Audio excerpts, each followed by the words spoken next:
You're listening to Ernestly Speaking, the only weekly podcast that covers friends, foes, and anything that goes. And now, for your badass host, Ernest Owens. And we're back with another episode of Ernestly Speaking with your host, Ernest Owens, myself. Well, it is May, and it has come in with a bang. I mean, it hasn't even been Cinco de Mayo yet, and I feel like half the month has already passed us by with all the action in these few days. So much has happened. So much has happened. I mean, we'll get into the special edition episode that dropped on May Day, on May 1st. And so much. But let me just start off with this weekend was very touching. I went to my second CCP commencement as a professor. Attending that event is one of the highlights of the year for me because I get to see students that I taught begin to enter a new chapter in their lives. And this year was really special because students that I taught in the previous 2 years, they're graduating with their associate's degree, which for many of them took only 2 years. And I saw some students who walked across that aisle come in on their first day at CCP. You know, this was in fall of 2024. And, you know, they're coming in. One of them in particular, this young man, he was very much, questioning whether or not college was for him and whether it was worth it. You know, he was really kind of like, my folks told me to do it. Kind of not, I don't think I'm a college person. Just really hesitant. And I remember having this long conversation with him after one of the classes that he was in with me, and he took several classes afterwards, which was fun because I got to track his progress. He was really bright. He was really just really smart. But one of those people that, folks that you work with and they always second guessing themselves, but they're not as bad or even bad as much as they think they are, but they just need that positive reinforcement. And so, that's how it was with him throughout his journey. And I saw him and I was like, so what I tell you, because I didn't see him this semester, and I was just kind of like, just wondering how he was doing. And I saw him in the line. I was like, kind of gave him that I told you so. I was like, so was it worth it, And y'all know how I get matter of fact. And he was like, nah, you was right, And I was like, mm-hmm. So the cool thing is that he's actually transferring to a 4-year college, and he's going to finish, and get a bachelor's degree. He's going to have a minor in communications, and I think his major is going to be in business, but he wants to get a minor in communications and media because he found it very much applicable to his interest in being an entrepreneur. So, a little rubby, a little something there. Gotta give myself a little pound of back, but he took several of comms course, communication courses that I taught. And really, I was just, I taught him public speaking, which is a general requirement course. And he kind of followed me throughout his time at CCP. He took, I think, 3 other courses with me. And now he's finishing, and now he's about to transfer and get a bachelor's degree. But this is somebody who initially was questioning college, and now he wants to get his bachelor's. He's thinking about an MBA, and it's moments like that that remind me just how important it is to be present in real time with not just young people, but folks, because I taught students that walked across the aisle. He was fairly young. He was, I think, 21. And then I taught a student that just walked across the aisle, and they were like 47, older than me. And that's what I love about community college is that you get a range of students. And people think students mean automatically young. No, students are anyone who goes to school is a student, and that doesn't matter what your age is, your your economic status. Like none of that matters. Some people, like one of my best friends, Sharon, she just went and got a certificate in paralegal studies. So I was there watching her graduate, get her certificate, and she already has a master's degree, but she went back to just get more certifications because she's interested in expanding her career opportunities. So it's just community college is a really fun place because you see different people from different experiences in their life go back to school for different reasons. Like it's dope. There I was sitting there looking like some of the programs. I was like, maybe I should get a certification in one of these things. But where I'm like, but how am I? I was saying sit down because even me I sometimes tell myself sit down because I'll see some stuff. I'll be like, maybe I can pull this. I'm learning to have some self discipline because I was like, hmm. But no. I mean, who knows? Never say never. But like that's what happened with grad school. I think a lot of my friends were like, "Oh, you gonna go to school?" So I was like, "Nah, I'm not going to school." As I got my bachelor's degree from Penn, I was like, "That is it. Okay, journalism does not require any more advanced degrees." And then I realized what I could get out of a master's degree, which was the ability to be a professor. And I think a lot of people don't know that, but like a lot of colleges, it's very hard to get a professor role at any college on a regular basis without a master's degree.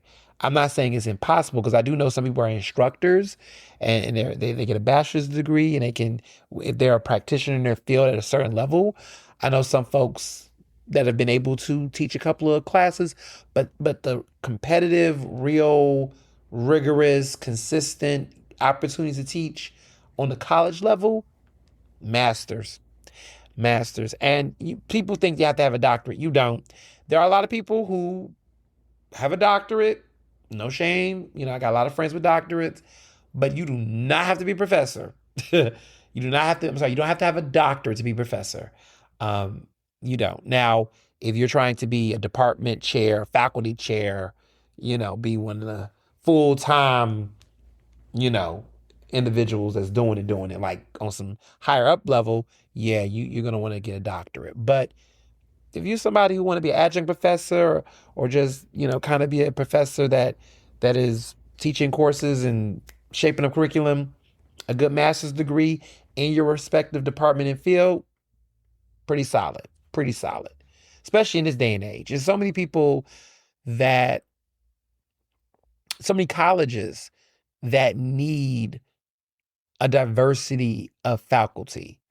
And I don't take that, I don't say that lightly.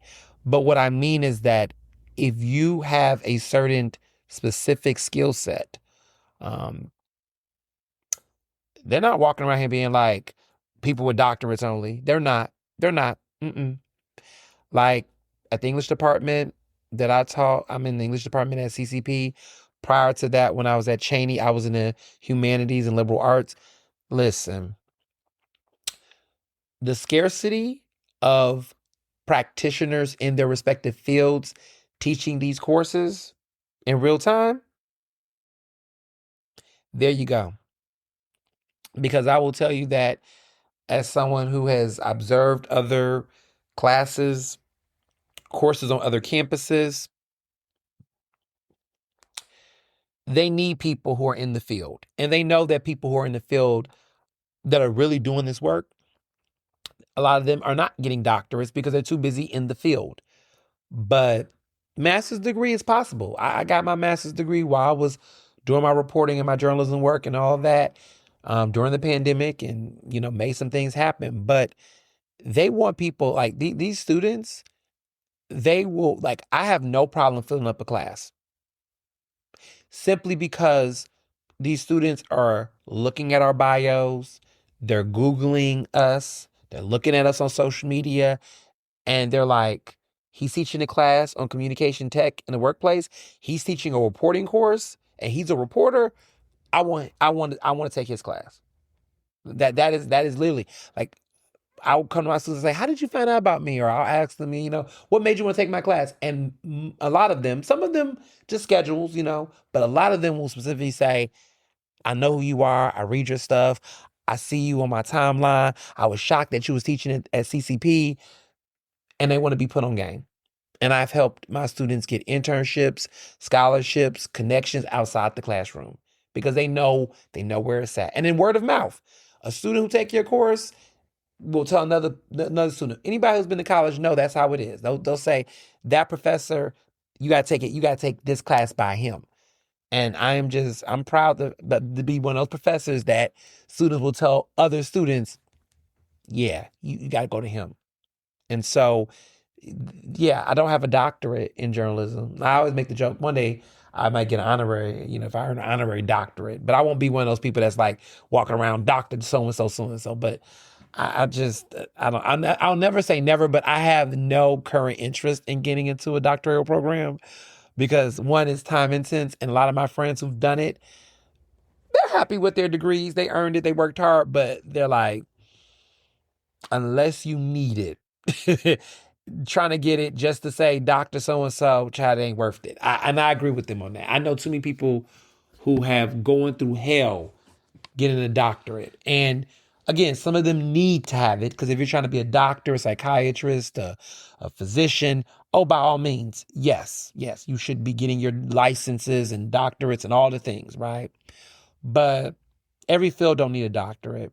Even though there is doctorates, I mean, unless you're trying to do some serious academic research in the field or what have you, or run a department or be a dean or all that, don't feel the need. There's so many students I've talked to that have said to me, "Oh, I got to get a doctorate to do what you do." You don't. You don't. And in some cases, you don't even need a master's. I chose to get a master's specifically not to be a better journalist or reporter because my master's degree is in communication management. I literally got the master's to broaden my network and also expand my career opportunities beyond the craft of reporting and journalism. So I tell my students that if you want to get a master's degree, I always tell people, understand the why behind each degree. I think if you're trying to be a universal professional in your respective field, I think a bachelor's degree has value because one, it will give you fundamental skills that I think is hard to do if you don't have a bachelor's degree. I'm not saying it's impossible, but I think research skills, hard academic skills, understanding how plagiarism works, understanding how research, like proper research works, understanding how to have intellectual, critical thinking skills expanded, right? Like all of these various skill sets. I'm not saying it's impossible to not do, but I think a college setting allows you to broaden that and really stretch that thinking. Like there's so many things I learned, not just about myself, but about certain fields and industries and how they work.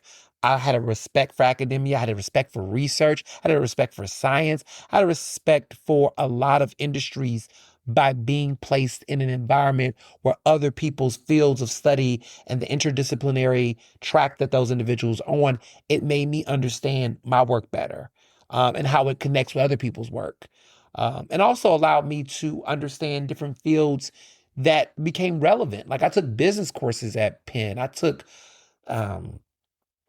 cinema studies courses that became helpful for me to understand cinema. Like a lot of people always wonder, why do you like film a lot? Like I tell people, I took literally like 5 cinema study courses. I was like 1 course away from getting a minor in cinema studies. Like I found out a lot about politics. I learned a lot about just government, creative writing, just so many different things. I took so many random courses that were helpful to just making me more cultured and also played a role in how I would later have a respect for journalism.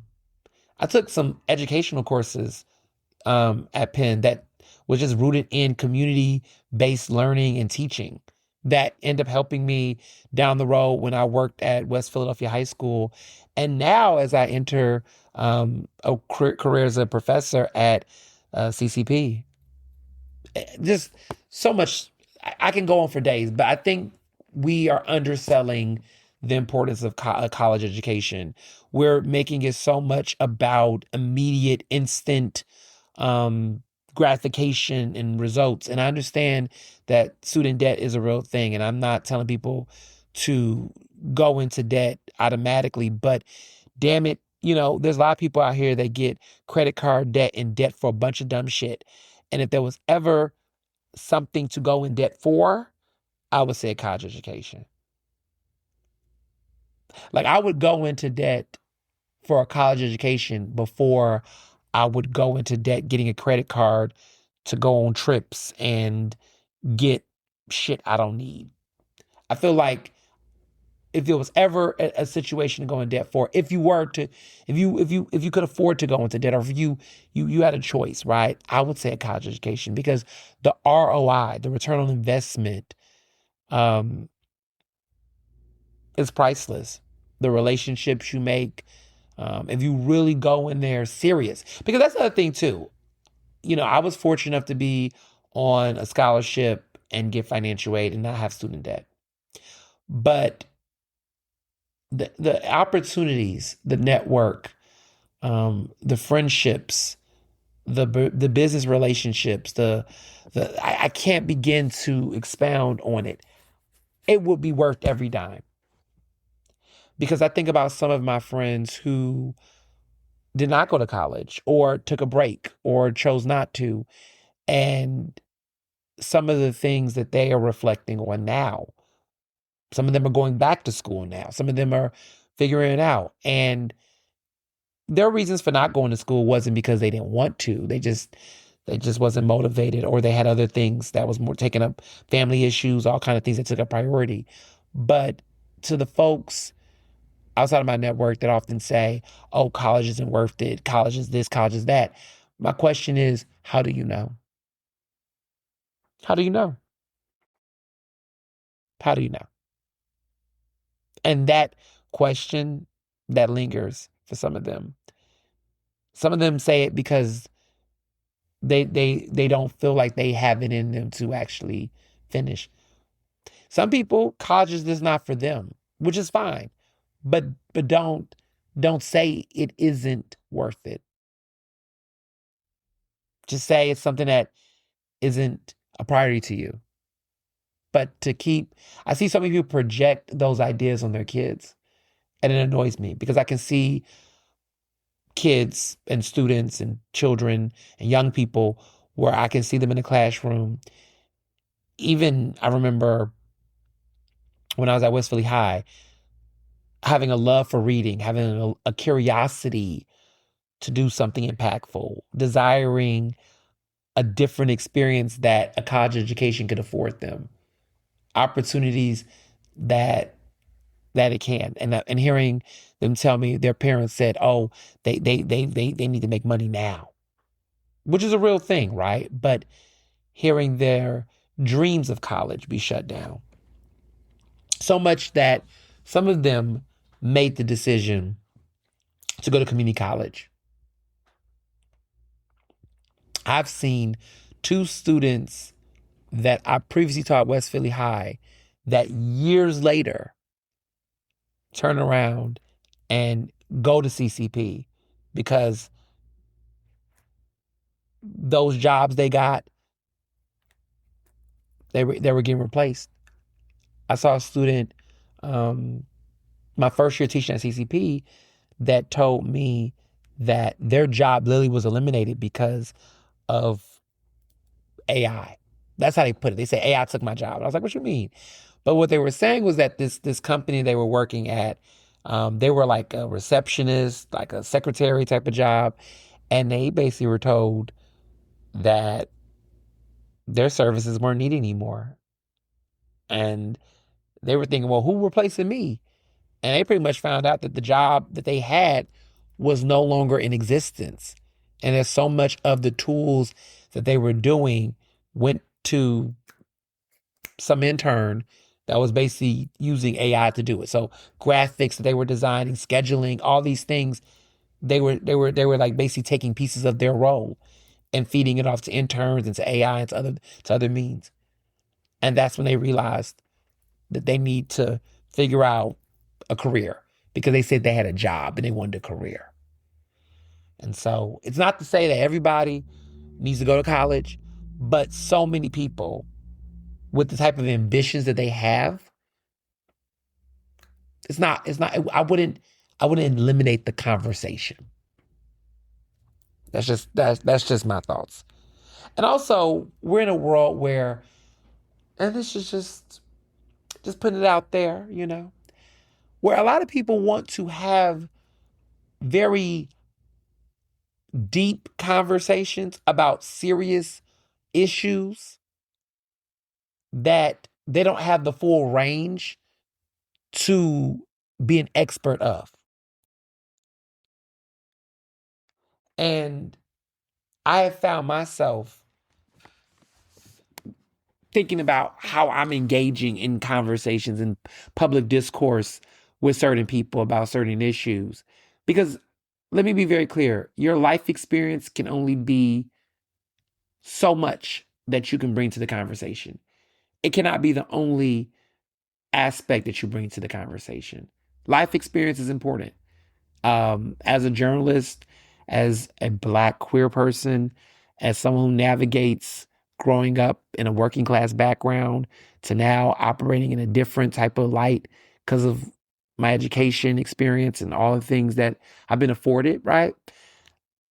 I can be able to hold space for different parts of my life and understanding how to have empathy for people who don't have, understanding the complexities of people who land into new opportunities that they haven't been afforded in their childhood, understanding class dynamics and how it impacts people differently based on their background, right? That the person who makes six figures but have to now be responsible for family members and others who never have seen that money in their life versus somebody whose entire family or most of their family come into money and come into careers in a different way. Like, it's very different. And I think I've wrestled with people that are supposed to be my community that don't understand that, right? Like, there are some progressives that I think are just painting every conversation with a broad stroke. Everybody's a capitalist. Is everybody a capitalist, or are some people participating in commerce? Right? Are we having these big blanket conversations without the nuance and depth? Like, the guy who owns a business, a small business on the block, is not a gross capitalist in the same conversation of a Fortune 500 executive, right? Like, we're just making the wrong types of points, and we're not understanding the nuances, right? Okay, a person owns a piece of property, right? Is that person automatically a slumlord? Is this person someone that's displacing a community of people? Maybe they inherited that property from a dead relative and they're doing the best they can to make sure that they work with tenants. But, if you're passing policy that paints a brush to frame every single person that owns property as a slumlord, as a evil person, maybe that's not the way it is. But you don't know that because some people are just not taking that time to educate themselves or engage with folks in different types of industries and walks of life. And so reacting in rage, even if the rage is warranted to some degree, but not recognizing that you might be harming the very people that you're claiming to liberate. Yeah. Sometimes a college education can afford you a network to engage with different types of people who can understand the struggles of policymakers who are trying to be on the right side of history, community members who are legitimately frustrated, those people who afford an ability to be in the intersections of all of the different fields. Like, what does it look like to bring people together and have those conversations? College does expedite the ability to have access to have those conversations and make a meaningful impact. I'm not saying that we all go to college, but I'm also not saying that none of us should. It's time for us to start knowing how to be critical thinkers. It's time for us to know how to read. It's time for us to know how to engage with various types of folks in various different industries outside of our own orbit or we begin to be the very evils that we critique the other side is doing. Just some food for thought. So, some people might call that a rant. I might call it wisdom, but who am I to say? I've been doing this for over 5 years, this podcast. Now, one thing that I want to talk about in depth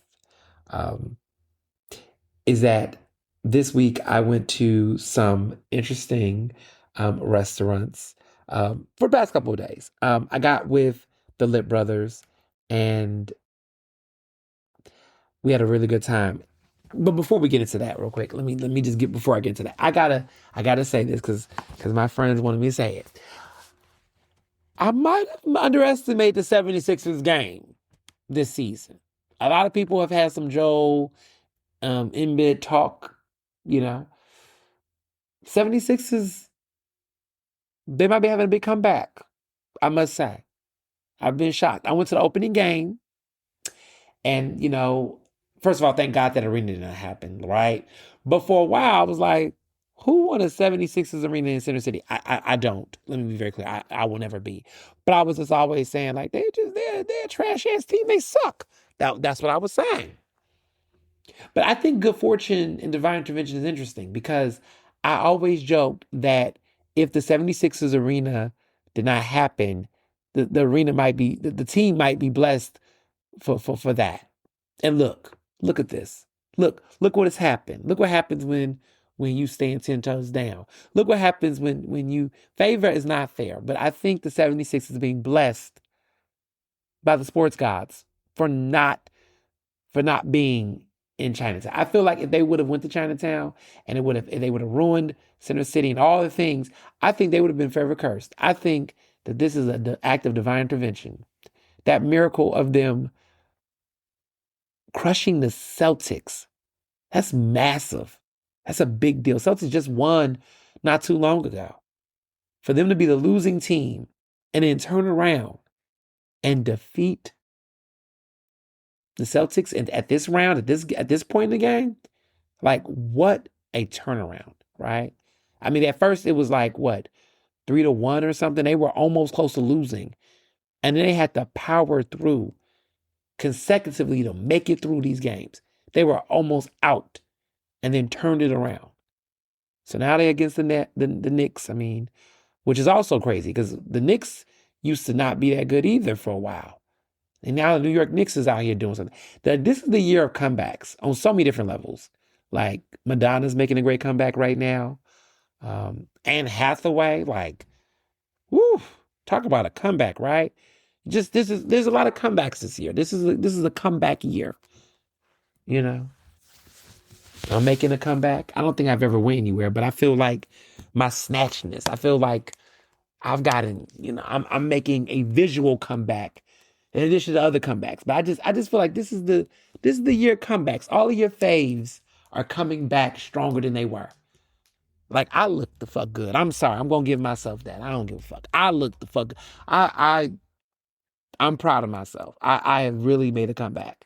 Just in my health journey, just in my skincare regimen, just everything I'm doing. Like I have been taking this seriously. I went through a very tough time in 2023. Y'all know the betrayal, all the bullshit. And I told myself the best way to get vengeance is to improve myself. Like to take some time. I won't say I let myself go. I'm not going to say that. I think that's not the best way to say that. But I think when you're dealing in a tough spot where people that you're close to betray you, you decide to reset your life. I said, the best way that I can fight back is to actually strengthen myself. Like invest in my actual wellness, like myself. Like rather than come home and go to Uber Eats and, just guilt eat or frustrate myself. I was like, I'm going to go sit my ass down, eat some grapes. I'm going to drink me some more water. I'm going to take my vitamin supplements. I am going to get me a massage. I'm going to do, like, I just was like, I am going to just respond in ways that are not further hammering myself. It's enough to deal with the stresses of bullshit of people. But my mindset is I am going to do the opposite thing to myself. I'm going to better myself in the process. So rather than nervous eating listen, I love my ice cream, but rather than like being a compulsion of like stress eating or doing certain things that are just not helpful to myself, I did the opposite. I was like, okay, I need to drink me some water. I'm pissed off. I need to drink me some water. Not, I need to go get me a drink. I still drink, but the times in which I would think the reaction or response was to go the opposite direction. I did different things. Like I'll be pissed off, but I'll be eating some grapes. I would be pissed off, but I'll be somewhere, eating a green bowl or whatever. Like I would just, like my mindset was put better things in me to flush out the stress and the bullshit. It was a very different mindset, but I had a moment where I was just like, what if I actually, in the midst of all the bullshit I'm going through, improve my actual health and wellness?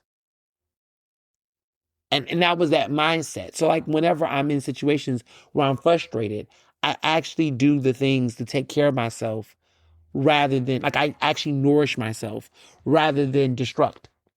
Because I'm in an environment where the world wants to destruct my talent, my health, my mental, and there's so many other folks that do this important work.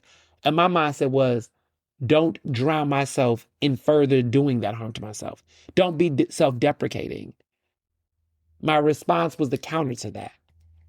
And ever since I've been doing that for the past 2 years, I mean, you all clearly see the results. You're like, you're not looking like what you're going through. No. No. After a stressful argument, debate with some dumbass or whatever I'm dealing with, I'm like, okay, it's time for me to go get my skin right. I'm not about to break out over this shit. I need to get a face mask. I need to take a nap. I'm going to take me a nap. Red light, where you at? Like, my mindset was more of, what can I do? What can I control to make myself feel better? Like, what can I do to take that extra weight away? Like, I'm not about to lose myself. I've seen so many people close to me over the years lose themselves to the stress, to the frustrations of whatever's going on. And I was like, I'm going to do the opposite. I have practiced different types of habits when I know I'm getting annoyed. I drink certain things, not liquor, but like I still drink liquor, but I mean like there's all types of stuff I do. And I've recognized that has been like prioritizing my health in that way has been the way that I've been able to counteract all of the other bullshit around me. Whatever stresses, whatever frustrations, whatever annoyances, like I literally put it into something else. And that's what's kept me well. Like I'm not going to let these things weigh in on me in a way that depletes me. Because I've seen it happen to so many people. So many great people. They get burnt out. They're exhausted. They don't have any fight in them. The reason why I have the stamina to fight is because I am literally investing in my actual health and wellness to fight and to reshift.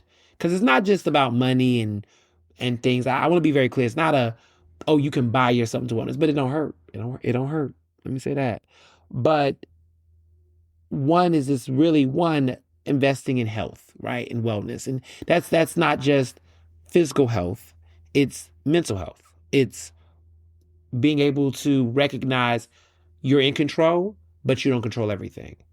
Once I recognized that was the thing. I'm going to be in control of my life, but I can't control everything in my life. I can't control everything that happens.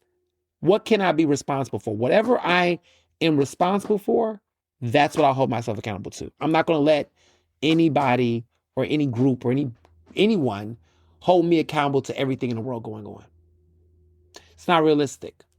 And I think as a journalist, it can be stressful because people will try to do that. You write an article, you take a stance, you give an opinion on something, and then all of a sudden you're responsible for the outcome of the fucking election. Nah, I'm not going to do that. I'm not going to take that responsibility. I think everyday people are flattered by power, right? We want to feel like we have this larger than life influence. And in many ways we do. But then you also have to recognize who you are in the universe. And I had to do that this week. It was frustrating. I gave some opinions this week, and we're going to talk about it in Ask Ernest. Oh, we're going to definitely talk about it. But I had to take a step back and go, yeah, you're fucking assigning me way too much. So many people want to assign so many responsibilities and burden you with obligations that's not yours. Yes, we all have a role to play. We all do. We all do. But sometimes I think we can disproportionately load so much burden, and people will project their stress, their trauma. And I have empathy for people and their trauma. But sometimes I do think, specifically Black people, Black women, Black queer folks, even more so, are oftentimes disproportionately burdened and assigned weight that is not theirs to carry fully. And so I've had to remind myself that, yes, I am influential. Yes, I do matter. Yes, I do have a voice. Yes, I do have a platform.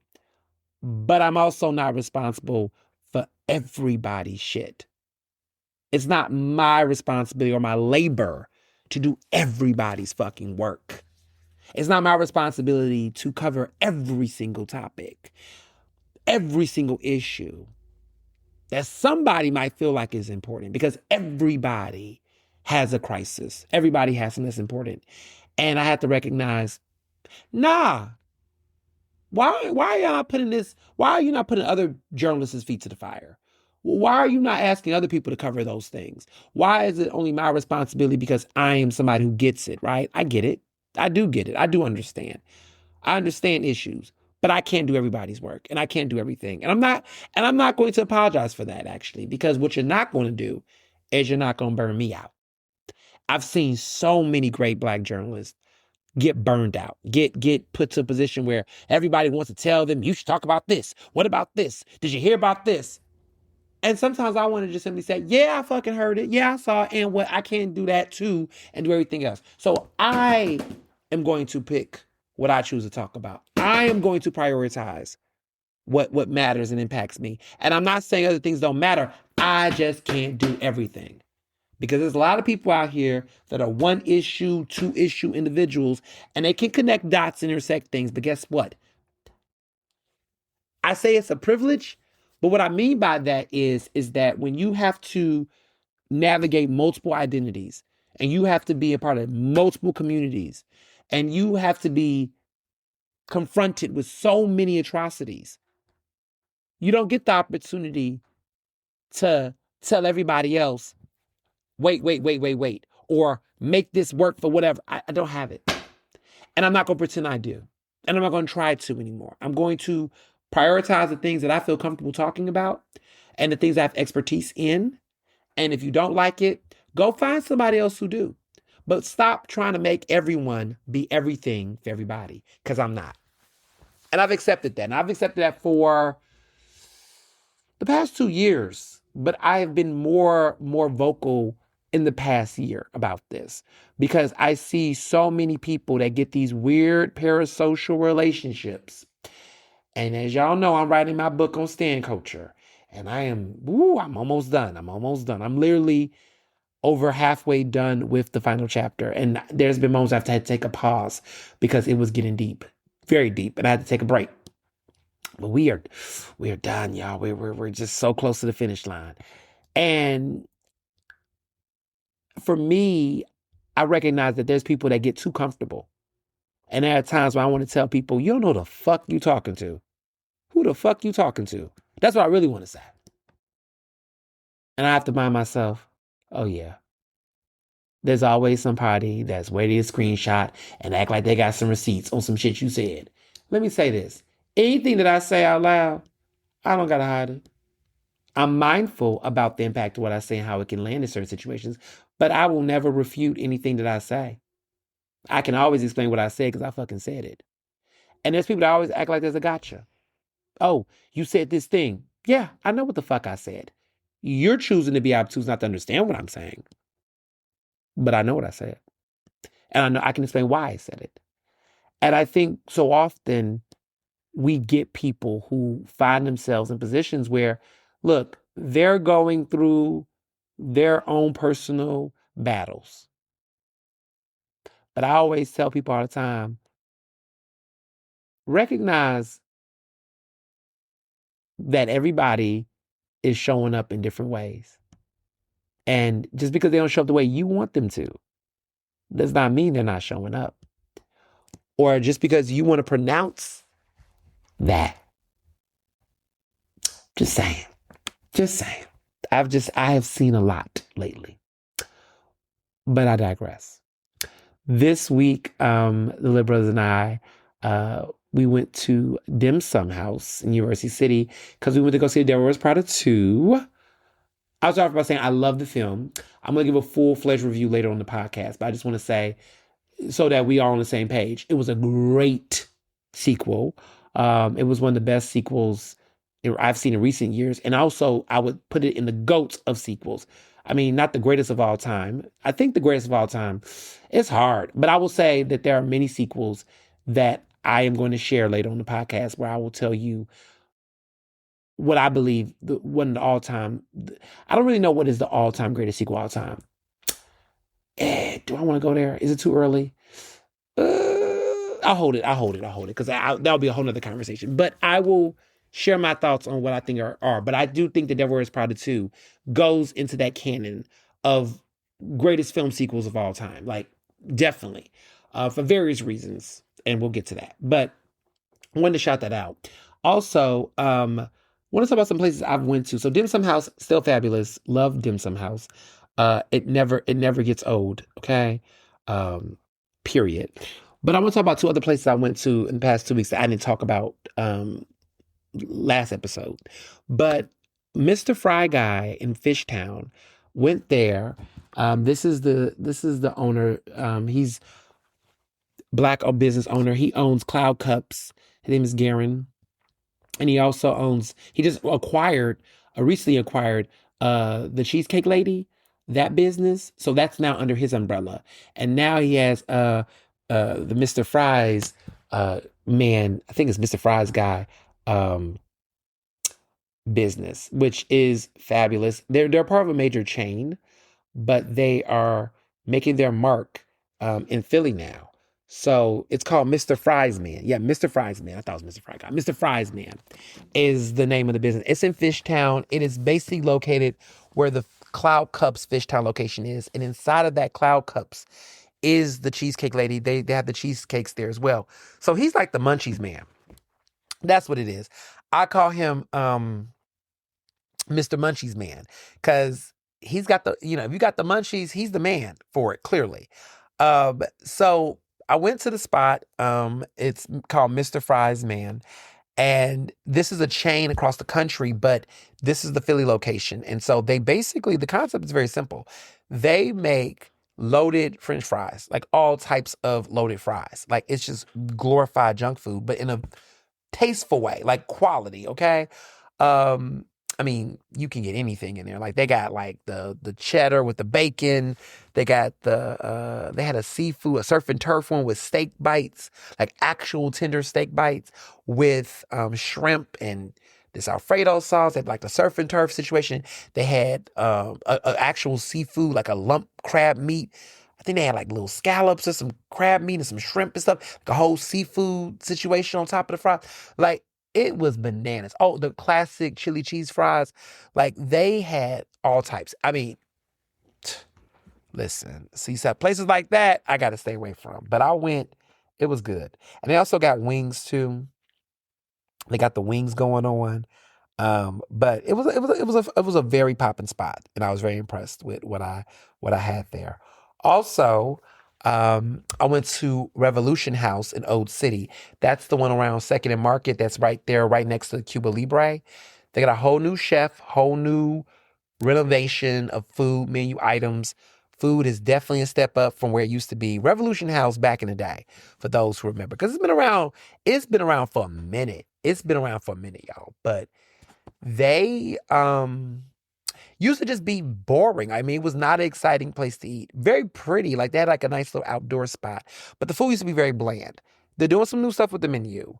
The classics, they definitely got the classics for sure, but definitely elevated, very elevated. I mean, burgers, fries, pizza, all this stuff, but just very different. And definitely the happy hour situation. They got a new cocktail menu. Was definitely feeling it when I spun that block. But someone had told me that they had new management and new menu, new chef, all the things. So I said, let me pop on by, and it was very good. So both of those, very fun, cool. Mr. Fries guy, Mr. Fries man in Fishtown. It is not a restaurant, so it's one of those places where you kind of, I think they got a couple of places to sit, but it's one of those like it's a very grand carry out spot. So if you go, you place an order, you picking your stuff up, you eating outside, you eating at home, but it's not a restaurant. Cloud Cups in Fishtown, they got a nice little location. They're connected. They're next door to each other. So if you already been to Cloud Cups, which is this gelato spot, this is the same place. There is some seating, but not a lot of seating. So if you're thinking about, do I make a reservation? None of that. Just go pick up your food. If there is some seating available, like if it's not already packed in there, you can do that. But I want to be clear because sometimes I name places and people are like, oh, I can't book a reservation or there wasn't any, was nowhere for me to sit to eat. I mean, if you go in the daytime and it's really chill, you might be able to sit in there and eat something, but it's not a full-fledged restaurant cafe energy. So it's kind of like a small, like little cafe vibe, like a couple of seats and stuff, but not like main grand seating for you to like make it a lunch date with a friend kind of thing. So I just want to put that out there. Revolution House, of course. Oh, Revolution House got an upstairs, downstairs. They got a nice outdoor patio situation. Like probably one of the best in that like old city area for a restaurant. Now, Paciano Coast also has a nice little rooftop situation too. But Revolution House got a really nice one that you can see the Market Street area. Now, there's a lot of construction, but I feel like by the summertime, Penn's Landing, you can see that Penn's Landing vibe. It's really nice. Really nice upstairs deck. That still got the fountain. So just want to put that out there. Want to address this. A lot of y'all kept asking me this, even though Google exists, but sure, I'll give you my thoughts. Borromini, their 100-layer lasagna is no longer on the menu. Now, for those that know the restaurant, like I went to Borromini, I've tried it. This is a shocker because this is literally their blockbuster dish.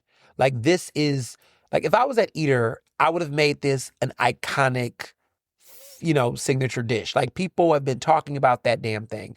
Well, that's the problem. Because everybody's been talking about it and eating it, nothing else, no one's getting any other pasta for the most part at Borromini. And it's very laborious to make. It's like $28 it was, RIP. But it was $28. They've taken it off the menu. It was an iconic dish. I mean, it was the one thing that no matter what you got at that restaurant, you had to get that on the menu.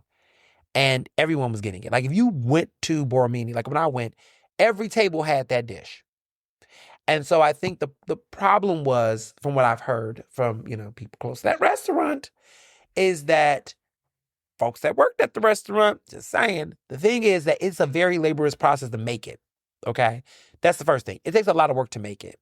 And so many people ordering it, like just consistently ordering it, that to churn it out like that, it just wasn't feasible. But also, it just was almost like, well, what about the other dishes on the menu?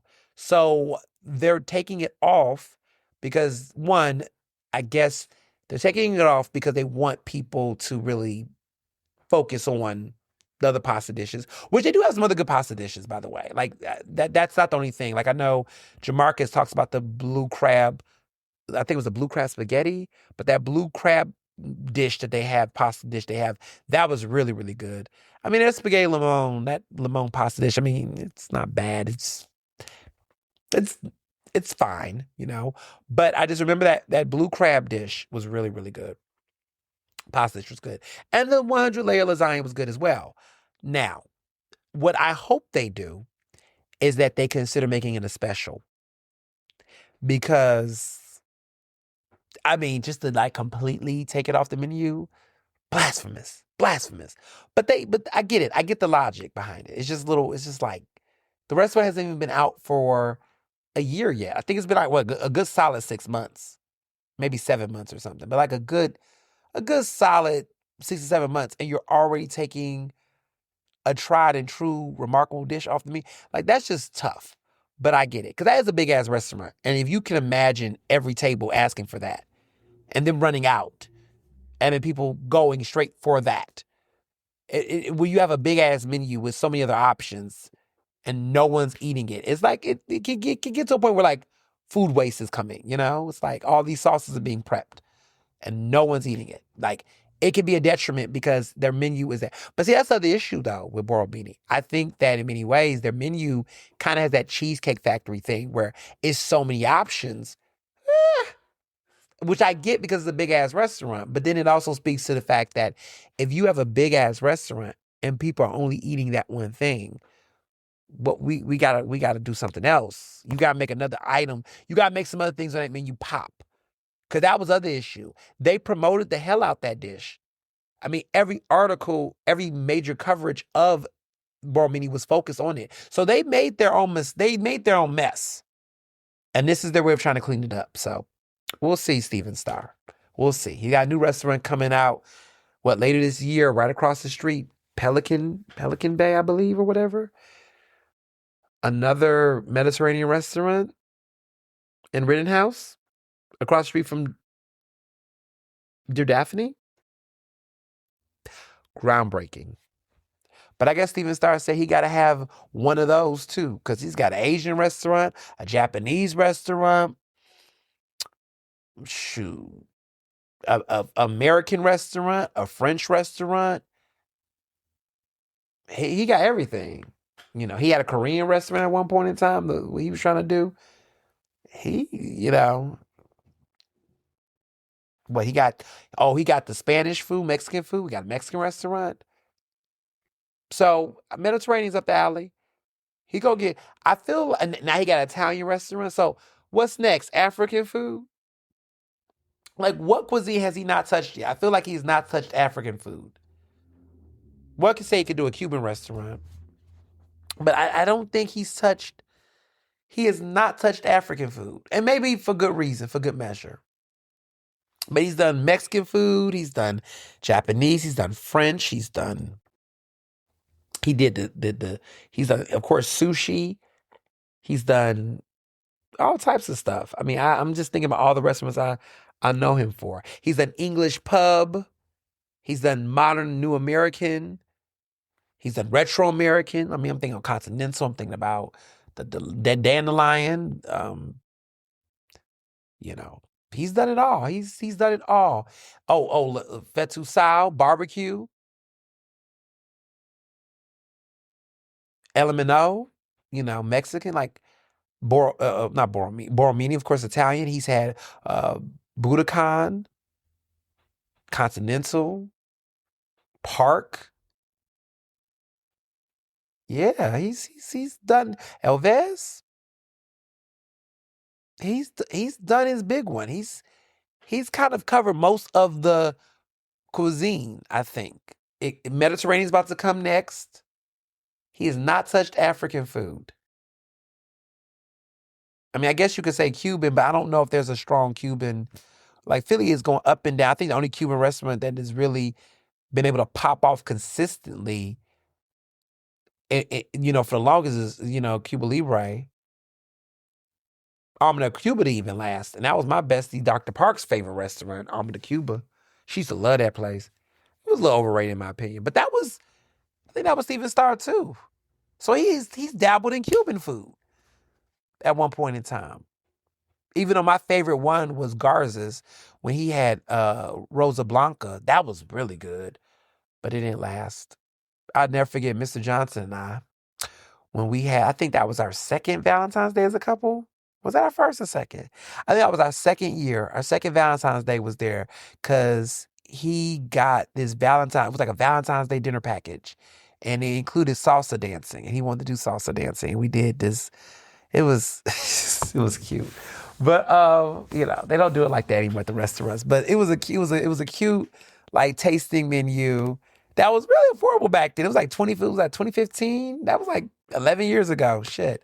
But it was like a cute little Cuban three-course situation. I think it was like maybe 60, 70 per person, something like that. I think it was like 60 per person or something, but it included salsa.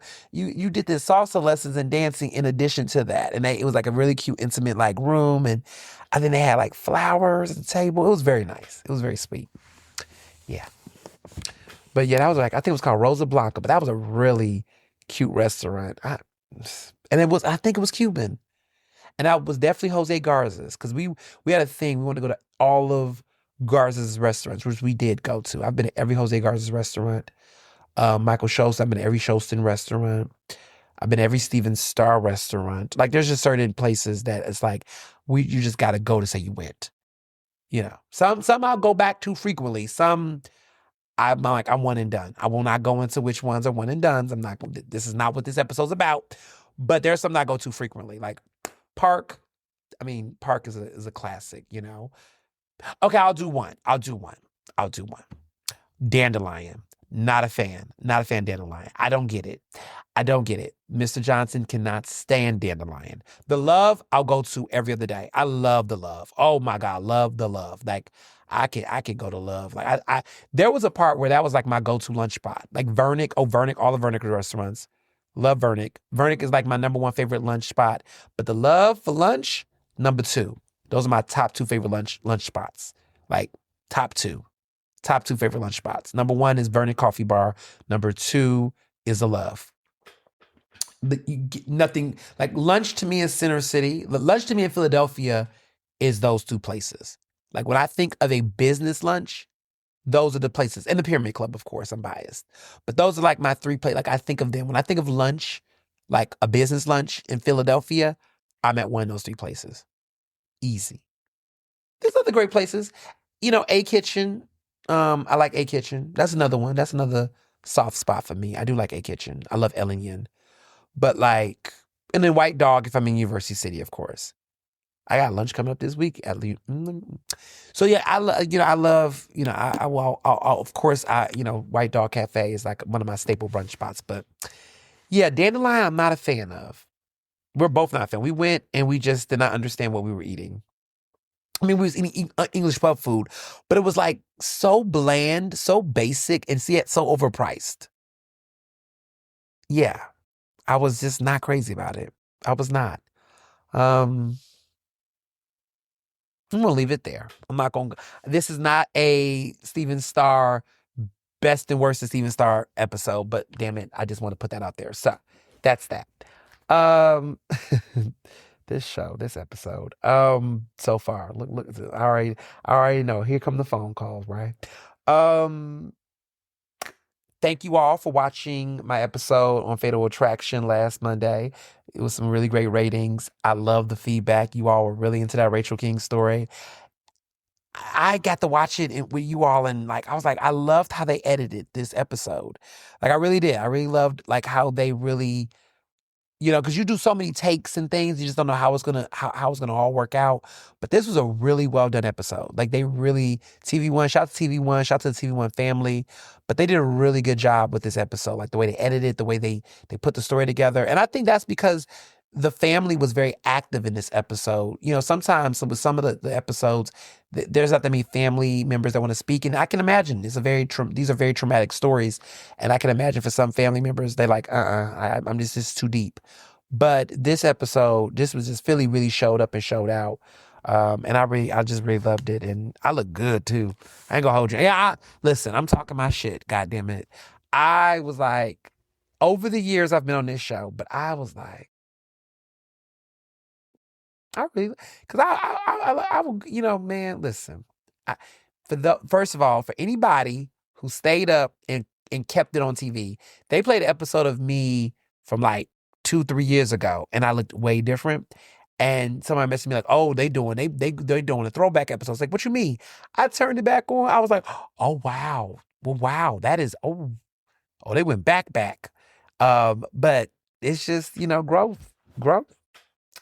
So. Yeah. We're going to talk about this week's episode of On the Record.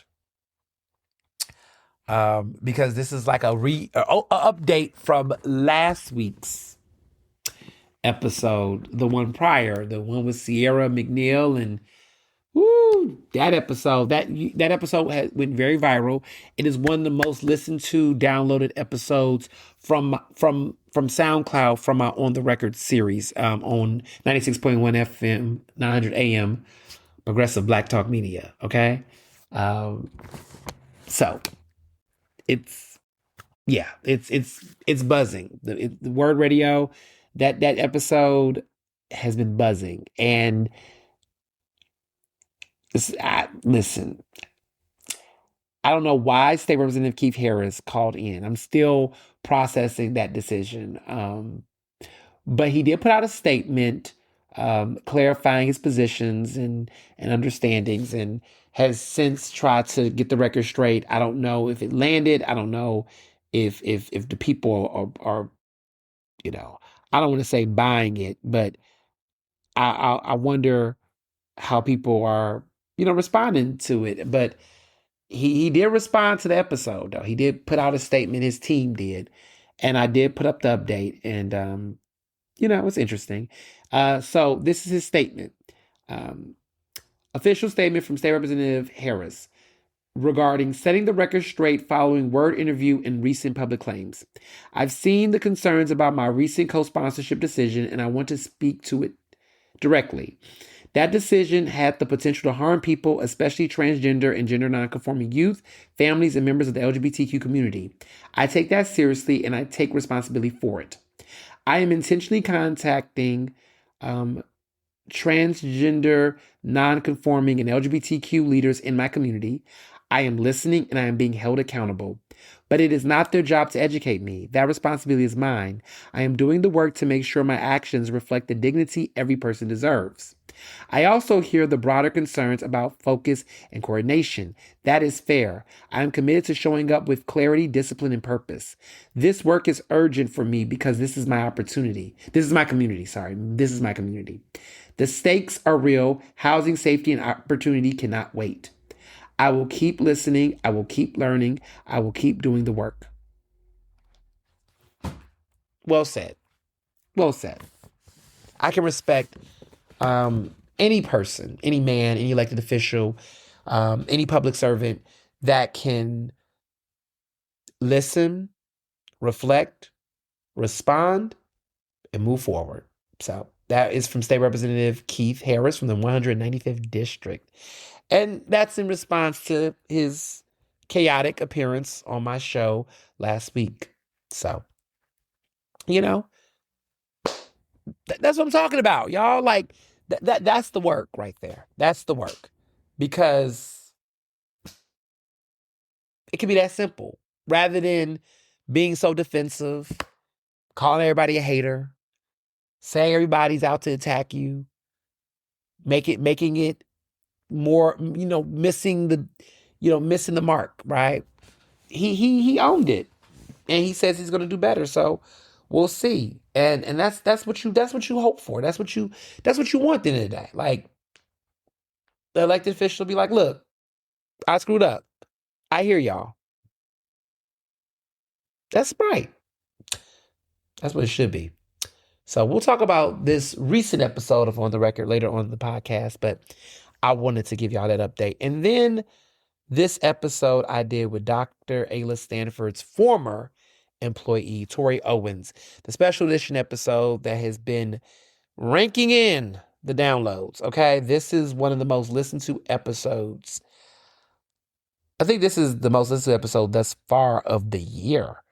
Like, the level of downloads and listens, and which is not surprising to me because I understand that a lot of people that listen to the episode are people who are probably new to my universe. The virality of a story, especially something like that, will bring new people to the table, or maybe somebody who doesn't listen to my podcast frequently. But there was definitely a lot of newfound traffic towards the episode, and not just only in Philadelphia. Like, there were listeners all across the country, but specifically in places like DC.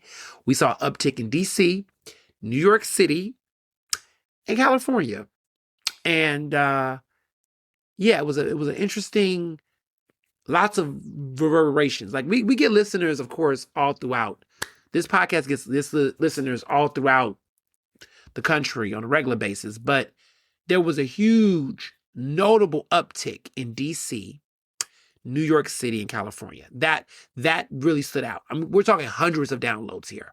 Like, people are talking. People are talking. And again, I'm not surprised because of just the way that, the internet works. I mean, my follower count on Instagram and the way in which my information circulates, people are following me at a high capacity because of my coverage on Philly politics. And so it doesn't surprise me, but I'm always amazed by the instant,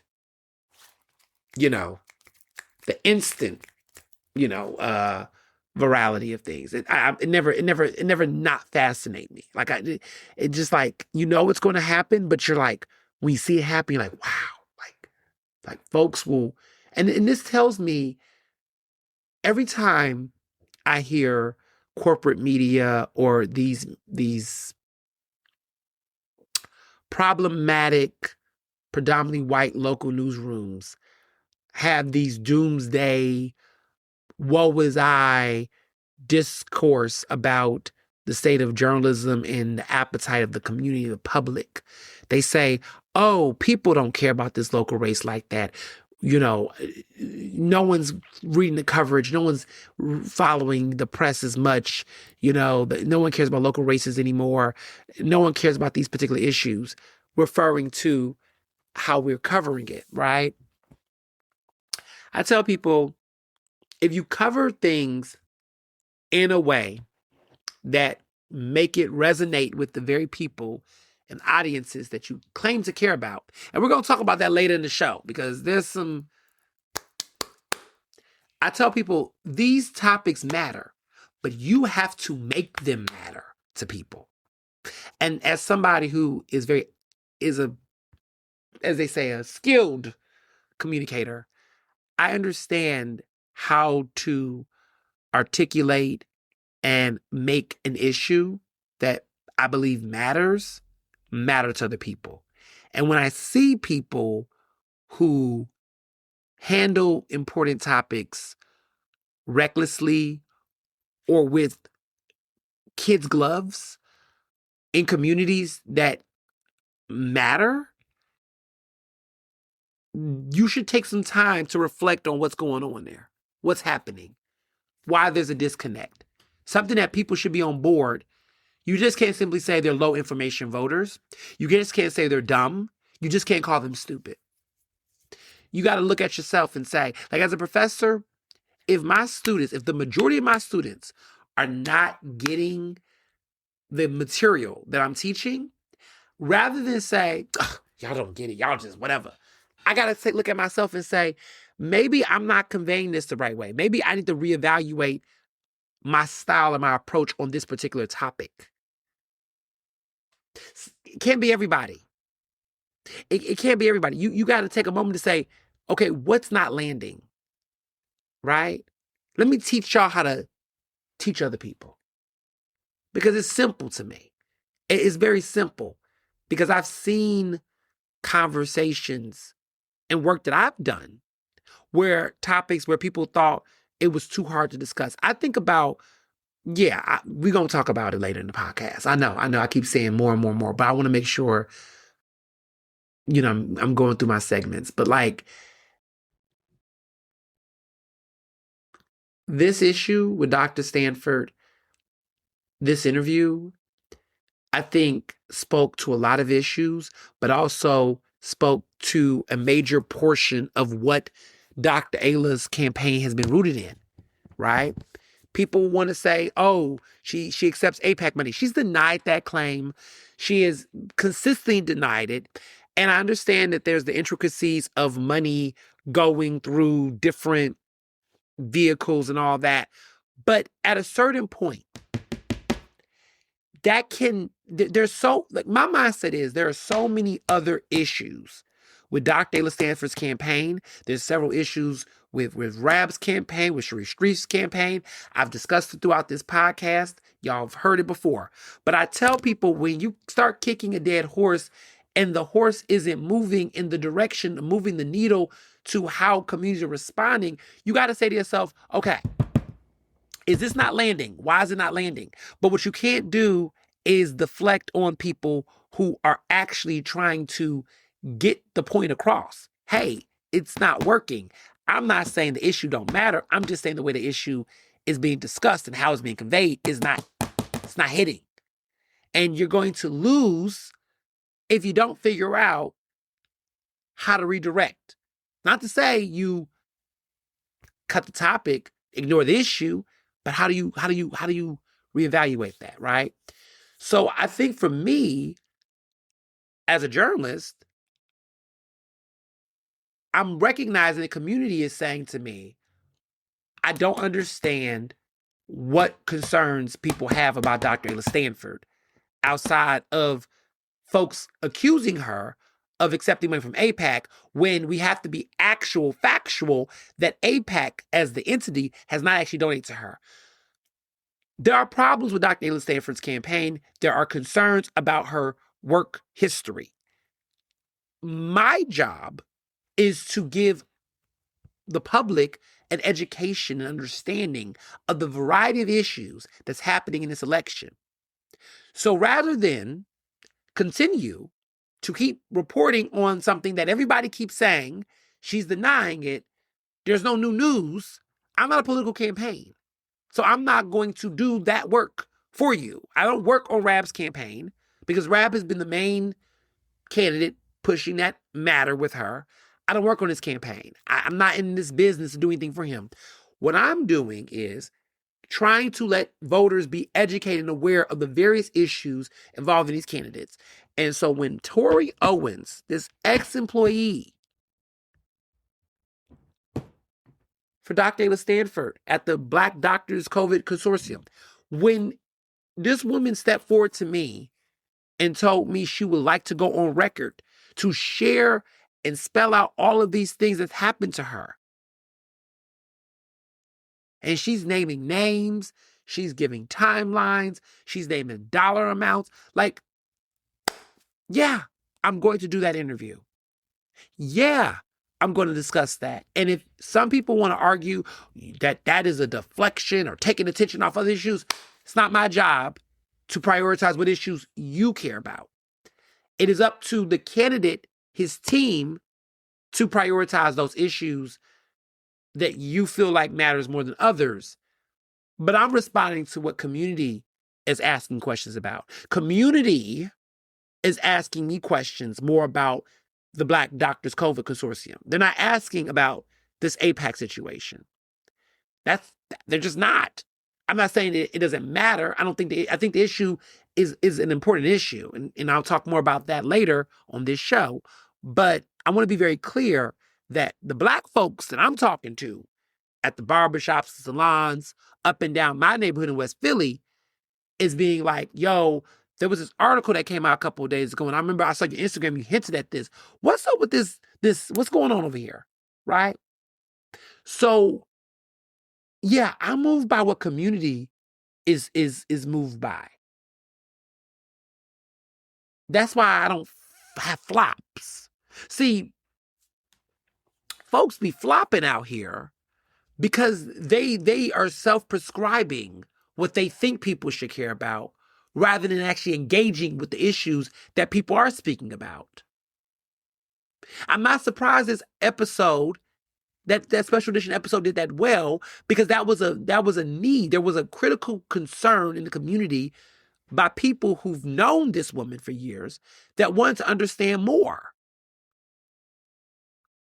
So it's not my fault that I'm listening to what communities that I'm reporting to are asking to know more about, and that these stories and these concerns are resonating with them.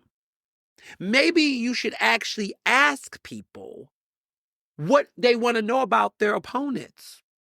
Maybe you should actually ask people what are the concerns. And maybe people should step forward and share more about them.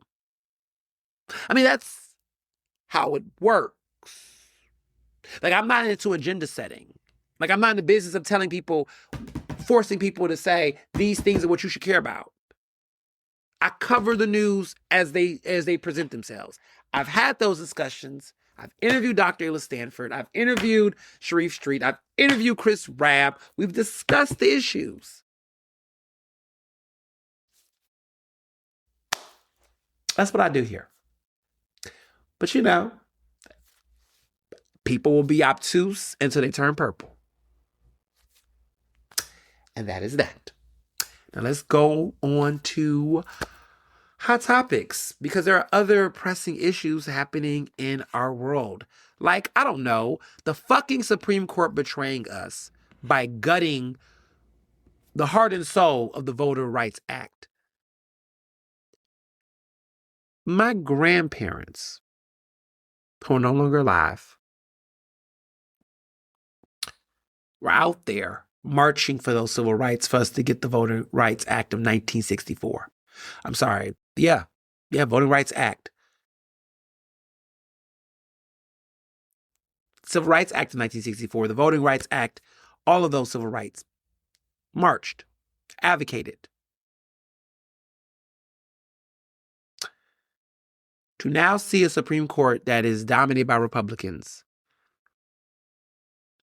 act as though the Voter Rights Act was not intended to do what it was set out to do, which was to address the suppression of Black voters, to ensure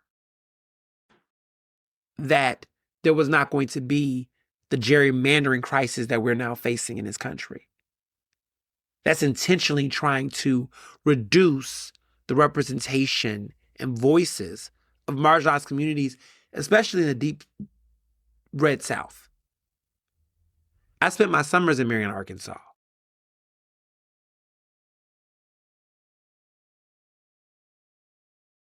People don't talk about Arkansas enough. They think about, Bill Clinton in the 90s, right? When he was the governor before then, and then became president. And, we forgot about Little Rock after that. But I grew up and spent summers in deep red states like Mississippi, which is where my grandfather lived. My great-grandfather and my grandmother, who took care of my great-grandfather, Marion, Arkansas, where Confederate flags was hanging from cars in the 2000s, mind you, in the 2000s, 2010s. My grandmother passed away in 2013. And I used to spend my summers there when I was in middle school up until high school. Obama was the president. They didn't care. The N-word was used with a hard ER. And we were near sundown towns, okay, where you was outside at a certain point of the day, and there could be a problem.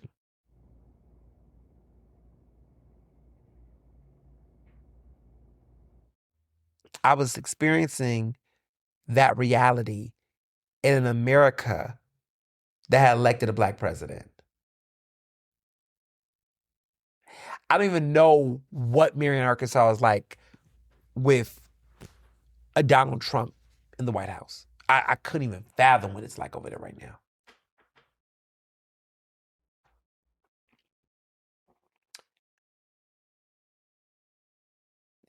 To know that the voting rights that so many people like my grandmother, my grandfather, and others marched for, to see that go in vain with this Supreme Court should make everybody at a certain point fall to their knees. And I got to say this, but to all the people who've been running around saying, I'm going to withhold my vote, I'm going to protest, I'm not voting, Voting doesn't matter. All the candidates are trash. This is an evil system. Fuck you. Sorry. I don't have anything nice to say. Fuck you.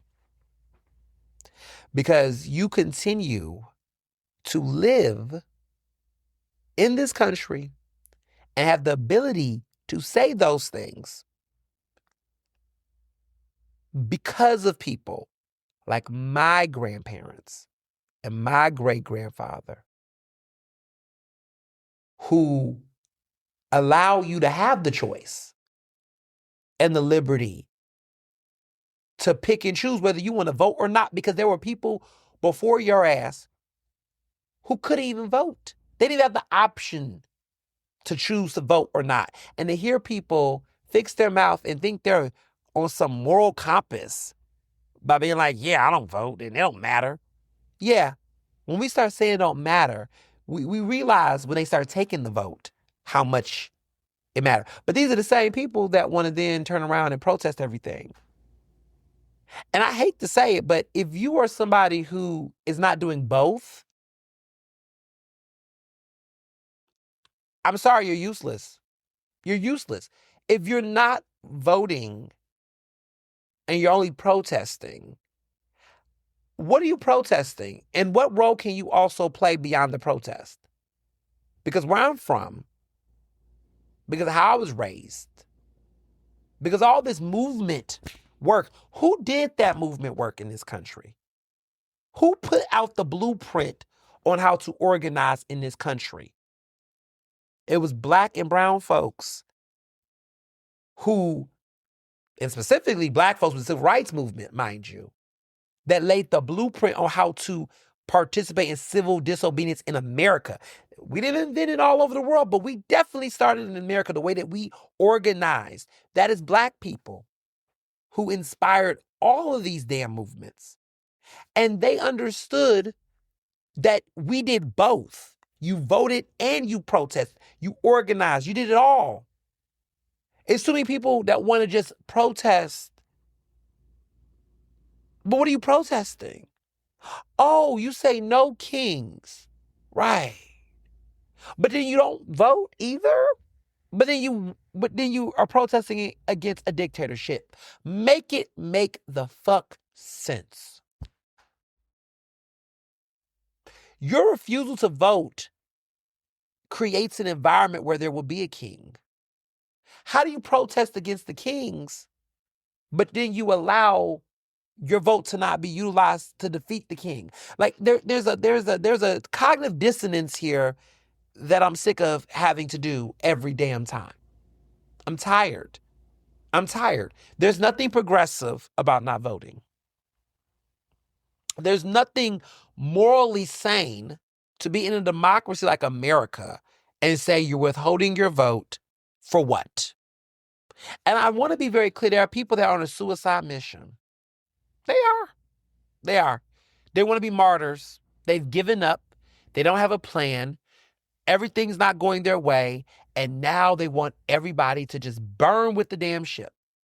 I can't afford to do that. I can't afford not to have voted for Kamala Harris simply because of her response to Israel. Here's the thing. I had two choices. Two actual legitimate choices in that election. Or three, right? I can either not vote, right, and let the chips fall where they may, which can lead to me and my community being terrorized. I could vote for Donald Trump and then pretty much have the same results as not voting. Or I could vote for Kamala Harris in spite of her flaws and nudge her with the power that she has to do something better than what would have been the other options. Or I could vote for third party, knowing damn well they're not going to win, and continue to get to where we are now with Donald Trump as president. Those are the options I see. If you don't see any options, or you're saying that there is this moral compass, then just die. I can't die. I don't want to die.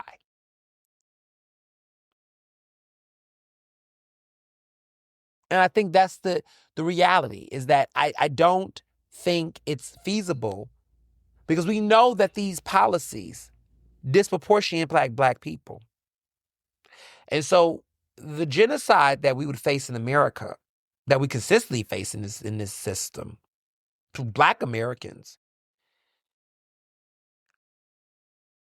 I just find it counterproductive that as a Black man, that you're trying to tell me to withhold my vote in protest, as if the vote that I'm withholding is not going to lead to my further harm. Like, what are we talking about?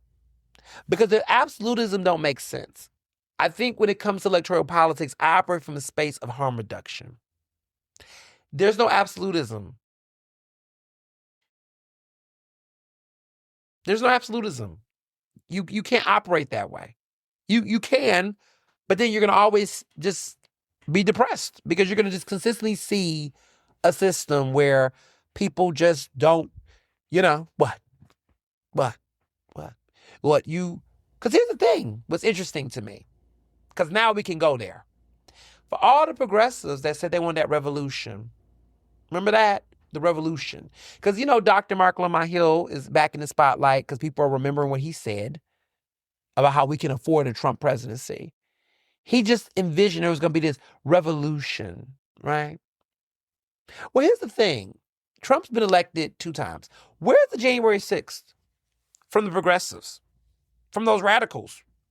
Because, see, the only people that's putting up a fight like that was the far right.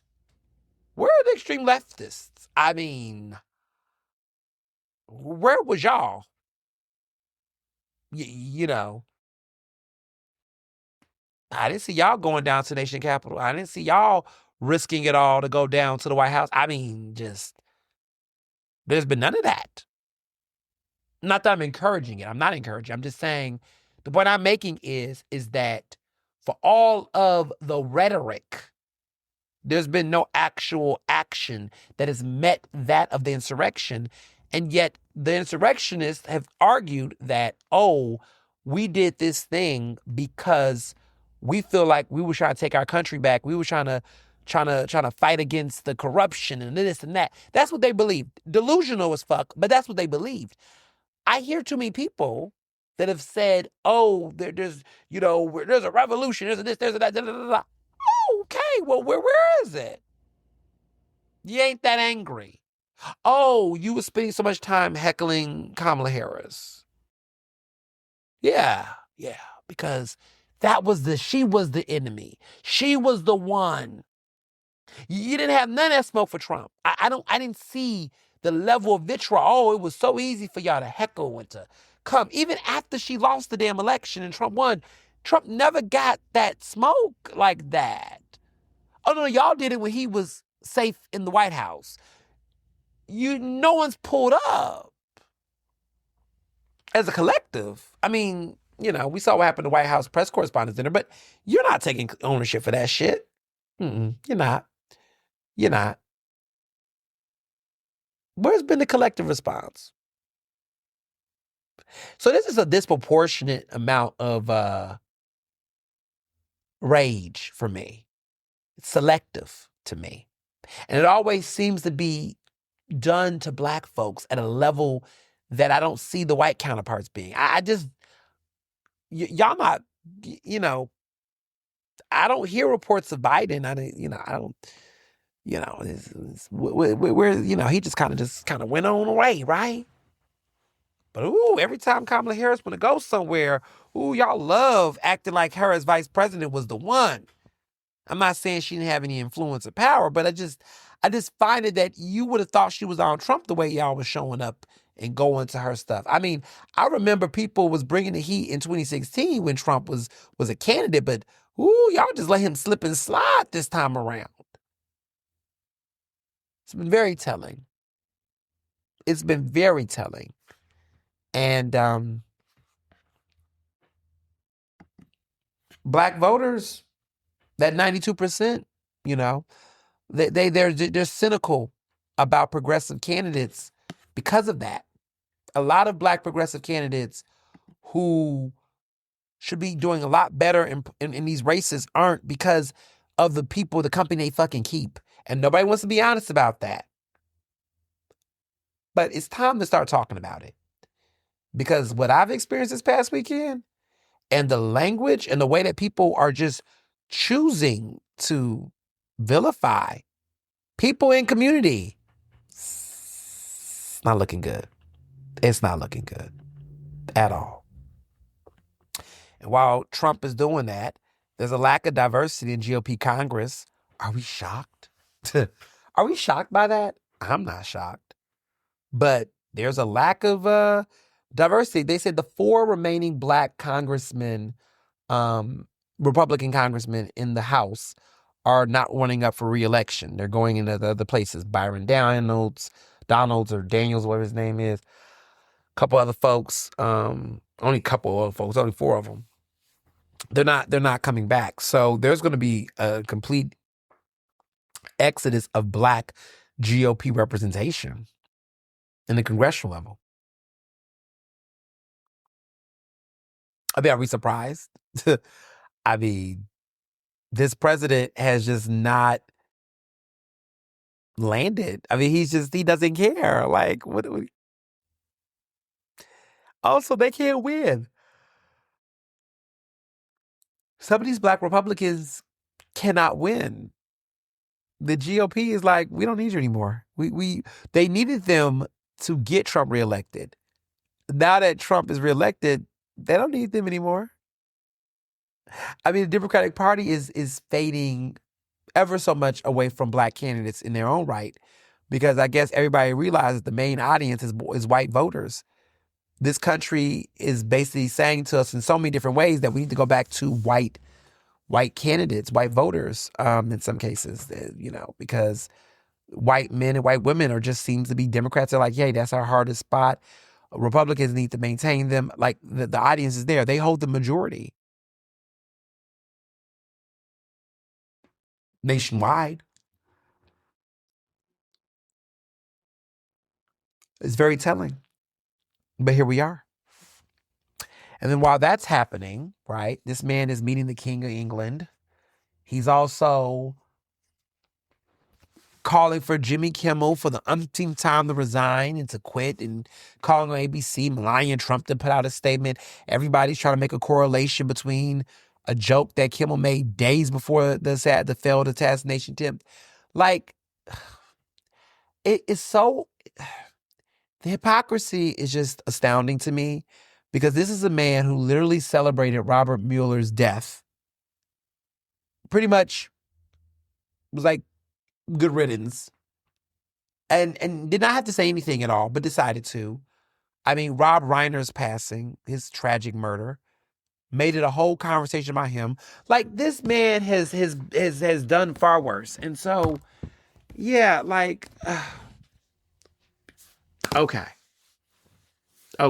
sure. Democrats are it's interesting what the Democrats are doing right now. It's complicated. How do I discuss this? So last episode, I talked about how there's been an aging problem within the Democratic Party. A lot of older candidates are retiring or leaving or dropping out for various reasons. And we're seeing that right now take place in Maine, which is interesting. So Janet Mills, she's bowing out of Maine. There is an insurgent Democrat that is showing up. Okay, Graham Plattner is making a strong case to battle her, and it's strong. It's a really strong one, and we're in an interesting situation right now because her withdrawal is showing how a lot of people or in the left and a lot of voters are having unease with these older candidates. And we're seeing that. I mean, look, we see it with Nancy Pelosi. She's not running, as we all know, for reelection. She's retiring. And a lot of people who like her, even those who like her, who like Janet Mills, she struggled to gain traction in this Democratic Senate primary.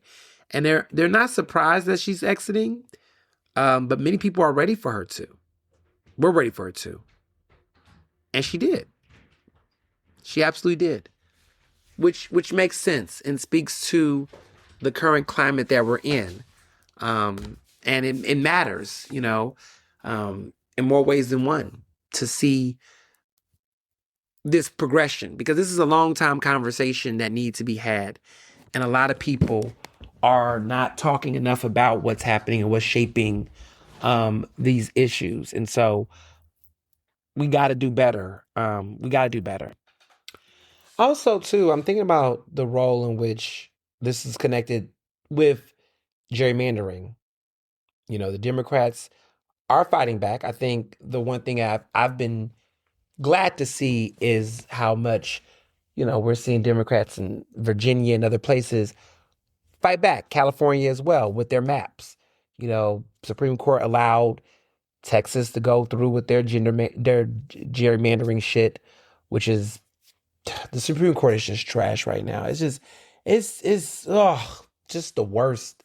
Like, I mean, as far as the branch of government go, the judicial branch of our government has been the most disappointing branch. I mean, executive, that shit has been a mess for a minute now. But legislative, I mean, if I was to rank my orders, I would say judicial just always felt like,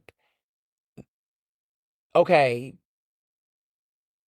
win, lose, or draw, they will show up in the necessary ways to stand on virtue. But they're just so corrupted at this point that it's unbearable. And I mean, the Supreme Court has not always been perfect. I mean, clearly this was a group of people that thought separate but equal was a smart idea and all the shit they did in the very beginning. But, I just miss where we were, over 10 years ago.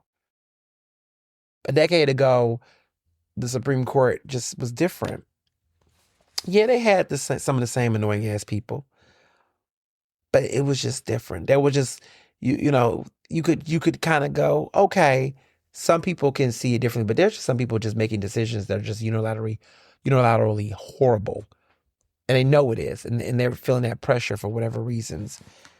And again, voting, because who gets to appoint Supreme Court justices or nominate them? Whoever's the president. And we've given Trump so much power because certain people won't retire. And you just got to, at this point, just hope he does not get the ability to appoint another Supreme Court justice between now and 2028. Like, just, but the fact that he got to appoint some healthy people like Brett Kavanaugh and Amy Coney Barrett, like he's been able to appoint some folks that's going to, for the most part, stay in power for a long time. Clarence is getting up there. A couple others, are getting up there. Alito, they're getting up there. But it's not happening soon enough. It's not. But this is what happens when you don't vote. Because if you just think that elections are only about one cycle, one vote, or one particular thing, the naivety that we all have to pay for. So, yeah. Well, moving on to media issues. The Met Gala, is going to be here very, very soon. Met Gala is literally going to be here. If you're listening to this episode on Monday, then you know what the big day is. It is going to be literally tonight. Costume art. Conversations about Beyonce as the co-chair with Venus Williams and Nicole Kidman. There's also people part of the host committee, which is individuals like Zoe Kravitz, Sabrina Carpenter, Doja Cat, Aja Wilson, But the sponsors and benefactors is Jeff Bezos and Lauren Sanchez Bezos. Apparently, it's $100,000 per seat. This is the big fundraiser to support, you know, the entire, you know, costume institute exhibition. But interesting enough, there's been some reports already that Zendaya and Meryl Streep are not expected to attend, which is a pretty big damn deal. There's some other major names pulling out as well because of the controversy, I think, with the conversation that's being had. Um, I don't know, it's so complicated because one, these types of events, these massive fundraisers, this is how the Costume Institute at the Met Gala is funded. And if you want art, right, to be accessible to the public, someone has to pay for that. And I think in recent years, there's been very lackluster or nuance lacking conversations about philanthropy or how things get funded. Like, again, just then very, there's like just very lopsided conversations. Okay, people don't like billionaires, right? Billionaires, that kind of money, got it. Okay.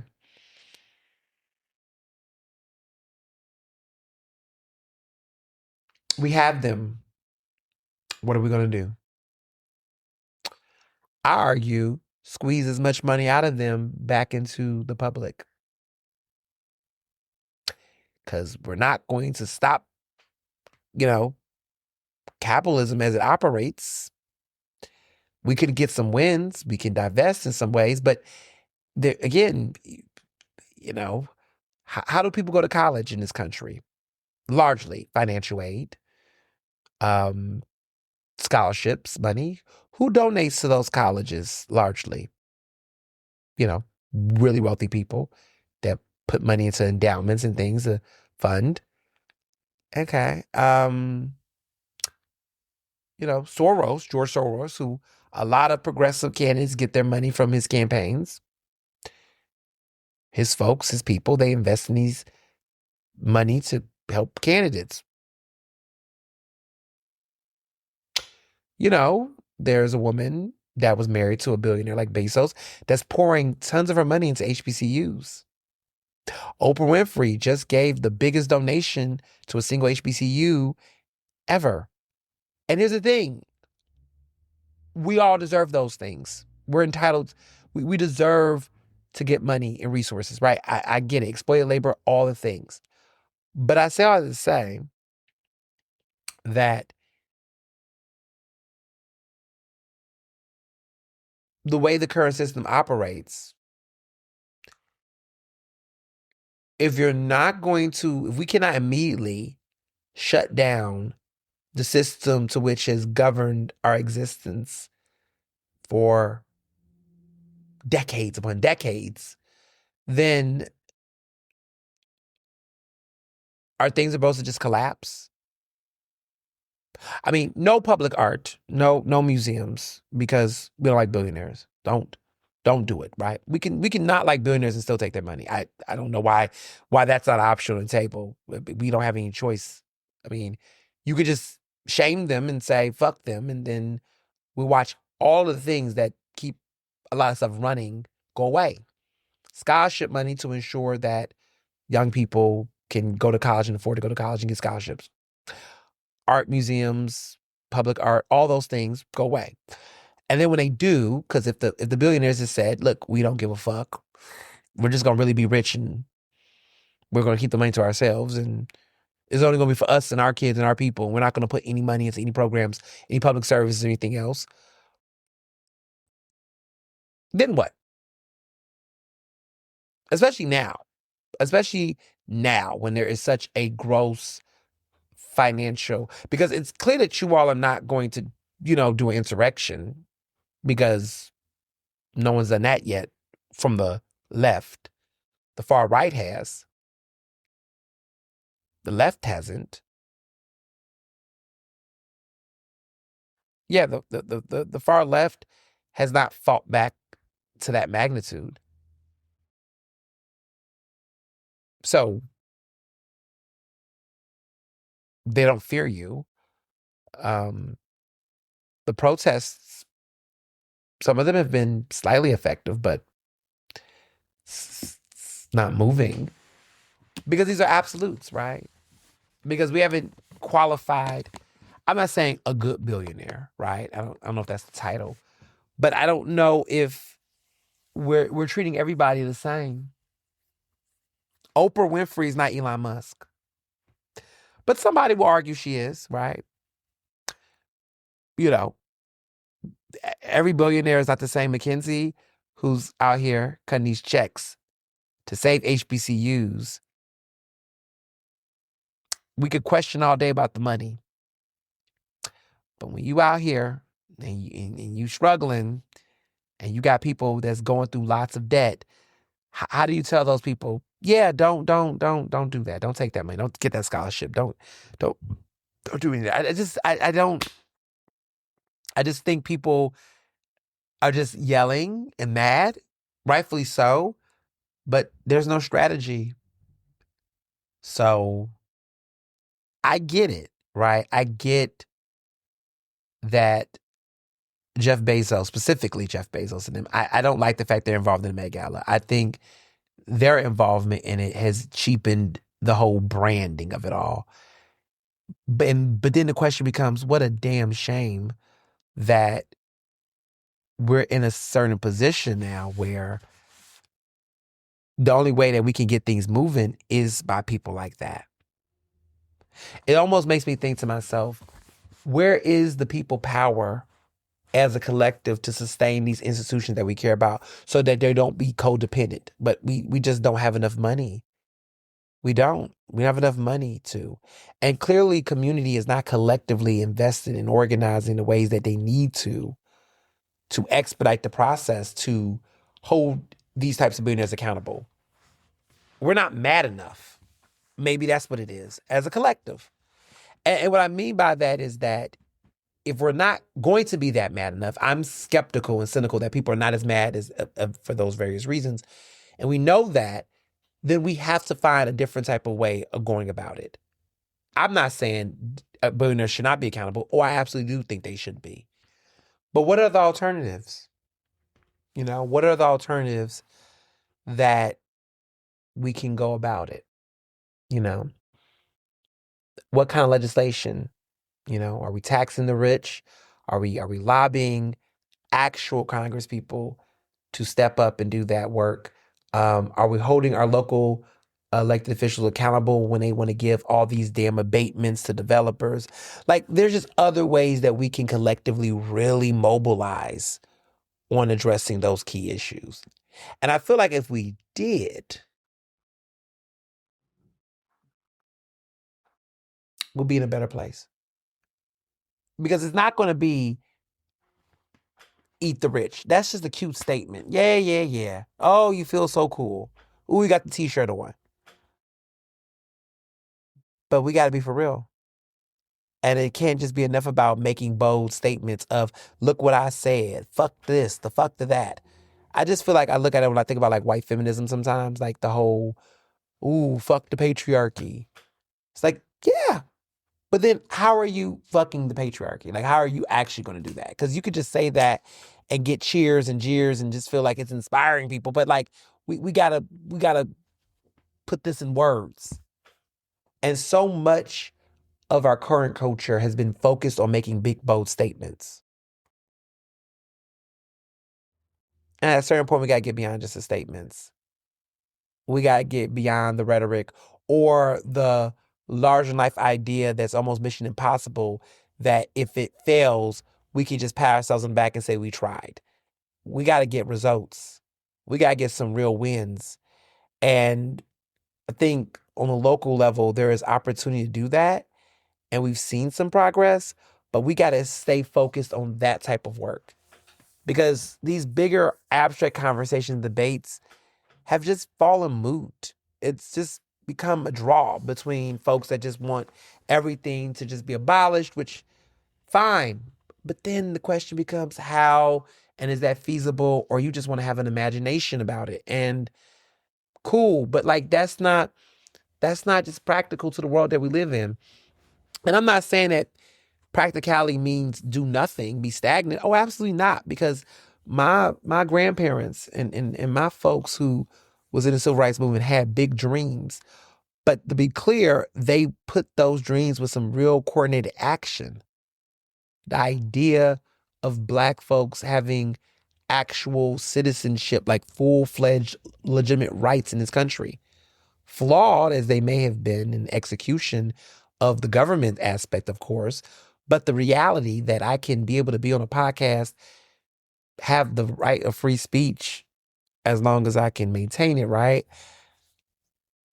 I'm not going to say this was all in vain, that work that they did was all in vain. And the people that are so quick to just do that, man, you are so fucking privileged to be able to sit up and say that everybody else's ideas and work and actions ain't shit because your big radical idea and plan didn't manifest. Yeah, pretty damn rich to be on somebody's internet, some billionaire social media platform, lecturing folks about billionaires. Because the reality is that if you live in a capitalist society and world like we live in, it's inescapable. So to go into a measuring contest with people about what they partake in this type of space where we know it's inescapable, again, is moot. It's moot. And we got to get to a point where we got to shut these conversations down when they're unproductive or when they're rooted in moving the goalpost that places certain people in a space of shame compared to others. Yeah, it's easy to tell, it's easy when you have access to fresh produce and vegetables and, you got a farm that you got in your backyard and you got friends that live in your gentrified neighborhood. It's easy for you to judge folks that work at Fortune 500 companies, and then you realize, oh, some of them work at McDonald's or Walmart, and you say, oh, you work at Walmart. They're funding prisons and they do this and the third. Yeah, but did you know that that's like in certain small towns and Black and brown areas and neighborhoods, that's some of the only places they can actually get employment and work. But you're blaming the workers? Okay, got you. Got you. It's a choice. You don't have to work there. Okay, got it. And we just ignore these details. We ignore the nuances of like we're shaming working class people who are trying to survive. But we got these moral platitudes on who's the victim in those situations or how they can be co-opted. But no. You're greedy. You just want to make money, is what they'll tell them. I've seen some of the most disgusting conversations, and I'm just kind of like, let me look at your resume. Let me see what you've done.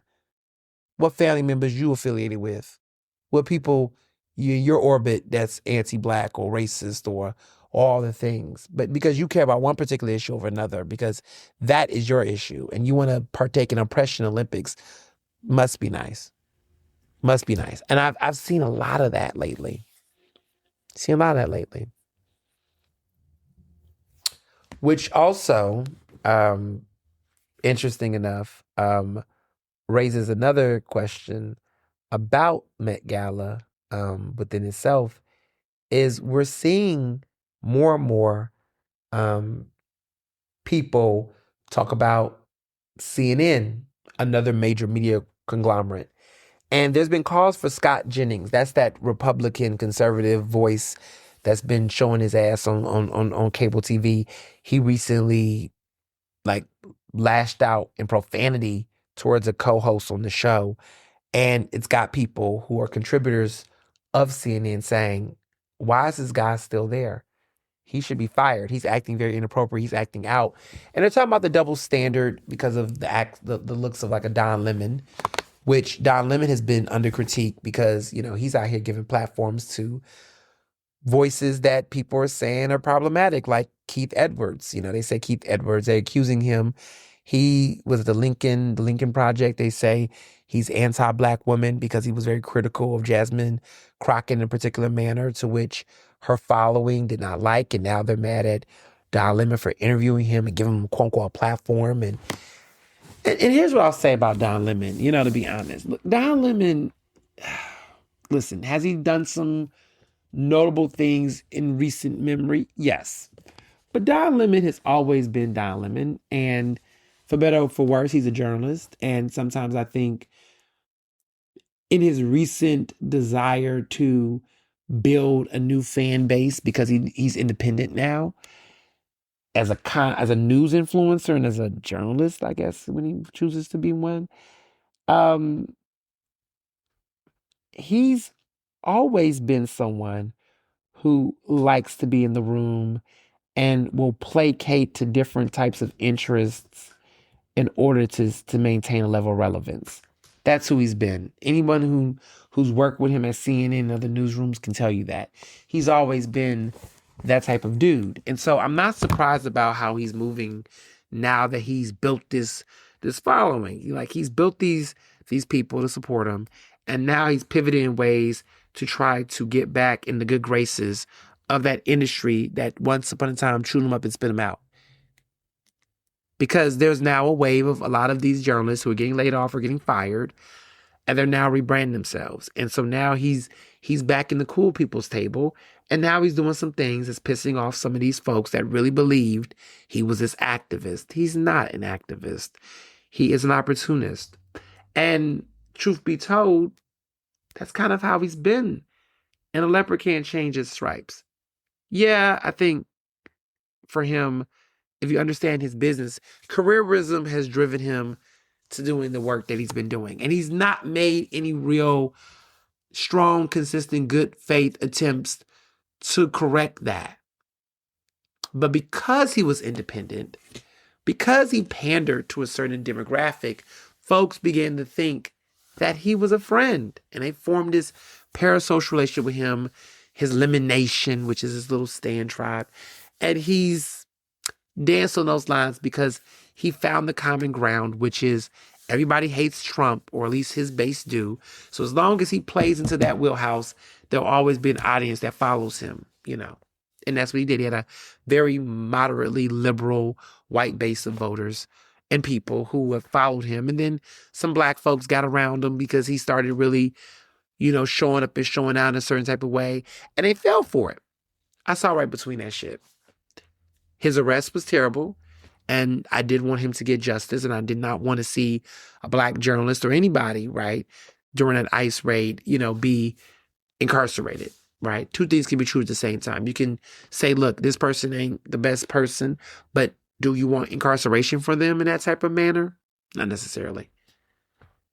For something nonviolent, for something like that, absolutely not. I can hold that.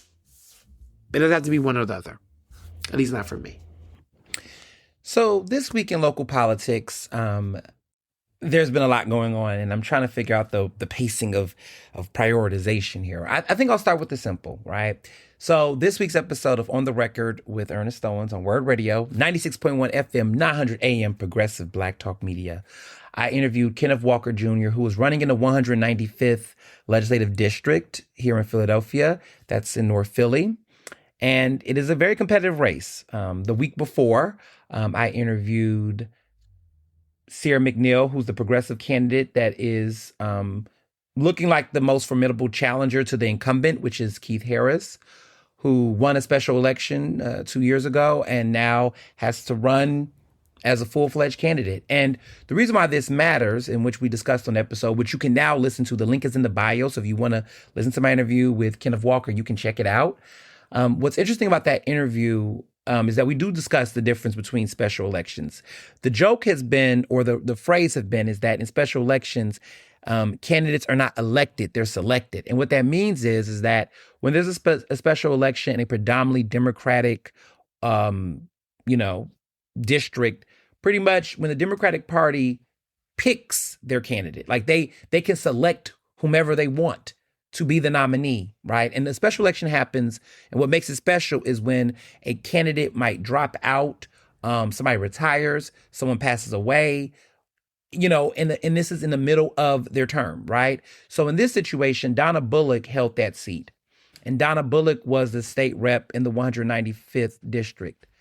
She held that seat, and she decided to not run for re-election, and she actually resigned to become the new executive director of Project Home, which was a pretty big damn deal. She's making good money. She's doing her thing, right?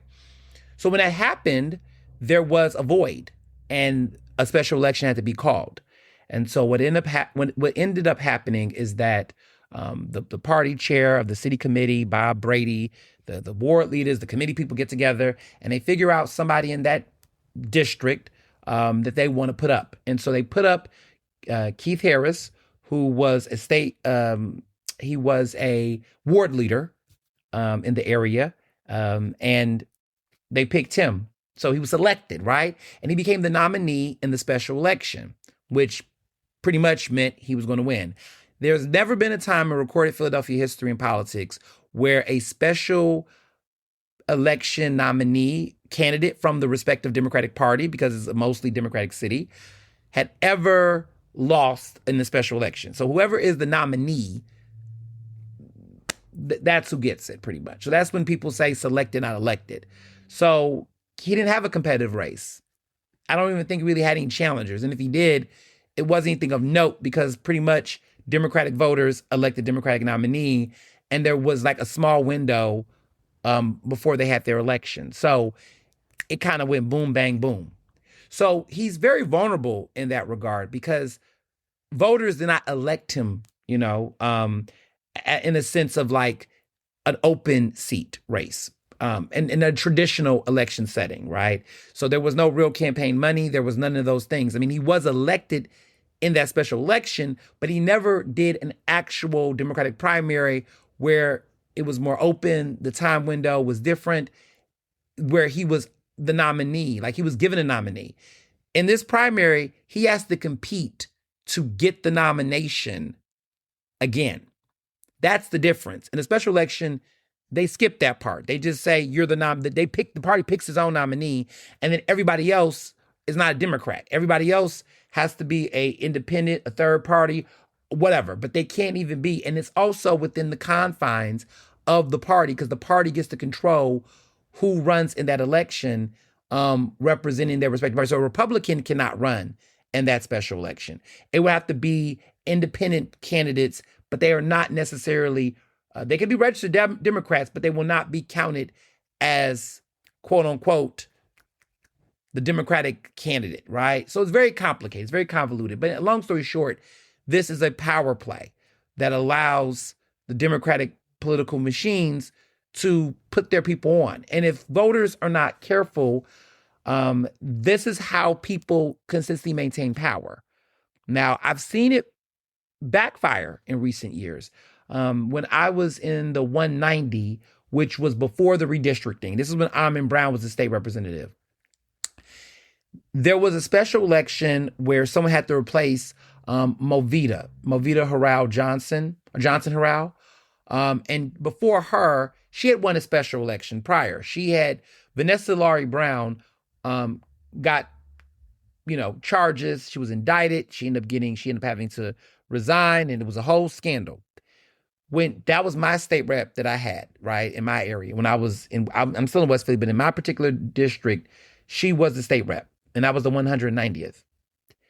She left. It was a lot of shame connected to that. It was scandalous. It was messy, and they had to have a special election. Movita won the special election because she got the party's nomination. Now, here's the thing. Amin Brown apparently had interest, but the party wants money. So if you want to be a pick in a special election, you got to give the party, at least in that particular race, $50,000. You have to drum up $50,000 to the party to get the nomination. From what I remember, Amin Brown was like, I'm not giving them that money for a race. That's especially I got to run for re-election because the race, I think the special election happened in 2019. And then in 2020 primary was the 2020 primary during the pandemic. Yes. So I think his mindset was he wasn't going to run in that special election because of just, he wasn't going to do that because it was only going to be like 1 year. He didn't think it was worth it. It's something that around that notion. So he didn't do it. And then Movita ends up getting indicted. And then other things happened, and that became scandal to the point where she had to drop out the race. She was under house arrest. It was just a lot going on. So she no longer ran. That became a thing. I think she took the plea. That became a scandal. So there was a lot of scandal in this district that I was living in before the redistricting. Now I'm in Rick Krajewski's district, and I believe, is now in District 10 is what they call it. So this is before the restructuring. So they once again do another race, have to have another special election, this time right before the 2020 primaries. Like literally the special election was done in February of 2020 or something like that. And then they had to turn around and do the primaries, which was in April. And was like, you know what? I'm not playing these politics. I'm not doing this. I'm going to just focus on my race. Ronnie Green decided to run, and she got SCIU support, and they put up the money, and she ran a special election. She won that special election, and then quickly she had to go into a primary, and then she lost to Almond Brown.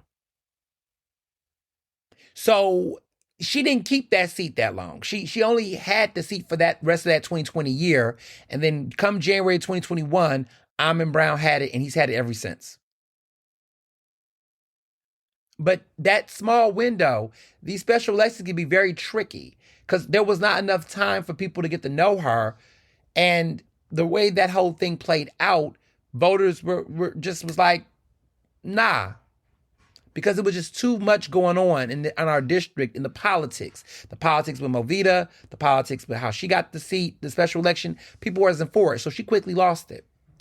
Interesting enough, she is now a state rep. Once the redistricting happened, she ran in another district, and she's been a state rep ever since. So Ronnie Green is a state rep, but in a different redistrict area that opened up a new opportunity for her to run. This time she wasn't running against Almond Brown. She was, and also, there was a new seat available for her. So there was a whole restructuring that happened in the district that then opened a space for her to then run for that open seat. And then she won. And now she's back on payroll and Philly politics as usual. But like, these are the dynamics. But interesting enough, she had a lot of resentment towards Almond for quite some time, but she couldn't beat him. And then she turns around, she gets her seat in another, when the redistricting happens. This happened about maybe 4 years ago. Was it 4 years ago? Nah. Maybe 2 years ago, around 2023, 2024. Maybe 2022. Maybe then. No, it was probably around 2024 when that redistricting went into full effect. Maybe then. Yeah. But no, it was 2022. I think it was 2022 when the redistricting happened, because she didn't run against him because of the redistricting. And then he ended up going into District 10. Yeah, that's when the shift happened. So yeah, it was around 2022. So she, for a while, held some resentment until 2024. She endorsed him when she got elected in the new district seat, and everything had flattened over. But I say all this to say that special elections, you'll get the seat, but you don't necessarily keep the seat sometimes. And so I say all this to say that Keith Harris is very vulnerable. And after that situation that happened a week ago on my show, that whole fiasco, even more so. Interview Kenneth Walker, I would call him a perennial candidate. I think this man has ran for state rep 6 times throughout different, since 2012. He's ran multiple times. He's not new to the rodeo. Unlike Sierra McNeil, who's fairly new as a candidate, he's a different beast. I don't know how the race is going to play out. He's got a lot of bona fides. He's got the civic participation on lock. He's been in the community. He's a pastor. He's worked in nonprofit work. He's done a lot of work on several boards. He's a man of service. You can't take it from him. He's very committed and persistent in that area. I just am curious why voters have not just given them the votes. And he's made interesting cases. He said in some cases, he was just going against strong incumbents. He also got knocked off the ballot when he ran in the open seat. When there was an open seat against Malcolm Kenyatta. People thought that he was going to definitely win. And he got knocked off the ballot, so we never know. A lot of people felt like he might have been able to beat Malcolm Kenyatta in that primary if he was still on the ballot. So this is almost like a homecoming for him, because you're like, well, wait a minute, isn't Malcolm still? Yes, Malcolm is, but the redistricting has reshifted everything. And then Donna left, and then Keith Harris is here, and he's in this district. So there's been a lot of moving around districts, all this gerrymandering, in my opinion, but all this moving of districts have created a lot of kerfuffle when it comes to Pennsylvania races. People are back on track, but that means you're going to see candidates running in districts that they still live in but has moved. Because even me, I haven't moved, but yet my district has changed. So Rick Kaczewski is my state rep, but technically this used to be Amon's, district. I never changed and moved to change locations, but that's what happened. So, I just want to be clear. He's not hopping around different areas trying to run for different seats. He's literally has not really moved at all much. And he's just, the politics are shifting. I wonder how this will play out for him. But I know there's a lot of motion for Sierra. In the interview, he called Sierra a plant, referring to the fact that, Working Families Party is pushing her heavily. She is an insurgent candidate. That is the proper way I would describe it. But, he said plant because he basically is arguing that, hey, she doesn't have these strong ties to the area. She kind of just dropped in. He's like, look, I grew here. She flew here, is the way that his attitude was about it. She got dropped right into this district, and she doesn't really have any familiar ties with the neighborhood, and she's just trying to take this seat. It'll be interesting to see how voters will engage with her and how they'll show up on May 19th. He makes some strong, compelling arguments about, hey, it's time this district had people that was homegrown, that know the area, know the neighborhood, yada, yada, yada. Keith Harris has done the same thing. And I wanted to ask him what was the distinctions. I think he wanted to say he was more put together than Keith Harris. And you can listen to the rest of the interview, but it was one that was very telling. Very, very telling. Let's keep an eye on that race. Now, Josh Shapiro, I'm going to make this very short. We're going to make this very crystal clear. Kylie Kels is not the Queen of Philadelphia. She's not the Duchess of Delco. Let me be very clear. Kylie Kels is from Montgomery County. She just moved to Delco, which is not Philadelphia, okay? And for whatever reason, Governor Josh Shapiro thought that on this social media crusade he's been on, where millions of taxpayers' dollars has funded his quote-unquote digital digital strategy. I mean, millions of dollars have gone to this. And at a certain point, it's just been cringy to watch some of it. Some of it is interesting, but a lot of it is cringe, y'all. He decorates his office with Eagles gear because she is married to a former Eagles player. And the Kels brothers, she's in family, this is her folks, her brother-in-law is Travis Kels, so she knows Taylor Swift, for those who care about those things.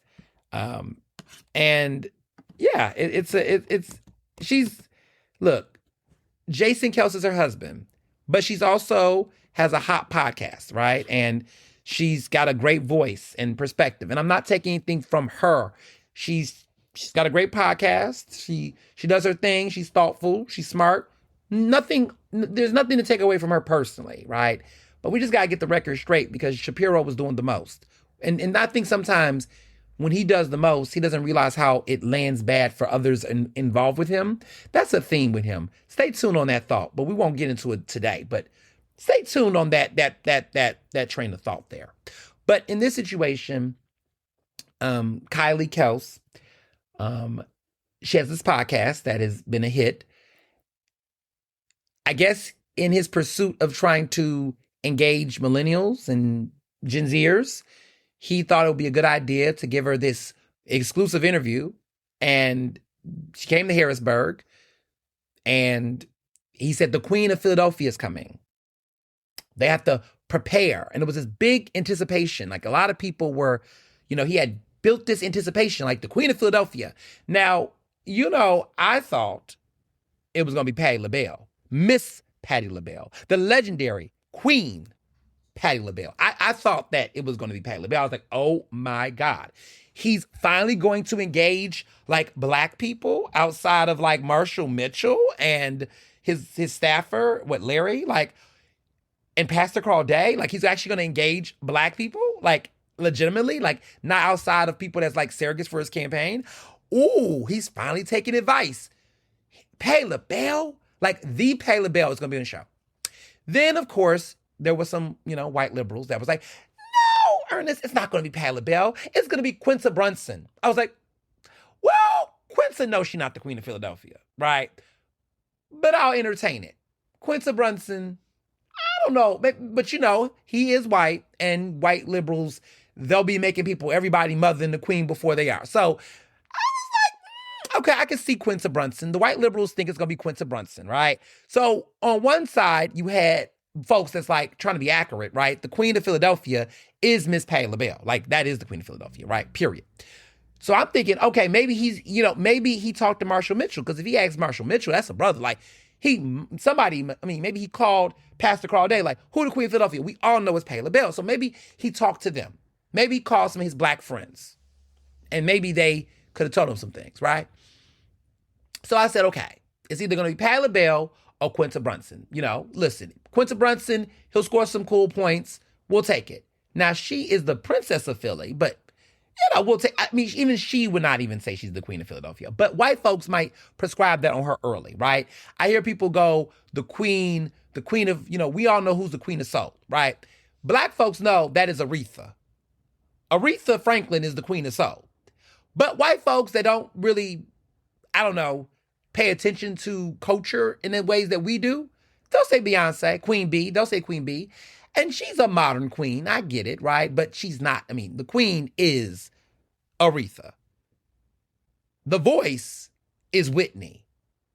But you'll have some white folks that might just say Beyonce. Living queen? Sure. Living, okay, maybe, right? But that's what I mean. Like, I'm reading the room. I'm reading the culture. I can't. I'm thinking with a man with all this money and connections and can pick up the phone, you could have called Philadelphia and asked them. I know him and Sherelle Parker don't have the best relationship, because he could have asked Sherelle and asked her who the queen is. I just was just trying to figure out who it was. So then, of course, after anticipation builds up, it becomes. I was confused. Kylie Kels. The first thing I went was, what? The second point was, are you kidding me? The third one was, I know you lying. And then I was like, but wait a minute, she's not from Philly. Now listen, I don't really follow, all the folks like that, the certain folks. I'm not in the demographic, right? But I knew a little bit, and I was like, she ain't from Philly. I don't think she's ever claimed Philly. Like, what are we doing right now? Okay? So I just did a quick Google search just to clarify, because I like to do my research. And I found out that this woman went to Abington. She went to Montgomery County Community College. Shout out to community colleges. Yeah, we love to see it. But there's nothing in this life that would suggest Philadelphia. Like, her whole upbringing was in Montgomery County. She lives in Delaware County now, but none of this is Philadelphia. So I was gagged. And then what was funny was people in the comments calling her Duchess of Delco. And I was like, she just came to Delco. She's not even from Delco. Like, she's there now, but again, not Philadelphia. So I was just perplexed. And so I just had to say, for the record, I had to fact check and just let people know, we're not going to do this. Shapiro's team, we're not going to do this. I know this might to you all feel like a very insignificant point. It kind of is, but it really isn't though. Because here's the problem. This man is most likely going to run for president. And what you're not going to do is you're not going to try to, on your crusade to whitewash Pennsylvania to appeal to white voters, that's what you want to do, is begin to rewrite history. Because that erasure is real. And I've noticed that Shapiro's entire appeal in Philadelphia and in Pennsylvania has been just basically talking to the most whitest, blandest folks in the area. He's so busy trying to assimilate himself into an Anglo-Saxon white Americana in Pennsylvania.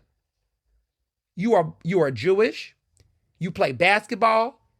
I know you know culture to some degree. And it's really cringy because I know you can't be walking around here trying to sound like Obama, have a mentor who's a black minister, and try to act like you don't know what's up. See, I think Shapiro playing in our face. I think Shapiro is a lot more inept than he tries to appear to be. And I don't know what this folksy shit he's doing, but it's insulting. There's just no way. Ain't no way. I know he knows. You don't have a running mate like Austin Davis and play games like this. I don't know what's going on. I know what's going on. He's pandering. And I just think it was important for that moment in time to say, you pander a little bit too much. Because now you coming for the queen. And now you doing too much. And now you got Philly in the conversation. And Philly, a predominantly black and brown city, would never have somebody from Montgomery County as the queen. Especially a white woman that most Philadelphians don't know like that. They don't. They know her husband, right? Let's be clear. But she was never in Philly like that. She was never like in the mix. Like you think about, I'll give you a good example. She was no Cheryl Lee Ralph. And there's no shade to her because she was being her own self, living, being a mom, doing her thing. There's no shade there, right? But like, let's be clear. Like when the conversation's about, Jill Biden, right? When they was calling her Jilly from Philly and folks had to go, Dr. Jill Biden, we not going to say Jilly from Philly. There's only one Jilly from Philly, and that's Jill Scott.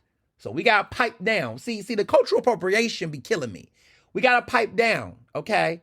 Dr. Jill Biden has done some great work, but there is one Jilly from Philly. And it's crazy to me because I've lived in Philadelphia for 16 years now.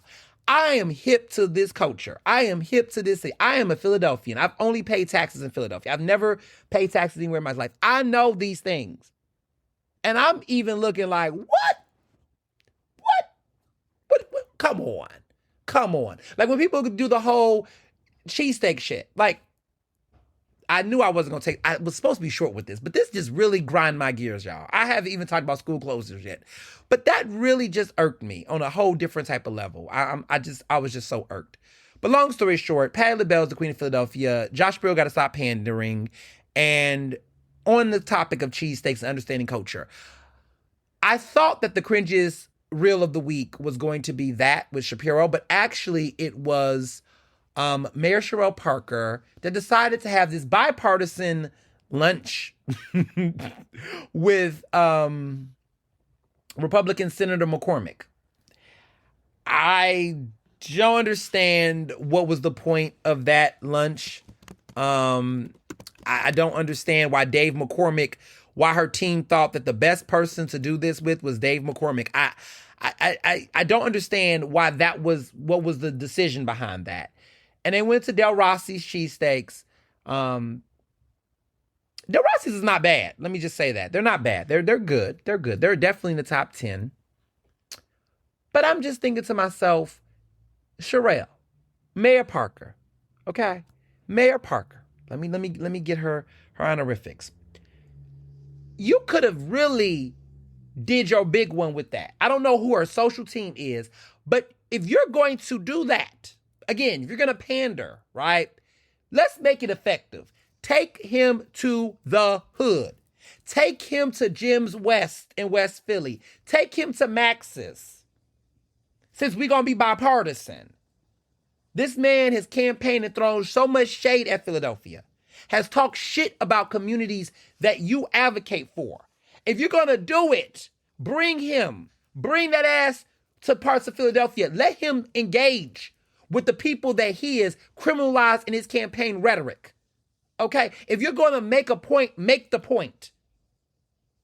But that's not what she did. She went to Del Rossi's. She had it was very cute. It was very safe. It was very innocuous. And she literally met on his terms in a city that is her city.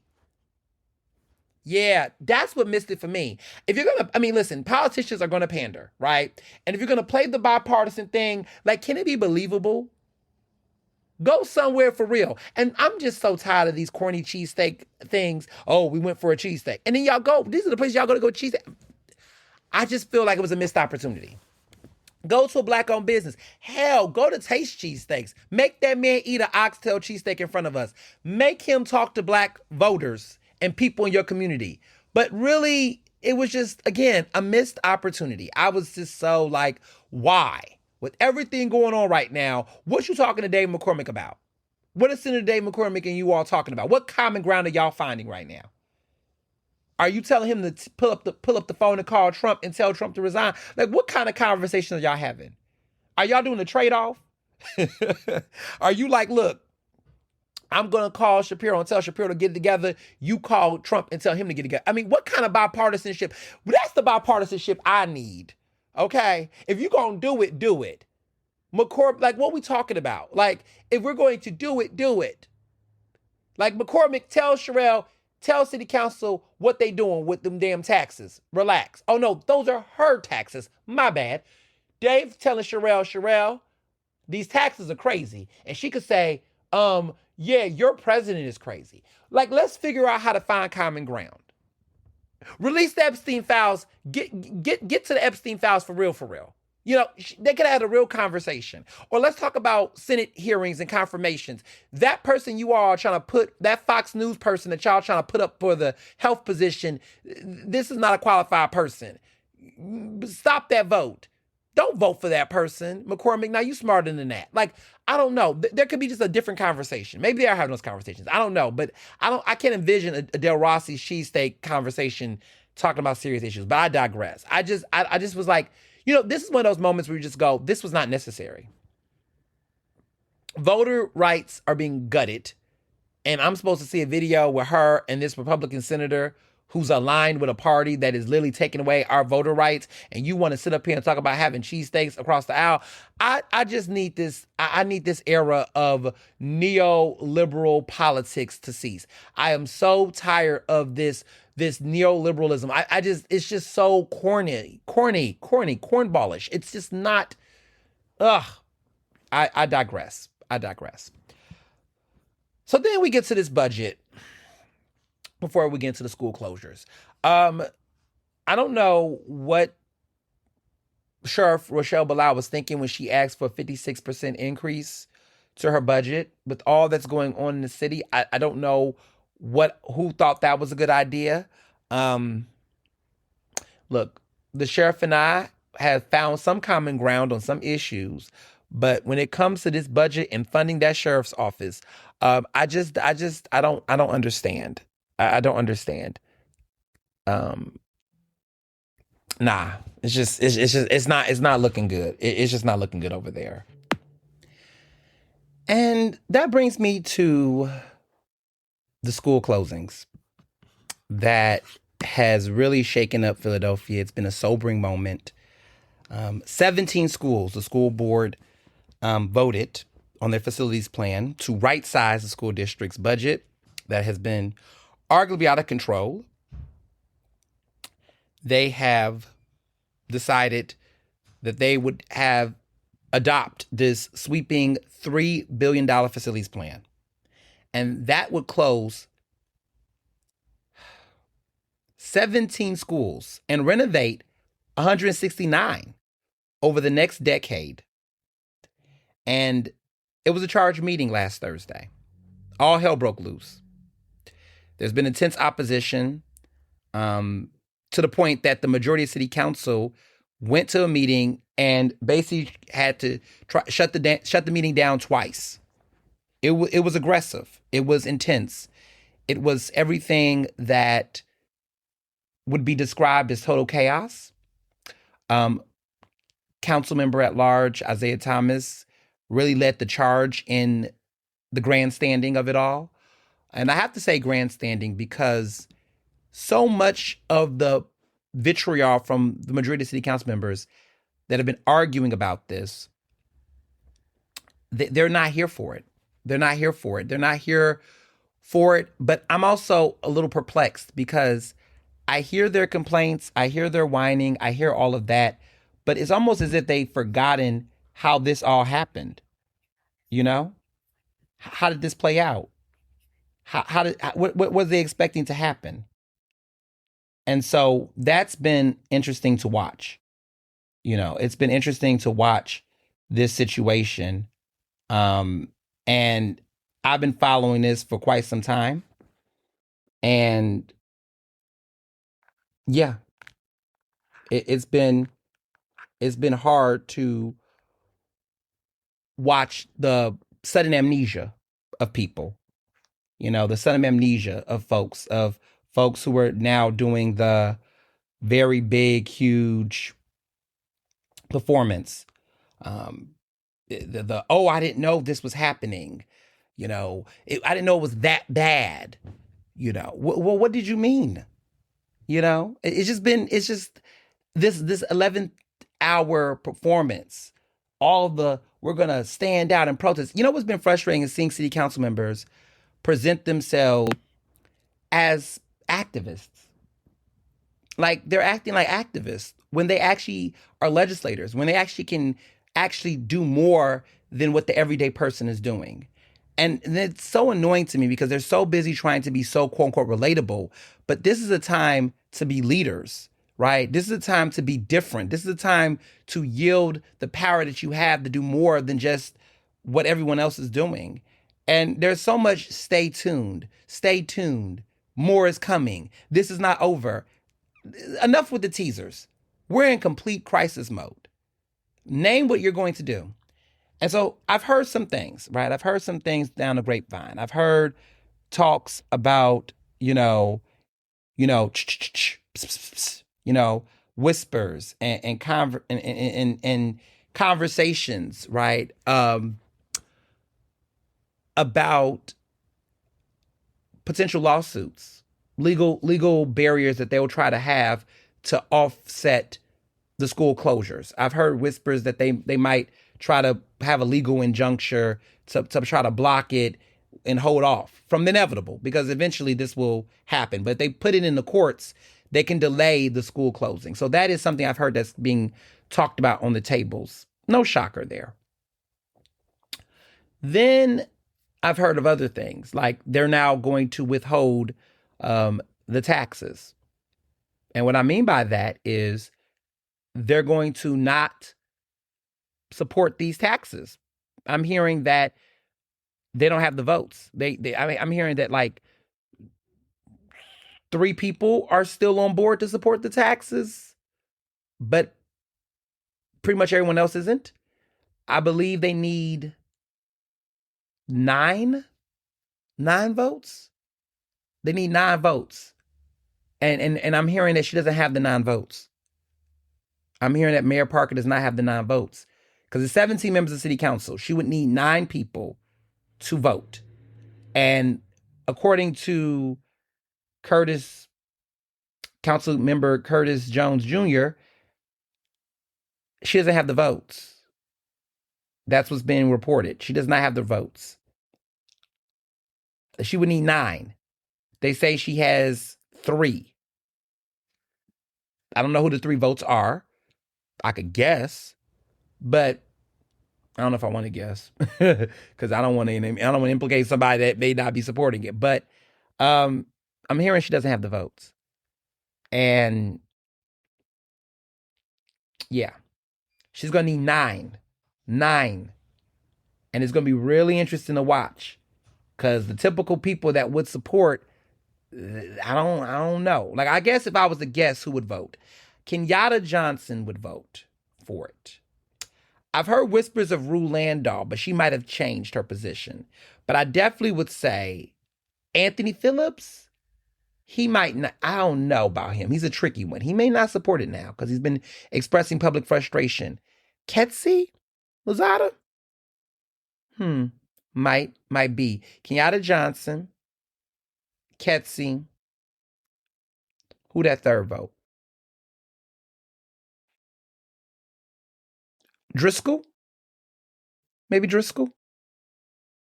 Maybe. I'm just guessing. I can't confirm, but I'm just thinking who those three could be. It's definitely not Isaiah, definitely not Jay Young. Anybody who showed up to the protest, which, mind you, Kenyatta Johnson did not go to that. But anybody who would show up to the school board protest, they're clearly, I can't imagine them going to that and then supporting it. I mean, Curtis Jones Jr., who I thought would be on board, might have been on board at one point. He was on board at one point. He's even said he can't do it because his logic is, I can't support the closing of 17 schools and then tax working class people at the same damn time. Like, you can't close these schools and then tax these people in the name of the school. Like, it's just not, the math isn't mathing to him. So that's his stance. So I can see him showing some strength and going against it. Anthony Phillips was at the protest. I can't see him, anyone who showed up to that protest, I feel as though they wouldn't then support the rideshare tax. I don't see it. It's gonna be interesting. It's gonna be interesting couple of weeks. We gotta observe and monitor the situation. I'm hearing all kind of things. I'm gonna break some news later this week because I've heard something very interesting. I'm gonna wait. Because it's too much. It's too heavy. It's too heavy to bring that into the conversation right now. But this week we are definitely going to unpack some revelations there. So that is very important. That is very important. I want people to know that. So I want to talk a little bit about Dr. Ayla Stanford. I have an update. I got this statement and I am sharing it. To Ernest Owens, we are proud of the work our team has done to serve thousands of Philadelphians with care, dignity, and trust. Our mission has always been rooted in advancing community health and supporting both our current and next generation of healthcare professionals. Recent statements made by a former employee do not reflect the truth. We categorically deny and refute these claims. Our focus remains on delivering high-quality care, strengthening our programs, and upholding the values that guide our service to the community. We will continue to move forward with transparency, integrity, and unwavering commitment to the people we serve. That is from Stephen Holliday, the director of HR for It Takes Philly, which is Dr. Ayla Stanford Center for Health Equity. That is the statement that they gave me on today. So that's the update. Earlier when I was recording this podcast, like literally anything can happen between the time I report this long ass podcast. So while I was recording this podcast, this tea fell on my desk. So when y'all was wondering earlier, like, wait a minute, did you say as of right now the recording? Well, as of the recording now, this update has fallen on my lap. So anything can happen. I was waiting for a statement. I requested a statement. Now we have a statement. So this is the statement, and I wanted you all to know it. As you all know, it's on social media. You all are giving interesting reactions and takes to the matter. But here we are. So do as you may with that information. It's a very safe statement, in my opinion.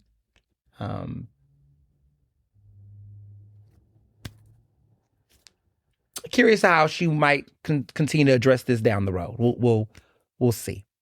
We'll see. Maybe she just wants to move on. Maybe Dr. Stanford just is like, listen, she said that, we don't agree, and they just want to move on. Interesting. Okay. We'll just leave it at that. So this brings me to this week's Ask Ernest.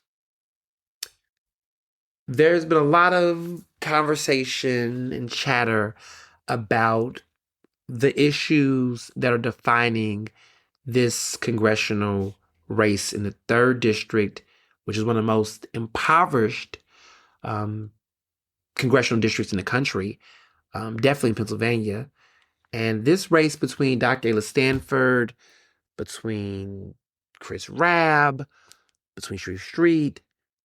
The Inquirer had posted a story that pretty much, made this argument that, hey, what's going on with Dr. Ayla Stanford being accused of refusing to say genocide and allegations of her accepting AIPAC money, that this is the defining, issue or something around the ilk. And I want to be super accurate about what they said in their headline. But they said how the Middle East and the word genocide became the defining issue of the Philly congressional race. And I think, in my opinion, that narrative, right, I think is drawing a lot of frustration and people who feel as though the way that that story was written, because I want to provide my context, right, that there are Black voters that are going to, let me be very clear, determine the outcome of this race, right? Black voters are going to determine the outcome of this race easily. If anybody thinks that Black voters do not matter, they're dead wrong. And so Black voters are going to determine who becomes the next congressperson in this district. Okay? That being said, the fact that the Inquirer, which, they already have their problems, we already know that, decided to frame that being the defining issue. One, it's concerning. One, I don't think that is accurate personally, but also, what does that say about the way that the race has been covered? So what I said, I shared a post on my Instagram and I said, time to be brutally honest about this current Philly congressional race. I said, I wish certain progressives were as passionate about the atrocities happening in West Philly as they are about the West Bank. The disproportionate level of energy regarding Palestine in this congressional race has literally deflected attention from other critical issues happening right now in this local election. There has been a socio and economic genocide afflicting Black Philadelphians for decades without much focus on how it's impacting voters who are feeling this every single day. We should all be concerned with global injustice, but Black voters are always fighting in Philadelphia to have their lived experiences prioritized, even when these campaigns often shift the focus. So then I went further on in my comment, and I said it needs to be said, because I've seen enough. It must be nice to be a single issue voter. The privilege to simply hyper-focus on one matter that doesn't encapsulate other dire issues impacting the majority of residents in a congressional district. I've been covering this race for months, and the majority of voters I engage with aren't prioritizing Palestine over economic opportunity, school funding, voting rights, employment, data centers, healthcare, LGBTQIA rights, and more. The hyper-focus on whether or not a candidate has gotten AIPAC funding has distracted from the actual competence of the candidates running. Here's the brutal truth. AIPAC donations will not be the sole deal breaker for Black voters. Read the room, progressives. Speak to the issues that impact this predominantly Black congressional district. Candidates that continue to run on national issues without speaking on the ways local people are struggling will rightfully lose. I see the disconnect, and as we enter the final weeks of the election, the train wreck will only get worse if the shift doesn't happen quickly. That's what I said. And so let me be very clear, crystal clear, okay? I'm not saying that what is happening in Palestine, in Gaza, in the West Bank is not important. It is horrendous, right? There is a genocide. People are dying. People are being killed. People are being slaughtered. Innocent people. It is a humanity. It's a human rights crisis. Okay? It is. It's horrible. And the U.S. funding weapons to Israel in this manner is horrible. But there are other issues happening around the world that are also horrible, and the U.S. is also funding, right? We see countries in Africa, Sudan, others, the Congo. We're seeing other issues happening that are afflicting, communities that share my ethnicity. And it's terrible. It is. The U.S. and how they have funded wars across the world and how they have imperialized, marginalized communities around the world. It's horrible. Been horrible. And how they've done this, even in the United States, in Black and brown communities, including Philadelphia, is atrocious.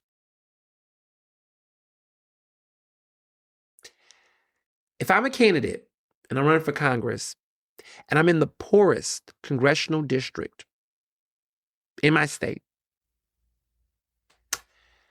if I'm going to talk about this issue, it is my responsibility to make sure that the messaging is resonating to voters in a way that they do not feel like it's in a binary. Right now, the way that progressives and canvassers for Chris Rabb are talking about the issues in Palestine, they have not really done a very salient job of making the connection resonate with Black voters in some of these neighborhoods, especially those in West Philadelphia. They're not. They might start to after what I've said this weekend, but it is not. I live in West Philadelphia, okay? I am in the community. I am always walking around asking people what's going on, how they feel about the election. I'm in barbershops, I'm at after-school events. I'm in the community. Like right across from where I live, there's a group of families, Black kids that are playing football and their family members out there, and they do football practice and things. I eat local. I'm hyper local. I love to eat. And I ask people, like, what you think about the election? How you feel about this? What's going on? I just love to talk to everyday people who are not in the political, hamster wheel of this shit.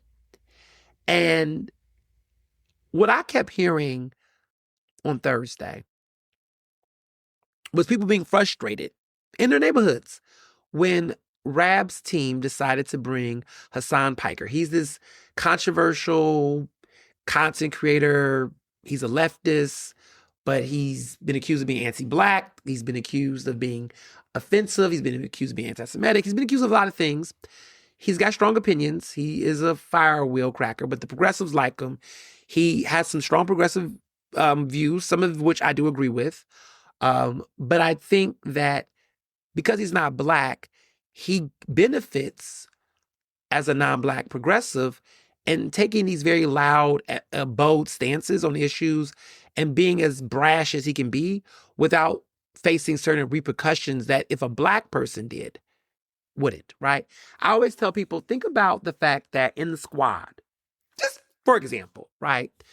Cori Bush, Jamal Bowen, right? They took strong stances, big, bold stances. Why are they the only ones that lost their re-election bids in the squad? It was always the Black candidates that become the sacrificial lambs. The other ones, some of which are Black, stayed. But notice that when you look at Black candidates who try, right? We saw what happened in New York City with the Black, assemblyman who's over there. Standing up for workers' rights. Is that Che Asi? Standing up for workers' rights. Standing up, doing the things. Wants to run for Congress, told he can't do it. By Mondani. Mondani tells him, you can't do that. We need to be strategic. Black progressive candidates get the short end of the stick in that movement. And nobody likes to talk about it. Their campaigns are largely run by white people or non-Black folks. Their agenda is given to them. And while they do agree on these issues, the way those messages are being told and communicated to the communities that they're from and they care about don't resonate, don't land. How many times have we seen Black progressive candidates lose? And what do they have to do to win? And how does these same progressives that claim that they're in solidarity with them backstab them and turn against them? I think about Seth Oberman Anderson. I think about how close he was to beating Cindy Bass in that district race in North Philly. I think about, Cass Green and how she was close to winning, but didn't. I think about Andre Carroll when he first ran and what he had to do to win the second time around. But then I see other candidates like Nicholas O'Rourke, who couldn't get the support he needed to win the first time he ran for city council. Are we noticing a pattern here? Right? And so there's been some Black progressive candidates that were successful to win the first time, right? Rick Kaczewski, but look where he was located. Look at his particular area. He's now my state rep. But look at his particular area and the type of white progressive votes that he needed to appeal. But he's polarizing in the district. I live in this district. He is my state representative now. He's polarizing. There are some Black voters that just don't like him because they feel like he's out of touch or he's not relatable to them in the ways that they had with their predecessor, who, mind you, James Roebuck had been in that district forever, right? But he was getting old. I think he's deceased now. But, it's time for him to retire. But we lose sight of what allows certain Black Democrats to win in these communities. You just can't say, it's the establishment machine. It's not just that. It's not that. I can tell you why Cass Green lost. I can tell you why she lost 2 times in a row. I can tell you why Andre lost the first time. I can tell you why Nicholas O'Rourke lost the first time. And why Seth Oberman Anderson lost, even though he was so close. We could talk about how Chris Rabb won, right? That's easy. Look at that district. That district, that Mount Airy, that audience does not look like the rest, does not look like North Philly. It does not look like West Philly. That's a very unique area. Like when you talk about income and education level and all, that's a very different audience. And the problem with the Working Families Party, but progressives, is that they want to run all their candidates the same. You can't run Black progressives across Philadelphia the same way in every district. You can't run Philadelphia progressives like New York progressives. There's so many people keep on talking about Mondani. Y'all, do you understand what, like New York City? Do you know how large, diverse New York City is? Like, do you understand the New York City political system? That they're more inclined to have one-term mayors. Philadelphia hasn't had a one-term mayor in God knows how long. Decades. Like, we don't get one-term mayors. Even if they wanted to be. It's very seldom. It's very rare. You could drop a bomb in a Black community like Wilson Good, authorized, right? The move bombing, which will be having its 41st anniversary this month. This is a city that has given Frank Rizzo power. This is a city that will have multiple guaranteed 2 terms for a mayor. People keep asking me, "Oh, you think Sherelle Parker is going to get reelected?"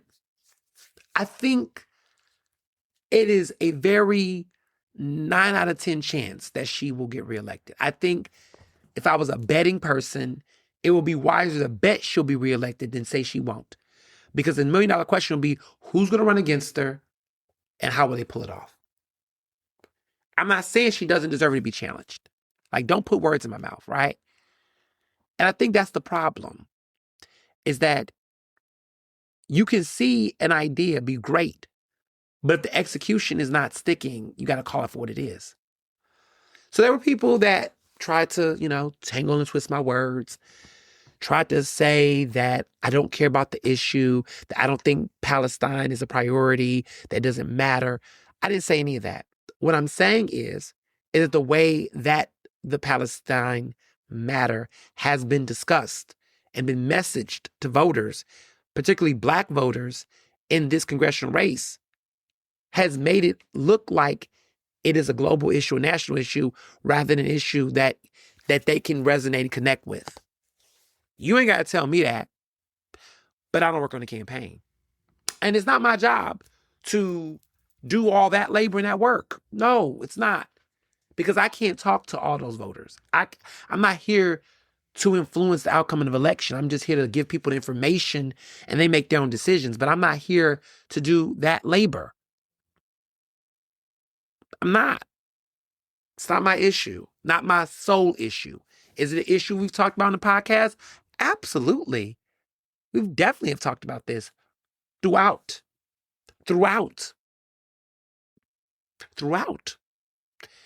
But, because I'm not going to say things the way certain political stands would like me to, then I'm quick to be vilified and made the enemy. Because I didn't say that it should be, or because I didn't say it currently is, then somehow the narrative was, I don't care. And then people went low. Oh, they went low. Then they start saying that, because I was an APAC intern, which we've talked about this forever, but they were like, oh yeah, this one guy was like, yeah, you're an APAC intern. So I'm not surprised that you're trying to erase and take Palestine out the conversation. What? Who said that? Who did that? That's not what I said. Did I say Palestine shouldn't be in the conversation? Or did I say that the conversation around Palestine is having a disproportionate amount of discourse in this conversation? And as somebody who lives in this 3rd district, I just think that the candidates are spending so much time talking about Palestine in a very isolated manner that we have not gotten to the actual connection. So if you want to say, okay, this issue is bigger than just a global affair, got it. But that's not what's happening on the campaign trail. And anybody who's been following it knows that.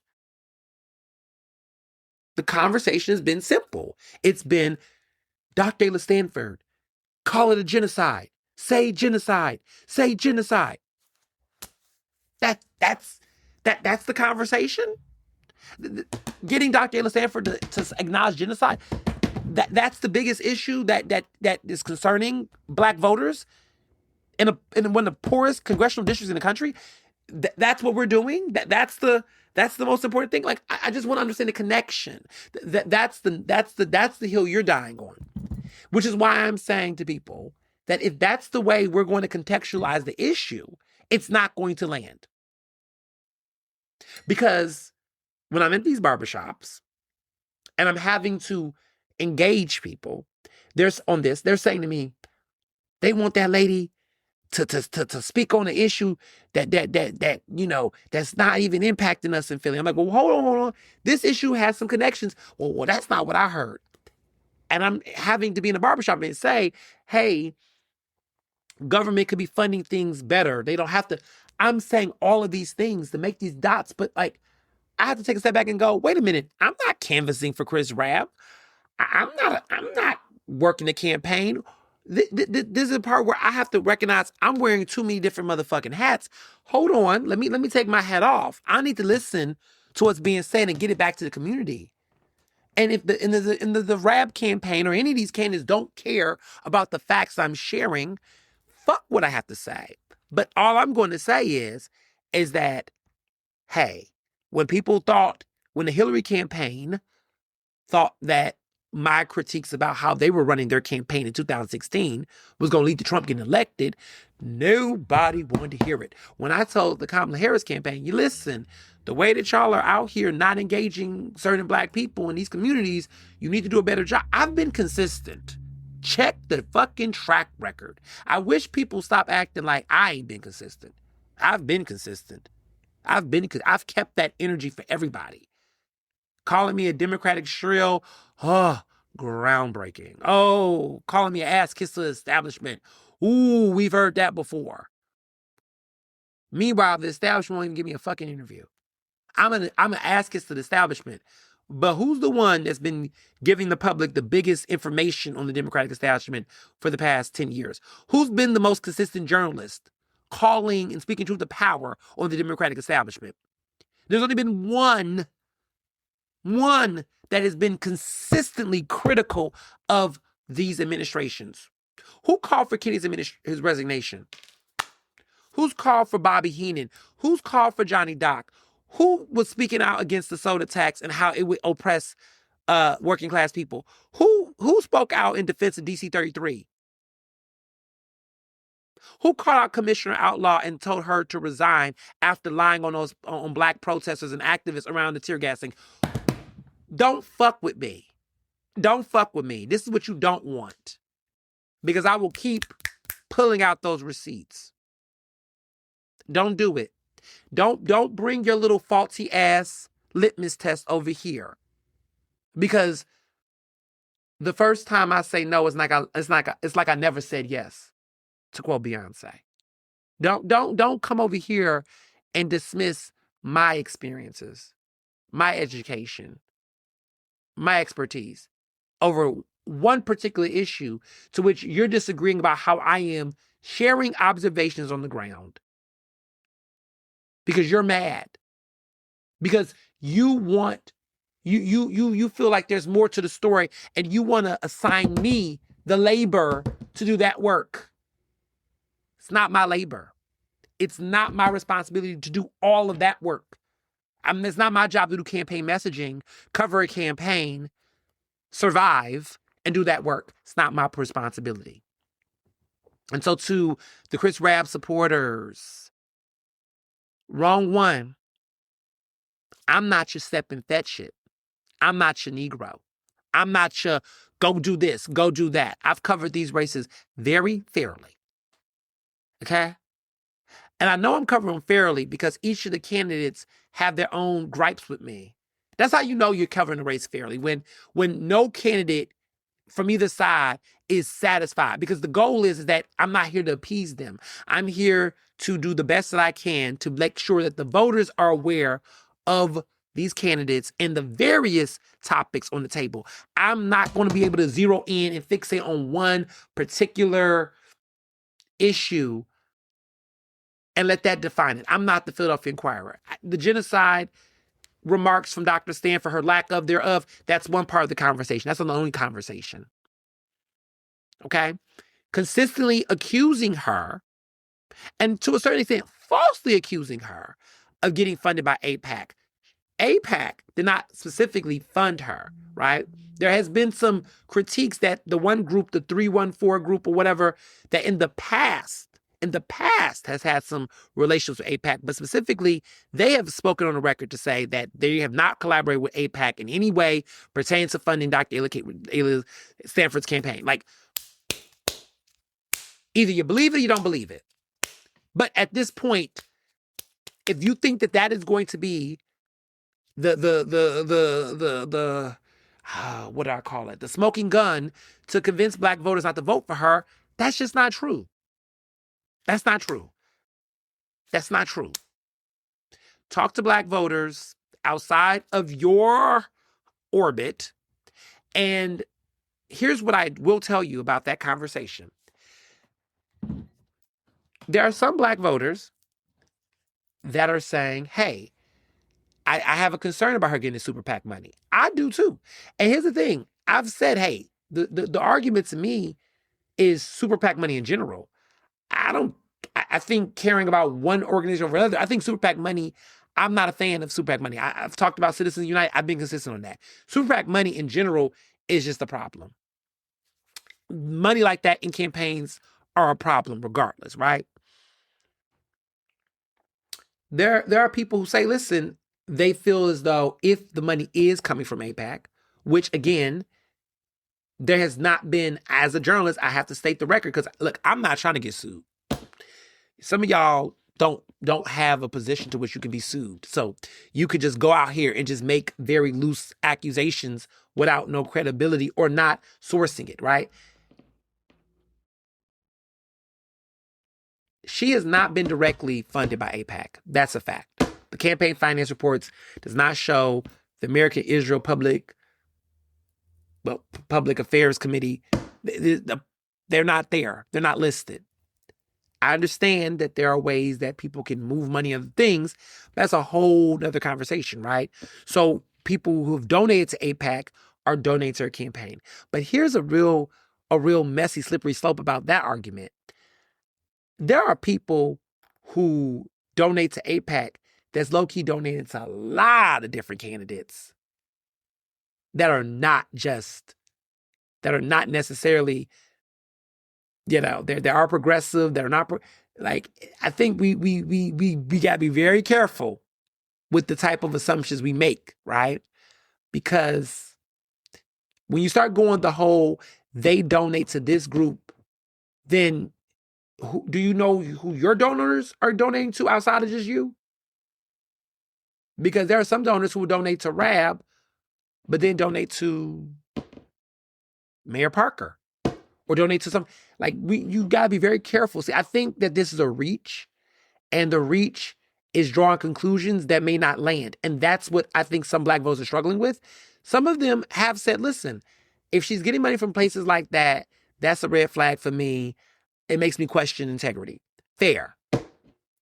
I'm somebody who can understand that. I too can say, listen, again, regardless of whatever the organization, when you get a super PAC money by anybody, I can say, that's very telling. That's very telling. And I think that's a fair case to make. But that's one part of the critique, right?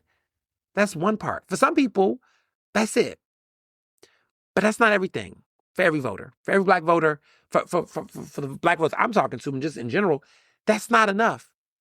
There are some people that I've spoken to and said, hey, she's getting super PAC money.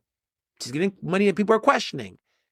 They're like, well, hell, she got to get her money. She got to do what she got to do to win. There's a lot of people that think like that too. You can't tell me that you have not heard folks, elected officials, folks say, you got to get that money to win. We need her to win. She got to do what she got to do to get that money. There are some people who, when it's a competitive fight, especially when we see presidential races, the way that Kamala was getting money left and right, people didn't care because they wanted her to win. They wanted her to defeat Donald Trump. They didn't care about the funding. Some people did, but a lot of people didn't. So, again, that if you're going to go in that direction, again, that can't be the sole end-all be-all. It's not the end-all be-all. There are still voters supporting her. Now, consider, hey, what other things are questionable or concerning about Dr. Ayla Stanford? There might be other conversations to be had that might resonate with different people. For some white progressives, the super PAC money or the allegation of AIPAC might be the thing. For some people who are very, very deeply connected to Palestine beyond, personal empathy, right? They have family members. That's a no deal for them. That's a no-brainer for them, right? Some people will judge people and say that should be a no-brainer for everybody.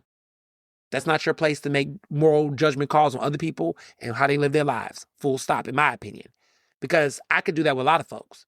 I could say, listen, the fact that Mom Donnie got elected and did not appoint any black people in his senior cabinet in a city like New York City is just so unacceptable to me. And that, to me, is unacceptable, to not have anyone black in that city when he needed the black vote to help him win. And for him to do that in a city like New York and not have that kind of representation, to me, is unacceptable. And I'm not going to support him. Or, when, I don't know, Helen Gim went to the Union League, a white supremacist institution that she once described it as, critiqued it as being a problem, and she took her ass back there. For some black voters, that was it. They said she's a hypocrite. That's a problem. I remember progressives telling me there's more things at stake in this election than just that. Oh, is there? Why? Why? Exactly. We could all have serious issues. Biggest points, right? And I'm not trying to compare. I'm not trying to be an oppression Olympics here. But what I'm trying to say is that there's always going to be serious issues that will be no-brainer for some people and will not be for others.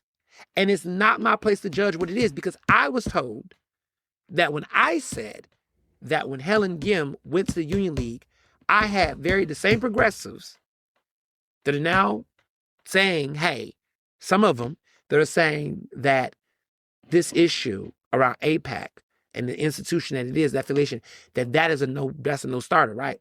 Heard. But I want to be clear that that when it comes on the other side of this, for some people, that's not going to be enough. So does that mean they're horrible people and they're bad people and they're evil people? No, because some people may not understand the full extent. There's some people that don't even understand what AIPAC is. Have you ever thought about that? That in our own silos, we could care about something all day and don't know. There were some people that did not understand the full extent of why the Union League was a problem. Yeah. Some people was like, she had to go. She went to an event. I heard people creating all excuses for her. I've been there, done that. I'm not here to make excuses for people. What I'm here is to explain character, not the character of Ayla, but of voters. That you can't hate the people that you're trying to liberate. You can't shame the people that you're trying to build up. You have to understand how they think to then understand how to win them over. Let me teach you. Because I've seen issues in my community that I've improved. I've changed. I've inspired legislation. A good example of that is neighborhood racism.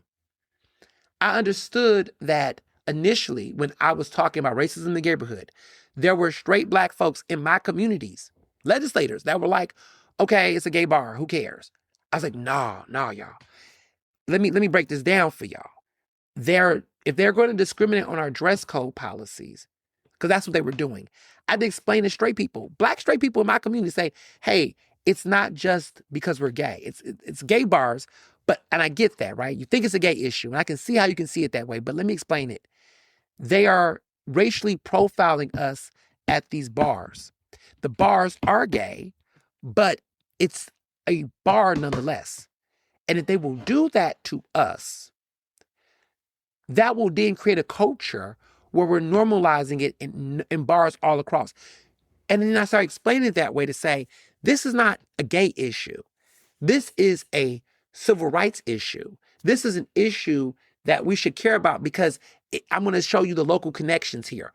That's what I did in my work around that issue 10 years ago. And because of that, we saw legislation get passed by Derek Green and members of city council, but he took the lead on it. Shout out to former council member Derek Green. And that changed the conversation. It stopped being about the neighborhood. That was the catalyst. But then we moved into a conversation about discrimination by commercial properties in the city of Philadelphia. And that policy changed. So you're talking to somebody who knows what it means to be personally zeroed in on the issue. The issue impacted me as a Black queer man because that was the area that I used to go to, right? But I had to realize that if I wanted to mobilize people out of my community to be able to fight this issue that I knew that they could understand, I had to make it make sense to them. That's not what's happening with this conversation around Palestine in West Philadelphia.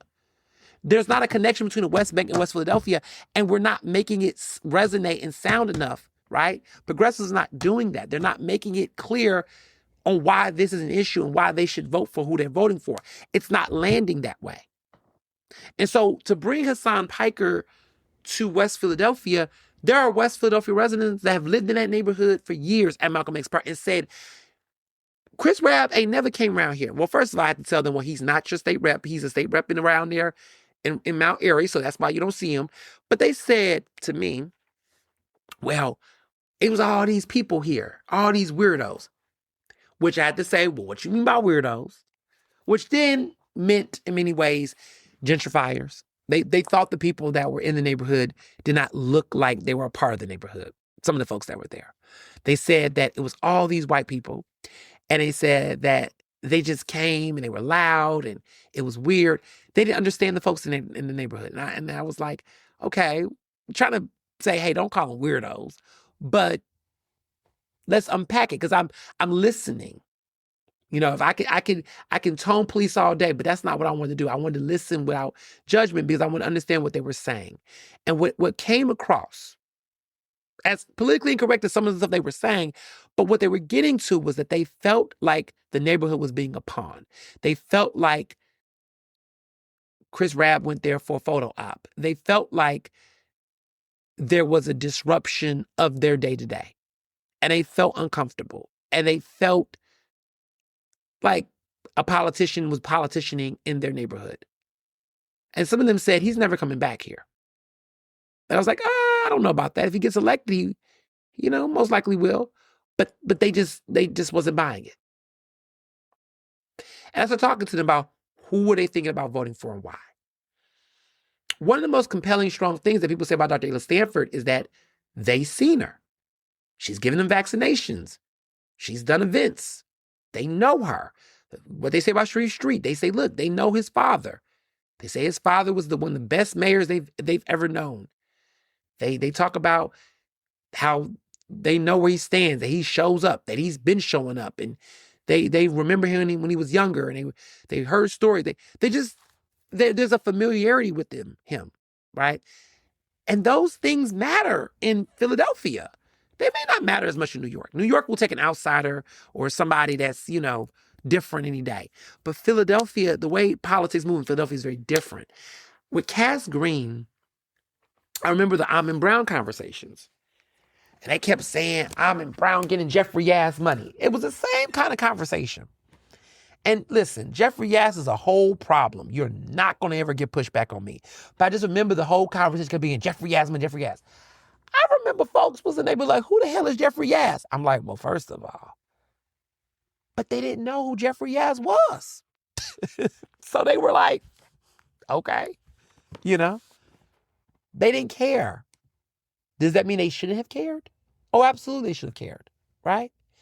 But what they did know was that Almond Brown was knocking on their doors, feeding them during the pandemic. That Almond Brown has the Halloween event. He comes around and he's engaging and he's present and he's helping them survive.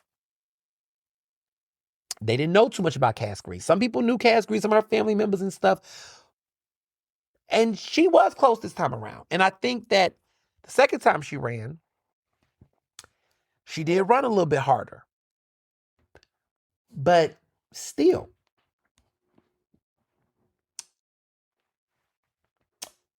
one could argue she should have took that race the second time around. That should have been easy for her. But it wasn't. I remember covering Seth Anderson, Oberman Anderson's race against Cindy Bass. And I remember there were people that were really liking him because they really didn't like Cindy. But there were some voters in certain wards that were kind of like, he might be too radical. They didn't know enough about him. And then there were people that was questioning his racial identity, which he's black.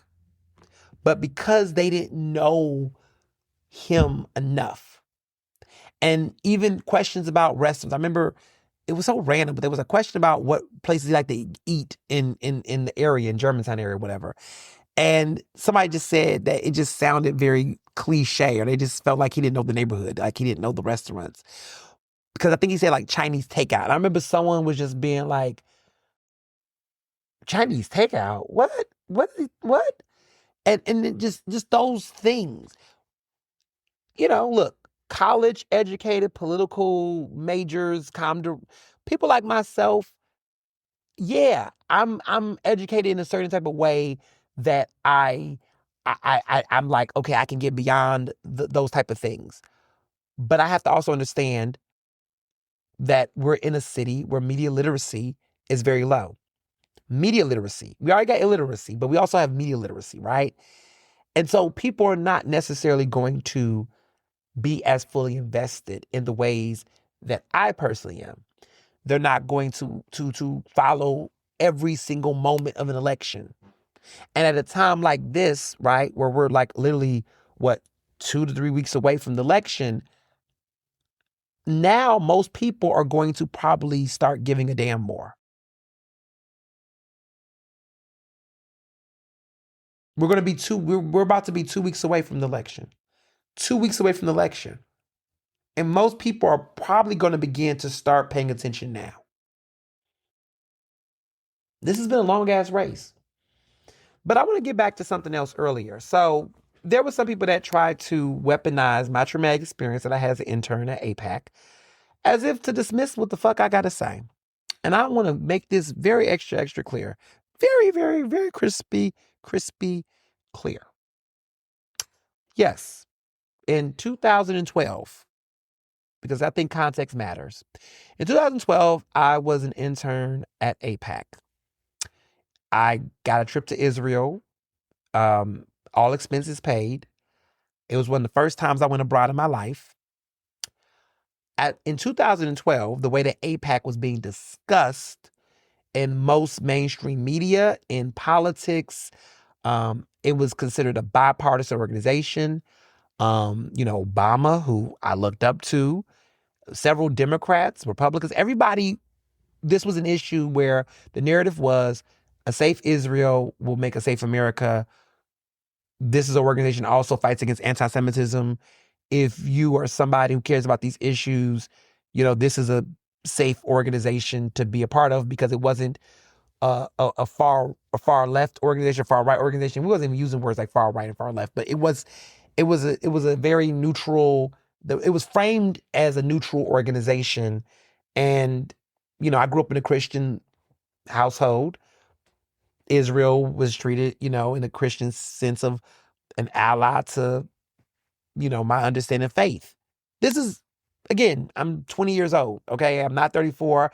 I have not been radicalized and educated and all the things, right? I'm navigating. I'm thinking, I don't think I even read Pedagogy of Press. I think I read Pedagogy of Press like maybe a year or so later. I'm navigating life. This is before the Black Lives Matter movement. This is before a lot of shit, right? Like Trump.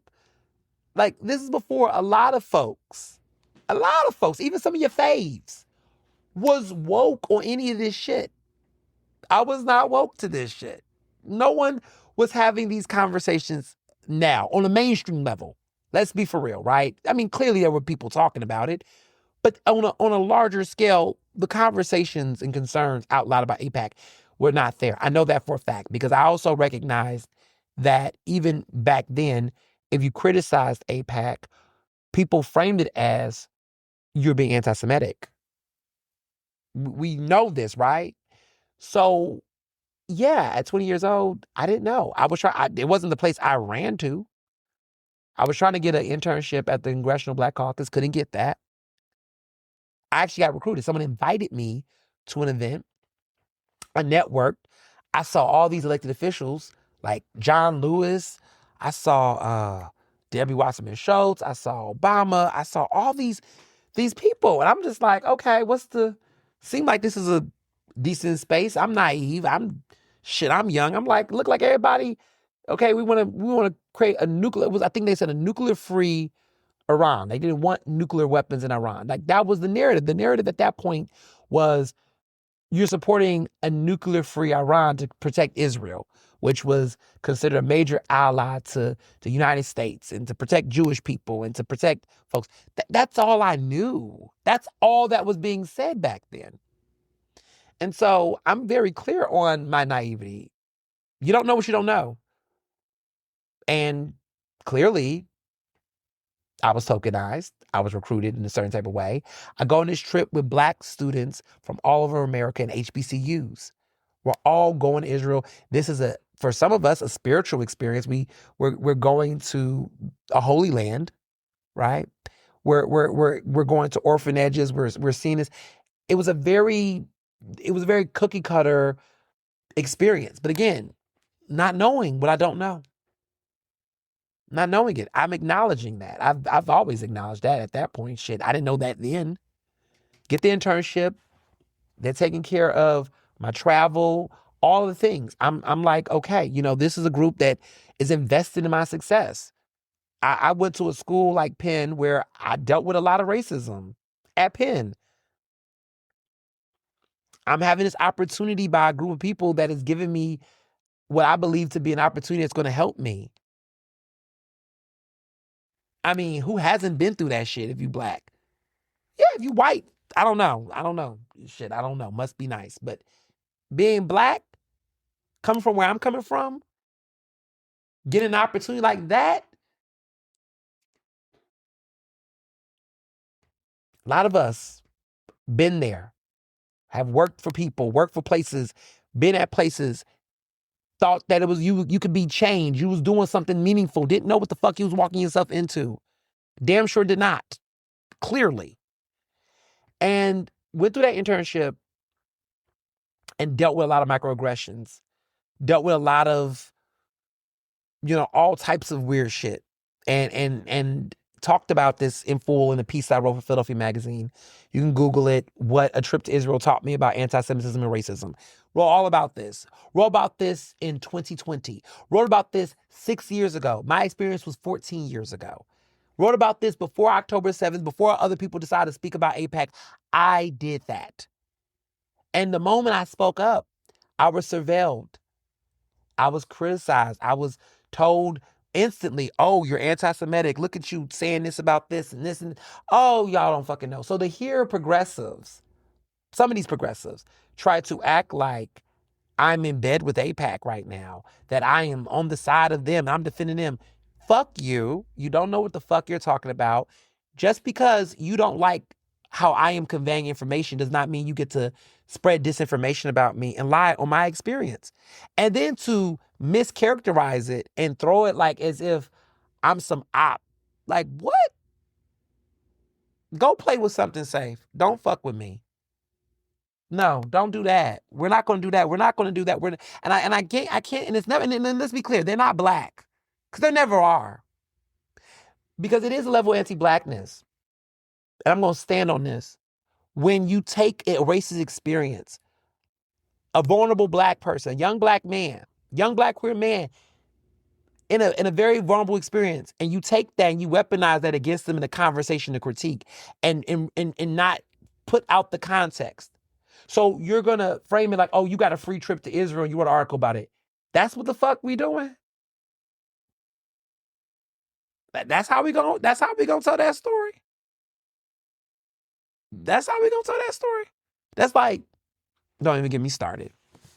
Don't even get me started. But the reducing to not to try to invalidate a voice or a position that is not yours. Yeah, nah. We ain't gonna do that. The thing about me is I don't have anything to hide. The reason why people know is because I told that. I shared that. I could have easily deleted and took it off my LinkedIn and hid it. And no. Because no part of my life I'm going to erase. It's a part of my journey. It's a part of my story. It's a part of my experience. And I think when we get to a point where we want to curate experiences in our lives that fit narratives, what? No, as a Black person, I'm never going to be ashamed of any aspect of my journey. It's a part of who I am today. Being there explained to me how problematic APAC is. See, a lot of people are talking about APAC in ways that, look, they're reading articles, they're talking to people, but what does it mean to actually talk to a Black person, right, that actually went through that shit, like worked there, well, specifically intern. I was never an employee, but I was an intern. Went to Israel, went to the trips, saw the politicians, rather than condemn that person, you should go, so what was that experience? Oh, but I shared it. I can educate you. I can tell you the tactics. I can tell you how deep this shit goes because I lived through it. If everybody shows up to the experience with no regrets, no doubts, no issues, no errors, no flaws, what kind of fucking movement are we building? Because I thought that the whole idea of the progressive movement, and I still believe this, I'm not going to let non-Black folks dictate this experience to me, but wasn't the whole idea was to work with folks from different experiences? Wasn't that the whole plan, to get that intel? Like, do we tell people with mass incarceration, that are victims of mass incarceration, oh, there's no space for you, there's no seat for you in this movement as somebody who went to jail, who got arrested, there's no space for you in this movement for somebody who, previously did something offensive and repented for it, or there's no space for restorative justice, says the people that advocate for restorative justice. I don't get it. I guess it's okay for Helen Gim to fuck up, right? Oh, for non-Black progressives. Oh, Helen Gim can be a hypocrite all day. Give her grace. A young Black queer man who interns and gets exploited, I'm going to continue to hold that against you for a decade and a half. I'm going to keep bringing it up whenever I want to as a way to try to silence whatever critiques you have. Yeah. That's rich. That's very rich. Thing about me is that I see that happen to a lot of Black people in this community, in progressive spaces, where people take experiences of theirs, say, oh, you used to work for this elected official. You worked on that campaign. You can't be trusted. Right. I see them do it to Black people all the time.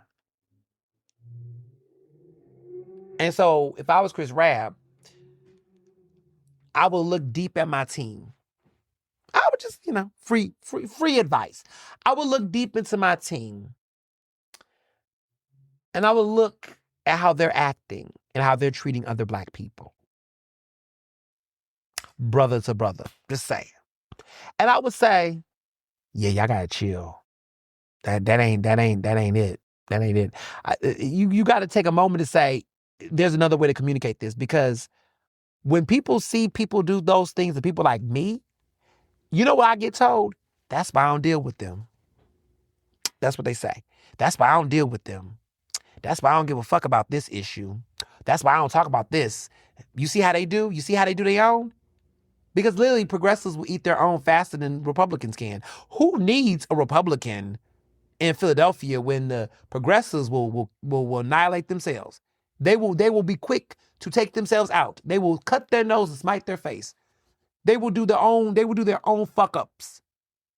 And they will do it to Black people that they need, that we should all be needing to get to this space of liberation and justice. But we too busy trying to crucify every single person. Every single person. Okay. And then when election day comes and the losses come and people go to the drawing board and say, what? Then they want to listen to Black people. Then they want to listen to Black women. Then they want to listen to Black queer folks. Then they want to listen then. Because after they done took over, hijacked, and censored themselves and silence everybody else and shut other folks up on strategy. Then they come and they go, okay, black person, tell me, I'm listening now. After you done fucked up this shit. That's the plan. That's the playbook every single time. The playbook every single time is we're going to shout down, talk out, silence black folks who have different opinions than us. And then when we lose and our kin doesn't win, then we go back to those black people and say, okay, I'm ready to listen. How many times are we going to keep doing that? The warning signs are here. The warning signs are here. I don't miss out. I don't miss, my forecasts don't ever often be off. I'm not perfect. I don't get them always right. But I typically, when it comes to shit like this, my forecast, if things don't change, we see where this is going. We see where this is going. If they don't change this, if they don't change it, we see where this is going. I'm just saying. The proof is there. I mean, rather than argue with me, if you don't, what LeVar Burton once said during Rainbow, we say, you know, this is a good book, but you don't got to take my word for it. Listen, you don't got to take my word for it. You don't. I'm going to be LeVar Burton to these haters. You don't got to take my word for it. Watch and see. You don't got to take my word for it. Couldn't be me. I just think that that's what's happening. Figure out why certain progressives are not endorsing Chris Rabb. They can't all be traitors. They can't all be sellouts. They can't all be bad people. Start looking at how certain people have ran their races, what they've done. I'm just going to leave it at that. Bless your heart. Bless your heart. Bless their hearts.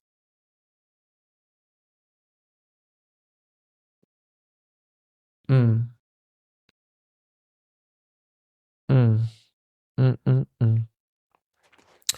Well, moving on. So, movies. There's been a lot going on in cinema. This past week. The cinema world is on fire. I want to talk about the Oscars. The Oscars have made some massive changes. Some that I agree with, some that I'm a little shaky on personally. But they've made some major changes to the ways that we're going to consume and vote. And I mean, not us vote, but they just rewrote the whole playbook. So the first thing I want to get to that I personally agree with is AI performances are banned. That's the big one. AI performances are banned. Only humans will be eligible for nomination in acting Oscars, which is big, big. No AI in screenplay categories. To qualify for writing awards, the scripts must be entirely human authored, which is reinforcing this creative ownership. The casting category is expanded. Up to 3 people can now receive Oscars for casting, which was previously capped at 2. Okay, that's fine. Cinematography shortlist is locked. So now the best cinematography category will now have a set shortlist of 20 films, which is now going to standardize the process. The international film rules has changed. Non-English films can now qualify by winning major festivals, not just through one country submission. So that's like Cannes and Sundance. International awards will now go to directors. So that's a big deal because it used to like go to producers and other folks, but now if you have an international award, the director will get it, not producers or other folks. And then also, multiple films per country can now be allowed. So countries can now have more than one film nominated, which is opening the category to more competition. So previously, if you look at the foreign language films, it will be like Korea will only have one film for Korea. Even if there were 2 really good foreign language films from Korea, only one of the films from that country can be in the category. So they would diversify international films. So if there were 5 categories, 5 nominations, uh, each of the nominations can come from a different country. Now they're saying, look, if 3 movies from China were phenomenal, then they will dominate then. China can dominate the categories. Which brings me to my last, the big category that I have a big concern with, is now the Academy Awards is saying that actors can get multiple nominations. So what that means in a category. So if an actor has multiple standout performances in a year, they can now receive multiple nominations, meaning they can go against themselves. So in the past, right, there has been years where actors have been nominated in Best Lead Actor and Best Supporting Actor at the same time. So some people have done that recently, well, historically. Like a good example is Jamie Foxx. Jamie Foxx was nominated for Best Lead Actor for Ray, and in that same year, he was nominated for Best Supporting Actor for Collateral. Did y'all know that? A lot of people forget that. Jamie Foxx, literally, I was about to say Jamie Lee Curtis. No, Jamie Foxx. Jamie Foxx literally is the only black actor, and one of the few actors, period, to be nominated in 2 acting categories in the same year. That's impressive. He has multiple acting nominations, and it came in one year. Like when I tell you that year that Jamie Foxx won for Ray, which was 20 years ago, which is wow, been 20 years. Like that was a big year for him. I don't think people understood that. Like he was on top of the earth with his music. He was doing great music. He won a Grammy. He did the song with Gold Digger with Kanye West, but he also did Collateral with Tom Cruise and got an Oscar nomination for Best Supporting Actor, and then also did Ray same year and won an Oscar for that, but won the Oscar. But that's him, right? But what this new rule is saying at the Academy Awards is that you can be nominated if you have 2 great lead acting performances in a year. You can get nominated twice. So a good example of that, I'm going to call this the Leonardo DiCaprio rule. So over 10 years ago, about 15 years ago, Leonardo DiCaprio had a very, very good year. Okay, a very good acting year. To the point where he was nominated against himself at the Golden Globes, because the Golden Globes did this. But he was nominated against himself. He was in 2 incredible films. He was in The Departed, and he was in Blood Diamond. Now, a lot of people thought that he was going to get nominated for Best Actor, Best Lead Actor for The Departed, because The Departed was nominated for Best Picture, ends up winning. Martin Scorsese had the most nominations. But he was also in Blood Diamond, and he was also really good in that film. Well, come Oscar nominations morning, he's nominated for Blood Diamond, no nomination for The Departed. A lot of people were like, damn, he should have been nominated for The Departed. But the other people was like, no, he should have been nominated for Blood Diamond. Because Blood Diamond, he had that accent. Remember, he had that strong, British accent, South African accent or whatever.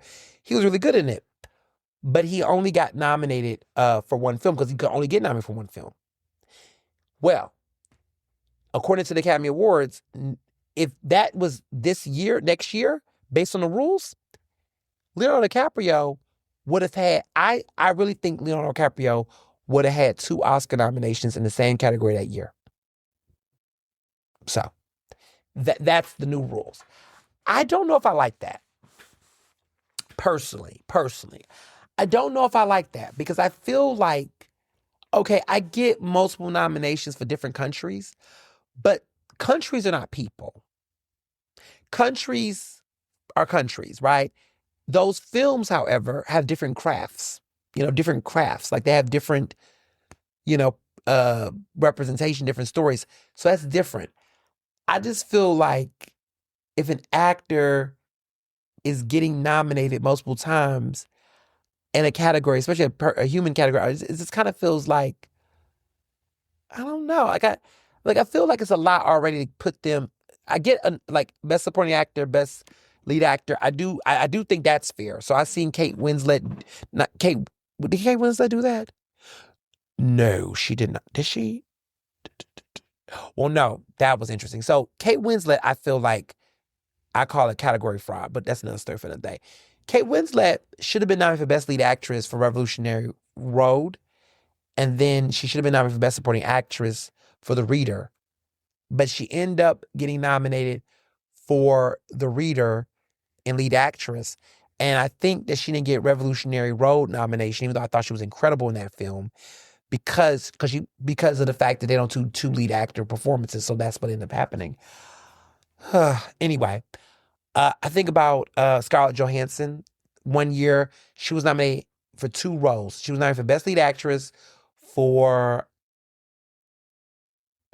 Marriage Story, and then she was nominated for Best Supporting Actress for Jojo Rabbit in the same year. So I'm okay with that because those are two different categories. But I just feel like the double stacking of acting performances in categories, I don't know. I think that's gonna like really not work for a lot of diverse actors, especially those who are in indie films. I feel like a major actor will get that, like a Meryl Streep. I could say Meryl Streep or a Kate Blanchett or Helen Mirren. Well, Helen Mirren hasn't been in much. Maybe a Amy Adams. I could see an Amy Adams case. Like I could see Amy Adams who does multiple movies, or Nicole Kidman type that's like in a bunch of movies. Like for example, this year that could happen to Anne Hathaway. I don't think that's going to happen, but like Anne Hathaway might get a situation like that this year where she could see herself in two of the same categories. See, the problem with me is I wouldn't even want that if I was an actor because I might cancel myself out. I might divide the vote. So then a person that's like gets double nominations may not even win unless people really get behind one lead performance. So I don't know. I don't know. I'm not a fan of that. I know the Golden Globes do it. I remember one year Meryl Streep was going against herself in a movie. Like I think it was like Julie and Juliet, and then she was in a movie called It's Complicated, and I think she was in the same category. She ended up winning for Julie and Juliet, but it was like people talked about how she was going against herself in a category. And fortunately, she won. But I think Leonardo DiCaprio was a good example where he didn't win. He was nominated for The Departed and Blood Diamond, I think, and did not win. I think he ended up getting canceled out, you know? So it can come back and bite you. It definitely can. You know, it's a tricky slope. So I always tell people, like, you know, be careful what you ask for because you might just get it. You know, I don't know. I don't know. I can see some pros, but I don't know. I'm seeing myself like, I mean, he lost to Forrest Whitaker for The Last King of Scotland, which makes sense. I mean, that makes sense to me. I could definitely see. I mean, no one was beating Forrest Whitaker that year. No one was beating Forrest Whitaker, um, in my opinion. You know, but this is Hollywood. This is Hollywood. So, The Devil Wears Prada 2. Love that film. Um, what I loved the most about the film was that, like the first Devil Wears Prada, you could watch that film in so many different angles and learn so many different things. And what I mean by that is that there's so many different issues that the film is covering that are not even surface level, to be clear, but they're like very in depth. When I watched the first Devil Wears Prada, I watched it multiple times. The first time I watched it, you know, I just watched it for the acting, for the performances.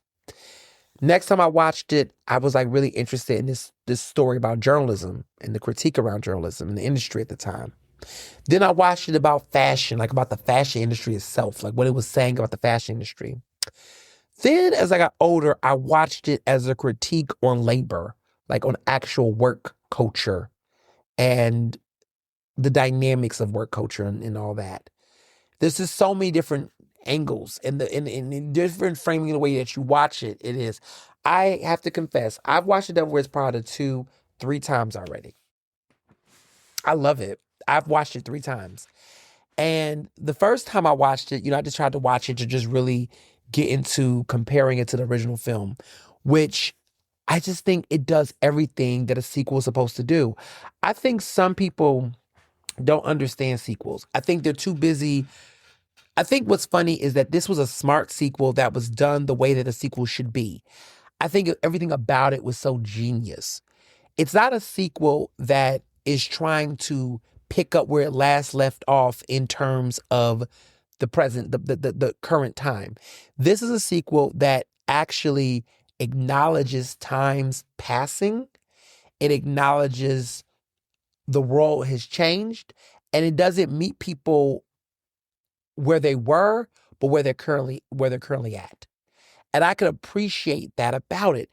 Like, I think some people who have said, "Oh, well, Miranda wasn't as spicy, or she wasn't this way or that way." I'm like, but if you know the movie dynamics, there's no way that she could have been the same way because of the state of the industry and the state of the current world. Also, she's gotten older. Also, they're actually realistically meeting the times that we're in. It's such a timely sequel. Like, Miranda Priestley could not be Miranda Priestley in the same way in 2026. It wouldn't be realistic. I mean, 20 years ago, the world was different. That movie came out in 2006. 2006, this is before social media dominated the industry, okay? Print magazine subscriptions were at its peak at the time. Like, it was at its peak. It was at it was at its last hurrah, like before print media began to collapse. This was like the end of the golden era of print magazines, right? This is at a time where fashion was very white, kind of still is, but also there was a level of racism, right? And bias. So when people were like, "Oh, there weren't that many black people in the set," because if you was at Vogue back then, it wasn't that many black people. It makes sense. Like, to look at the movie now, some of the diversity that they had in this film, this makes more sense. Actually, this actually makes more sense. It's reflective of the times. But back then, absolutely not. Absolutely not. And it makes so much sense on so many levels about where the industry was, what it looked like, what it felt like, what the work culture was, and how people were treated. This film is made in 2026. And you can see the progression and some of the regression of some of the issues. I love that. I don't want to spoil any of it for people. I don't want to spoil it. Don't need to. But I could appreciate that. I love the fact that they invested in bringing back the bulk of the cast. The people that mattered in the film came back. And they came back. They it's almost like they were put in a refrigerator and preserved, or put in a deep freezer actually, and deeply preserved with baking soda and everything. Like, everybody came back looking good. Everybody came back understood the assignment, and it just flowed really well. The story was so good. Like, it wasn't too soft, but it wasn't too hard. It was enjoyable. It was thoughtful. There were moments of bleakness there. You were like, damn, this is too real. I ain't gonna get into it. The beginning of the film, the first like 5 minutes, I'm like, damn, we doing it like that. And there's so many different moments, but there's so many great critiques about the industry, and so realistic. As a journalist, I would make my students watch this film. Like, I mean, because so many of my students, when I tell them that I've worked for a magazine and I was in the magazine business at one point in time, they automatically go, "Is it like the Devil Wears Prada? Is it blah, blah, blah, blah?" And I'm like, some of the things are, but a lot of it isn't anymore. We're definitely not like that. I mean, in the beginning of, like, 10 years ago, when I was at Philadelphia Magazine, that was in 2016, we did have a newsroom, and there was these layouts and these attention to details and this photography and things like that. Now, Philly Mag doesn't even have an office. Like, everybody's like remote, for the most part. There's not really like this major office that everyone works. I mean, some of it's at the Philly Club, but like the big old newsroom, independent newsroom, and big old budgets and wine and dining, it ain't happen like that anymore. No, they're so focused on getting some aggregated news version. And the downfall of journalism, you pay attention to early 2000s about the industry, the state of the industry, as far as its profitability, I would say it was Craigslist, because Craigslist really began to showcase how people can sell things in the classifieds online, which meant that folks like classifieds in newspapers used to be the way that a lot of newspapers made money. But when Craigslist hit the scene, Craigslist actually was, I think, the downfall of the journalism industry as far as profitability, because when Craigslist happened, folks used to put their stuff in the classifieds of newspapers. Like that was how newspapers made a lot of their money. Like, well, the ad sales, all that, but also ad sales and business sales. Like if you really think about the old days, I mean, most people won't know, but like over 20 something years ago, if you go on a newspaper, newspapers had all of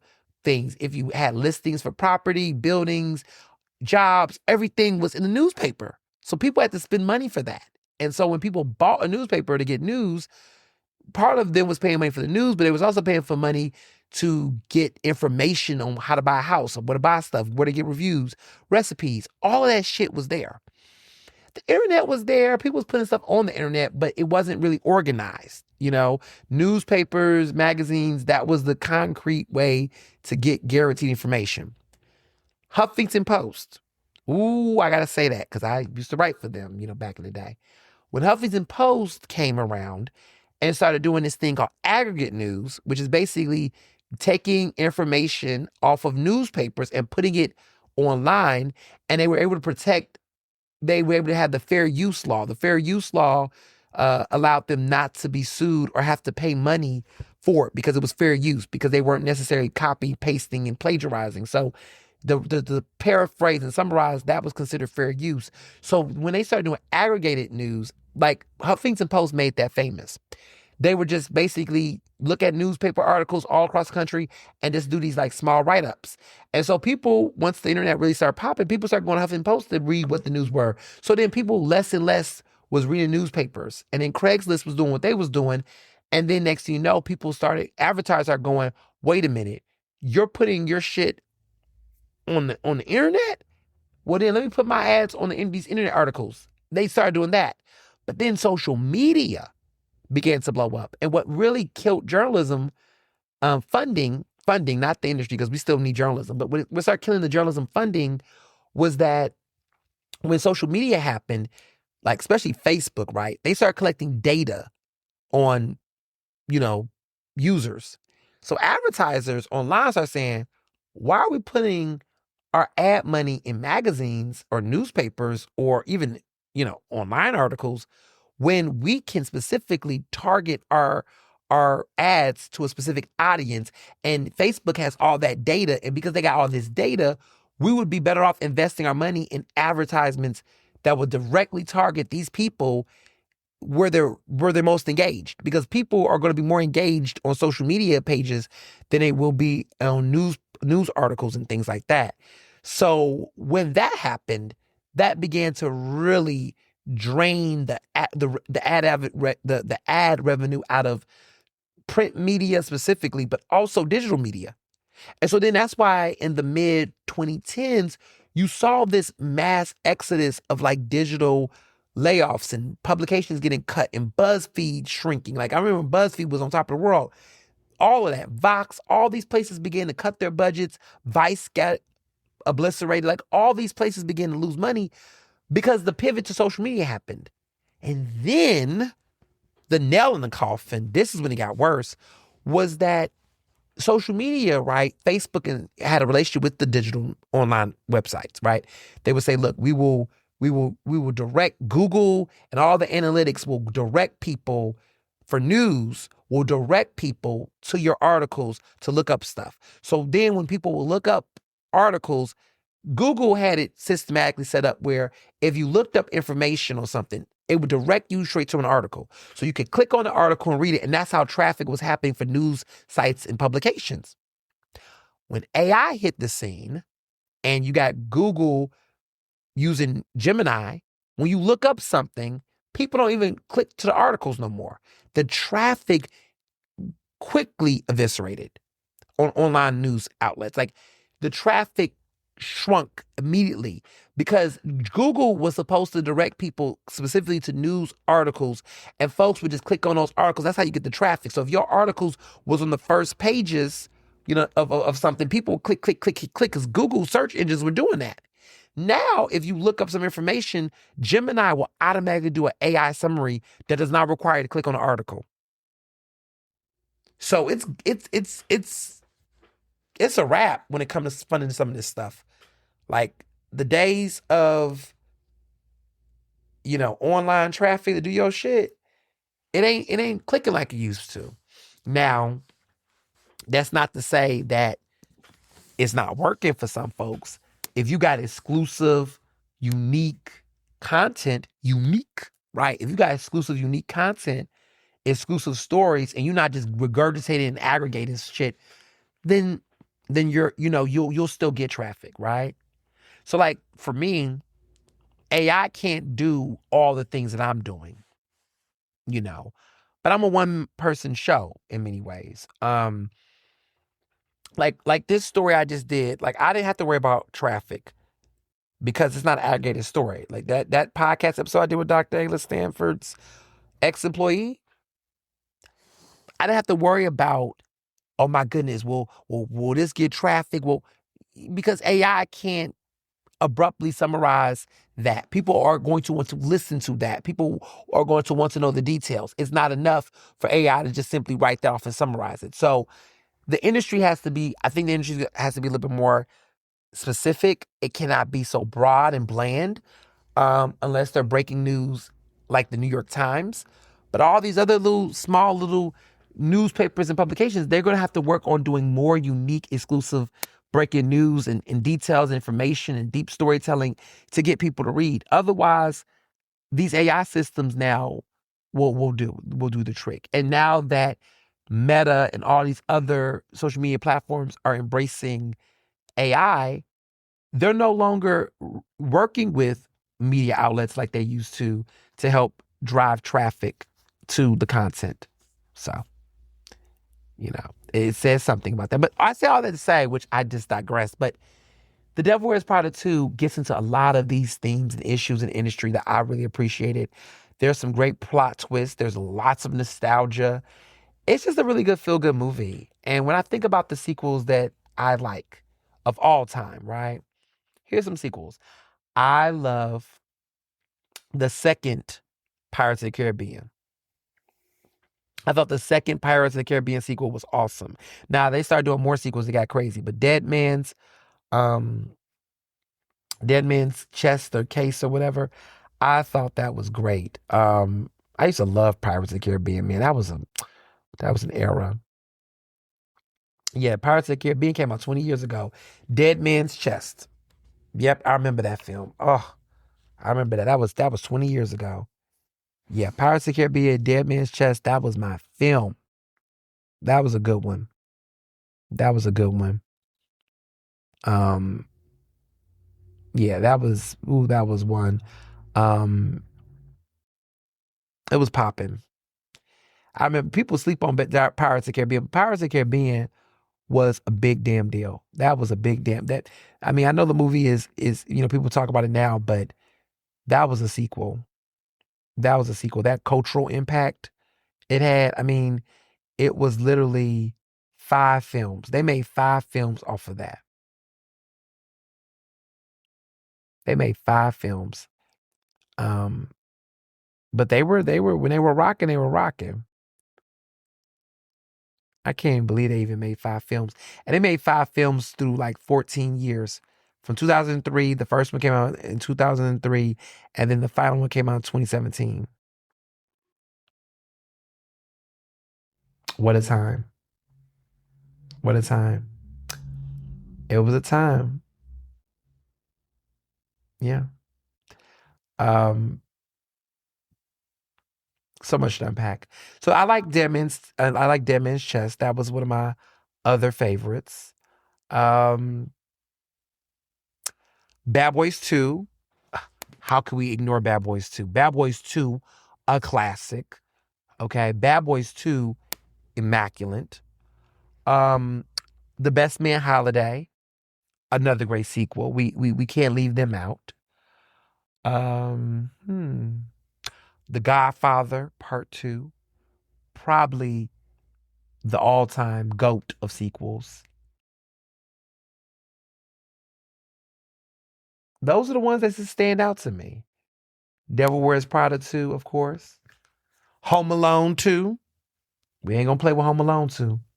Home Alone 2 was great. I mean, you can't sleep on that. Toy Story 2. We're not gonna play with Toy Story 2. The Incredibles 2.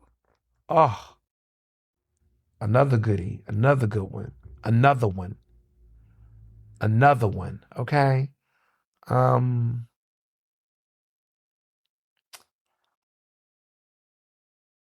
I'm just trying to think of this other great. I mean, you could say Creed, but I know Creed is a little complicated because people, Creed's different. Creed is different. Um, Spider-Man 2 was fire as well. Let me not sleep on Spider-Man 2. Yeah, we ain't gonna play with Spider-Man 2. Spider-Man 2 definitely popped off. Definitely popped off. Um, Mad Max Fury Road, if we want to count that, I would count that. I would definitely count that. Top Gun Maverick, another big one. Another big one. We're not gonna play with it. We're not gonna play with it. Um, yeah, Creed. Like I said, Creed. I'm gonna count Creed.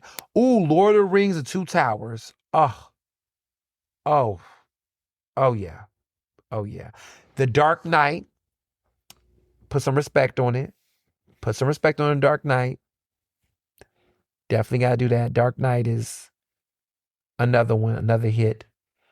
Um, those are mine. I mean, some people say Star Wars. I'm indifferent about Star Wars. I don't know which one would be for me personally. But these are the ones. These are the ones that stand out to me. I mean, I could say Star Wars, the Empire Strikes Back. I did like that one. I would say that is Star Wars. That was a good one. Doom Part 2. Sure. Skyfall. I like Skyfall.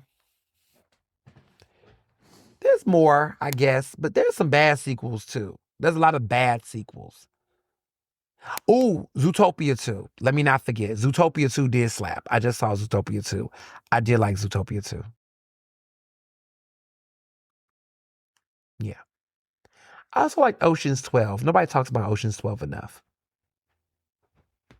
Now, some bad sequel movies, some bad ones, to be honest. Like some ones that just did not hit it for me, to be honest. Ooh. Why did I get married to some people like it. I wasn't that much of a fan of it. Um I wasn't too much of a fan of it, in my opinion. I wasn't hype. I mean, Scary Movie 4, that got a little played out. Big Mama 2, wasn't feeling it. Those Medea sequels, not feeling it. The Pirates of the Caribbean sequels after the second one, they dragged. Um Cheaper by the Dozen 2, I Still Know What You Did Last Summer. A lot of corny films, yo. Like I was just kind of like, what are we doing? It was just a lot of movies. And then some of these I had to be like Little Fockers. Like Meet the Fockers was good. Little Fockers was wasn't really feeling that much. I'm excited about the new sequel, but yeah, some of these, Highlander 2, some The Mask, ugh, cringy, cringy. Wonder Woman 1984, oh my goodness, let's not. Okay, another sequel I did like, and I gotta say this, I gotta give my man props. I gotta give my man props. I love Avatar. The Avatar sequels, a little long-winded, but I appreciate them. I'm not gonna shade them. Good little trilogy. Lord of the Rings is a trilogy, was also good too. Okay, this might be a little controversial. And then I'm gonna wrap this up because I know I'm going too in. I really liked what did I like? Well, I struggle with this. Black Panther, Wakanda Forever. It was I. Wasn't bad. wasn't good. It was aight. It was aight. Angela Bassett, stellar. For that alone, for that performance alone, I'll give it its gots. But I mean, Chadwick not being in the film, Michael B. Jordan not being heavy in the film, it took a lot of the oomph that made that film, the first film, just great. Wasn't bad, just I hear they're gonna do a third one. You know, Denzel Washington might be in it. I'm curious.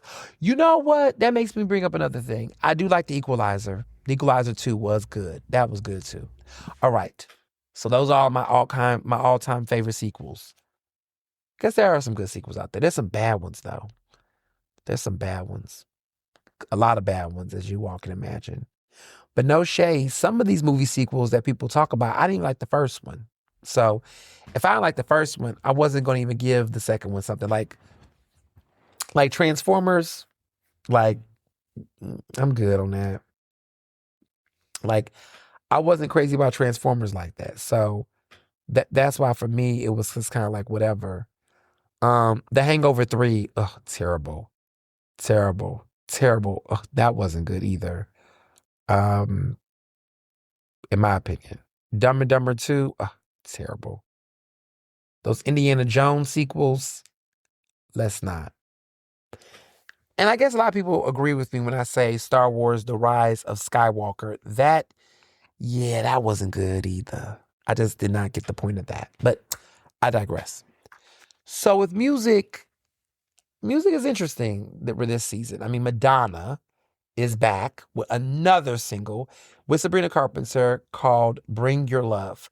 Love it. I love it. I love this. I'm loving, she's 2-0.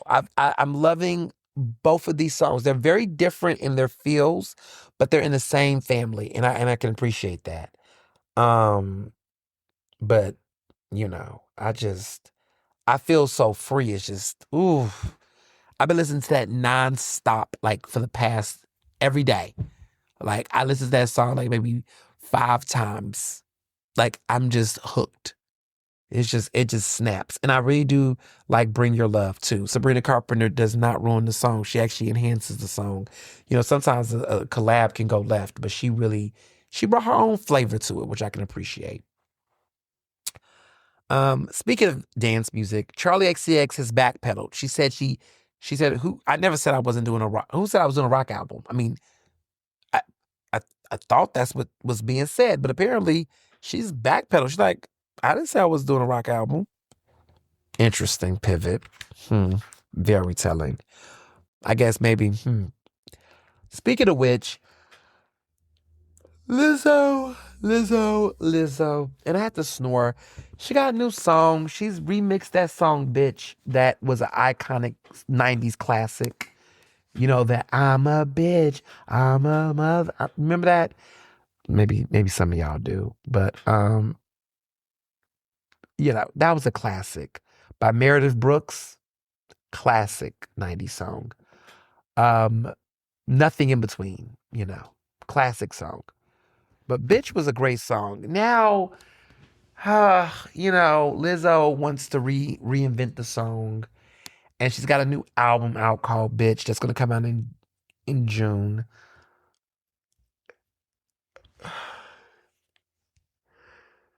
I reserve my thoughts. Even though people can feel it, I reserve my thoughts. I'll wait till the album come out. I thought she was going a different direction, right? Remember that Love in Real Life? Remember it was the whole Love in Real Life, rock themed, the whole aesthetic. Is that still happening?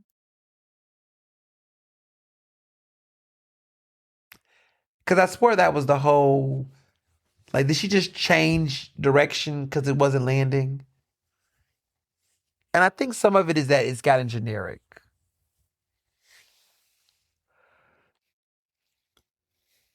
It's like this very generic, like empowerment type of music that kind of reminds me of like Megan Trainor when she first came out.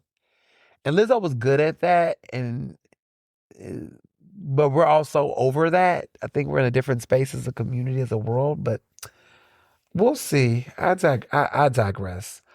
Um, so Olivia Rodrigo's uh song "Drop Dead" debuted at number one. Contrary to my personal taste about that song, again, it's not a bad song. I'm just not having it in rotation. I just kind of feel like it's kind of super safe and just kind of blah. But I know she can come back with fire. But I feel like now that this song got debuted at number one, she might feel like she needs to stay in this direction. But she's made history. She's the only artist to have all of her lead singles from the start of her career, all debut at number one. All I don't think debut at number one. All become number one. All lead singles. So Driver's License off her first album, Sour.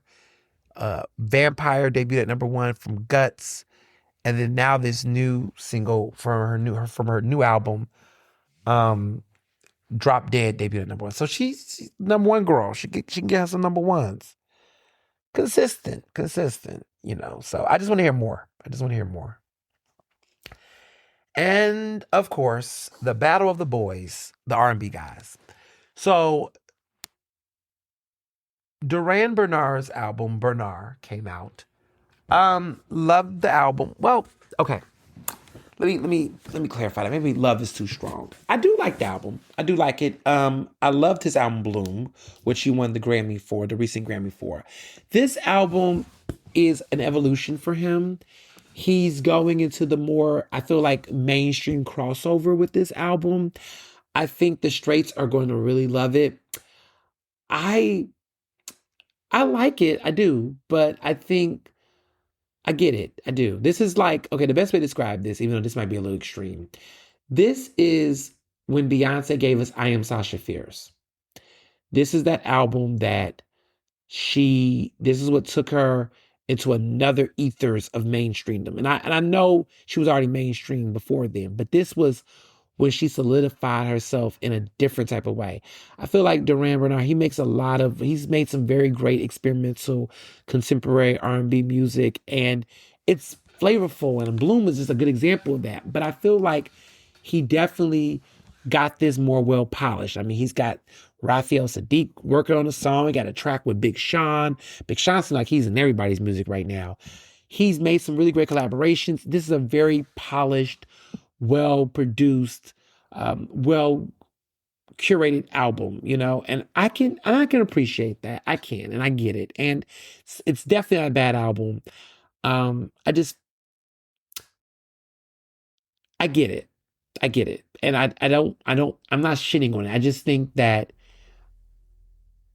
sometimes in the pursuit of a more larger mainstream crossover, we lose that extra special thing that makes us unique. And listening to these songs, the vocals are great, but the sounds are just feeling so very much like a traditional R&B. Like there's so much influence on the album that sometimes I feel like I lose sight of what makes Duran Bernard like Duran Bernard. In the ways in which, as a fan who's listened to his music for several years, I feel like there's a lot of stuff where it just feels. I'm not saying anybody could have done these songs, but the way in which they're produced, they kind of feel generic. The lyrics are cool. His vocals is what makes it stand out, but everything just feels like very like you could tell he loves R&B. You could tell he loves 90s and early 2000s. There's just so much heavy influence. Like everything just sounds so familiar. Like you get so much of that Usher, like the You Got It Bad. There's a song that sounds like a You Got It Bad. There's a Genuine sound. There's a Casey and JoJo energy.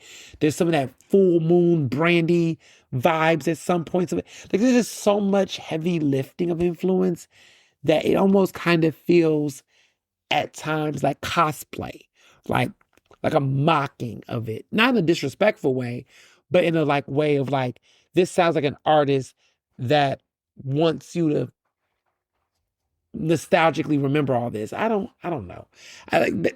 There's a lot of R&B that's happening like this right now, and I kind of just want people to just take a big punch, take a big swing.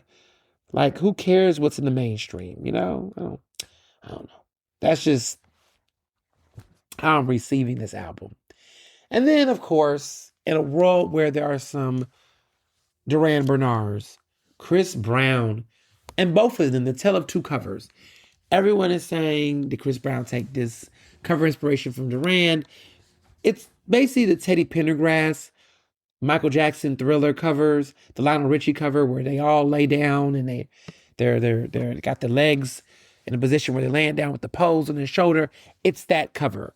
And everyone says that's the iconic R&B male cover, that when the artists do that with their name or something on it, that's their signature. So Chris Brown literally has an album called Brown, which is supposed to be also a hyperlink, a acronym for some shit. I don't even know. But he's got a song with Leon Thomas, who I love Leon Thomas. And the video is paying homage to Sinners, which that concept has already been done. But I guess we're going to see more and more of the influences of Sinners into the current cultural zeitgeist of music, especially Black music. So I guess we can expect that. But I guess he's trying to shoot for something more. Y'all know I'm not a Chris Brown fan. I've heard some of this song. You know how some people say, this is being forced on me. I'm like, why is this being forced on me? Why is this being held hostage? This is information I don't want to know. Why am I being told something I don't want to know? I feel like that about Chris Brown's music, especially this album. I feel like the song, the lead single, whatever he's putting out, I've been subjected to it in Uber car rides. It is what it is. I will say it doesn't sound like anything he's done before. But that isn't saying much because so much of his songs do sound similar. But here we go. And then before I move on to TV, Beyonce. Okay? There is speculation about this Act 3. I'm going to make this very short and simple, short and sweet. Y'all got to stop it. No one knows when Beyonce will drop her music but Beyonce, okay? Everybody trying to count her moves. You all have been doing this, predicting May. May is past. May 1st is past. Her team has already come out to say, listen, don't even expect May or the Met Gala. Like, cut it out. Cut it out. Like, I know she's giving all these hints in her clothes and her fashion. Like, can we just be regular fans? Like, all you stans are annoying.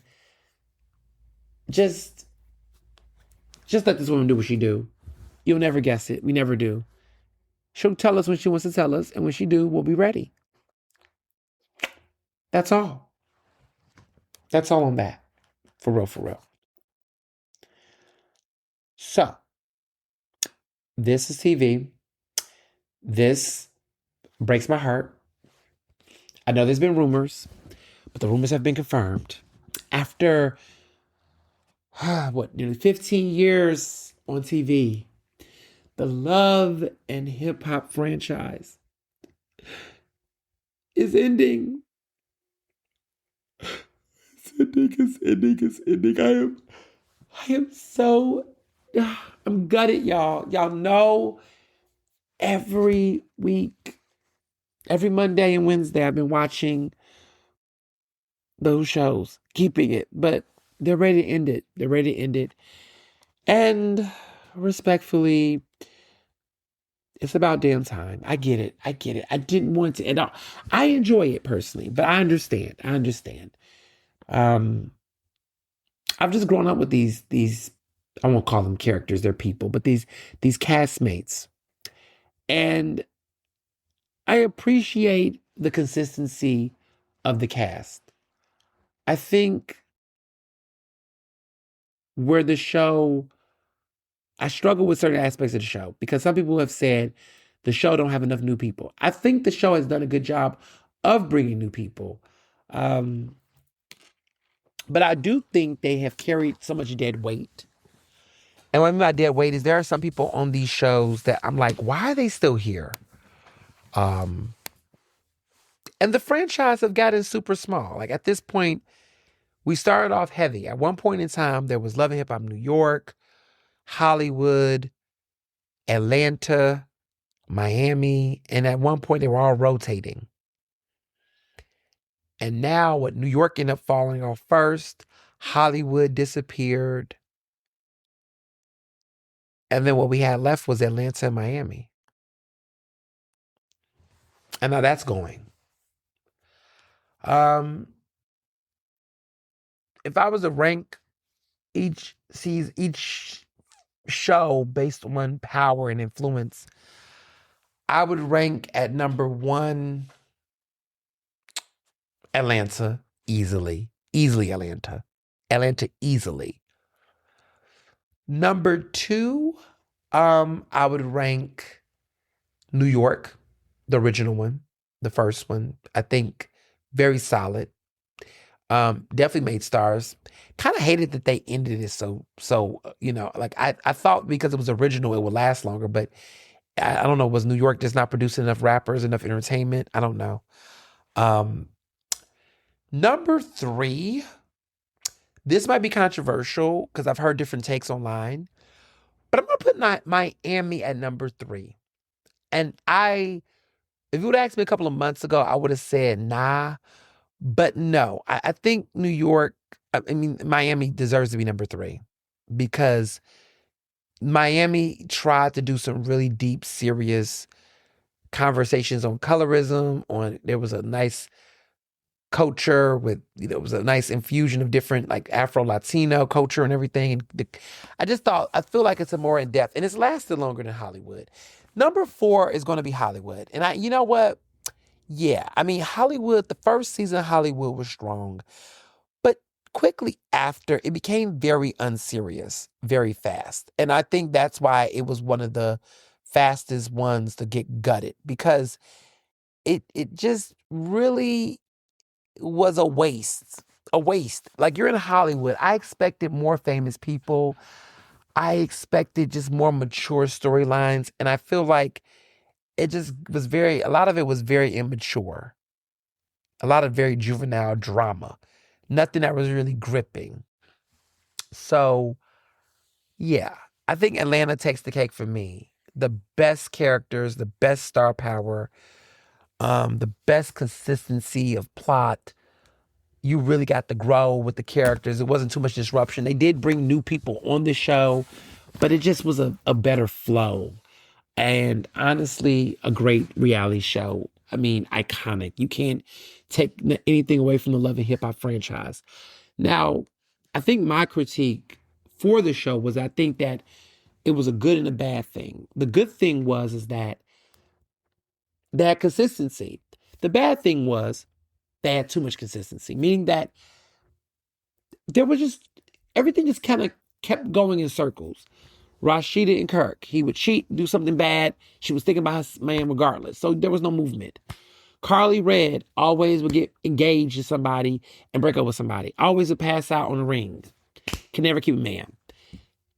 Sierra always would meet somebody, can't keep nobody, get into a petty fight. Spice was always fighting and beefing with somebody. It was always up. Scrappy nearly slept with multiple women throughout the damn shows, always catching a new baby mama every other season, spin the block on his baby mamas until he turned purple. Yandy was always lying. Mendices was always cheating. And so at a certain point, I got to be real with myself. I was just watching the same the wheels. Jock too. Jock always in some drama. Jock always on the verge of cheating or being accused of cheating, even when getting married. Like the same recycled drama. And everybody else in between the shows just weren't that interesting or did not have a strong storyline that made me give a damn. Same thing with Miami. Miami tried to have real discussions and conversations, but those things didn't even land as much because people were going back and forth, again, spinning the block, or just having unnecessary petty drama that was not compelling. There was too many drop-in castmates that would come on the show for one season, get you fired up, then leave. Then there would be a new person that would come on with a new storyline and then leave. And so there was a lot of inconsistency with that as well. So overall, I would say it was only a matter of time. They're going to wrap it up with a special 6-part series that I think is coming out in the fall that's going to really end this iconic show with a bang. So it's going to be like a 6-part show about the series. I don't know all the details, but I'm excited to watch it. It was a good run. So I guess all I have left is Zeus and baddies. Because we're about to have a new baddies, Bad boys have returned. Chaos emerges, which I'm excited about. We haven't had a Bad Boys since the chaotic first season, and it kind of disappeared because I think I got a little too buck wild. But they're back again. So I'm excited to see how that's going to play out as well. So, yeah. Well, this week is going to be quite interesting. Glued to the tube, curious to see how these taxes are going to unfold. Now that, the Philadelphia City Council wants to knuck if they buck at the damn, school board. Now the school closings are going to happen. 17 schools. Now that we see that's going to be on the table, what next? Because now the ball's in City Council's court, and I'm looking forward to seeing how they're going to show up. I'm looking forward to Cinco de Mayo. I'm looking forward to some new restaurant updates and tastings I'm going to do this week. There's a lot going on, and I'm excited about it all. And it's going to be fun. And, what can I say? You just got to keep moving, keep growing, keep pushing. And as always, be well and be best. Ernestly Speaking is recorded in Philadelphia, Pennsylvania, and can be found on Apple Podcasts, Google Podcasts. To stay up to date with the latest on the show, follow me on Facebook, Twitter, and Instagram at Mr. Ernest Owens. Use the hashtag Ernestly Speaking to tell me what you thought about this episode, and check out my website at ernestowens.com.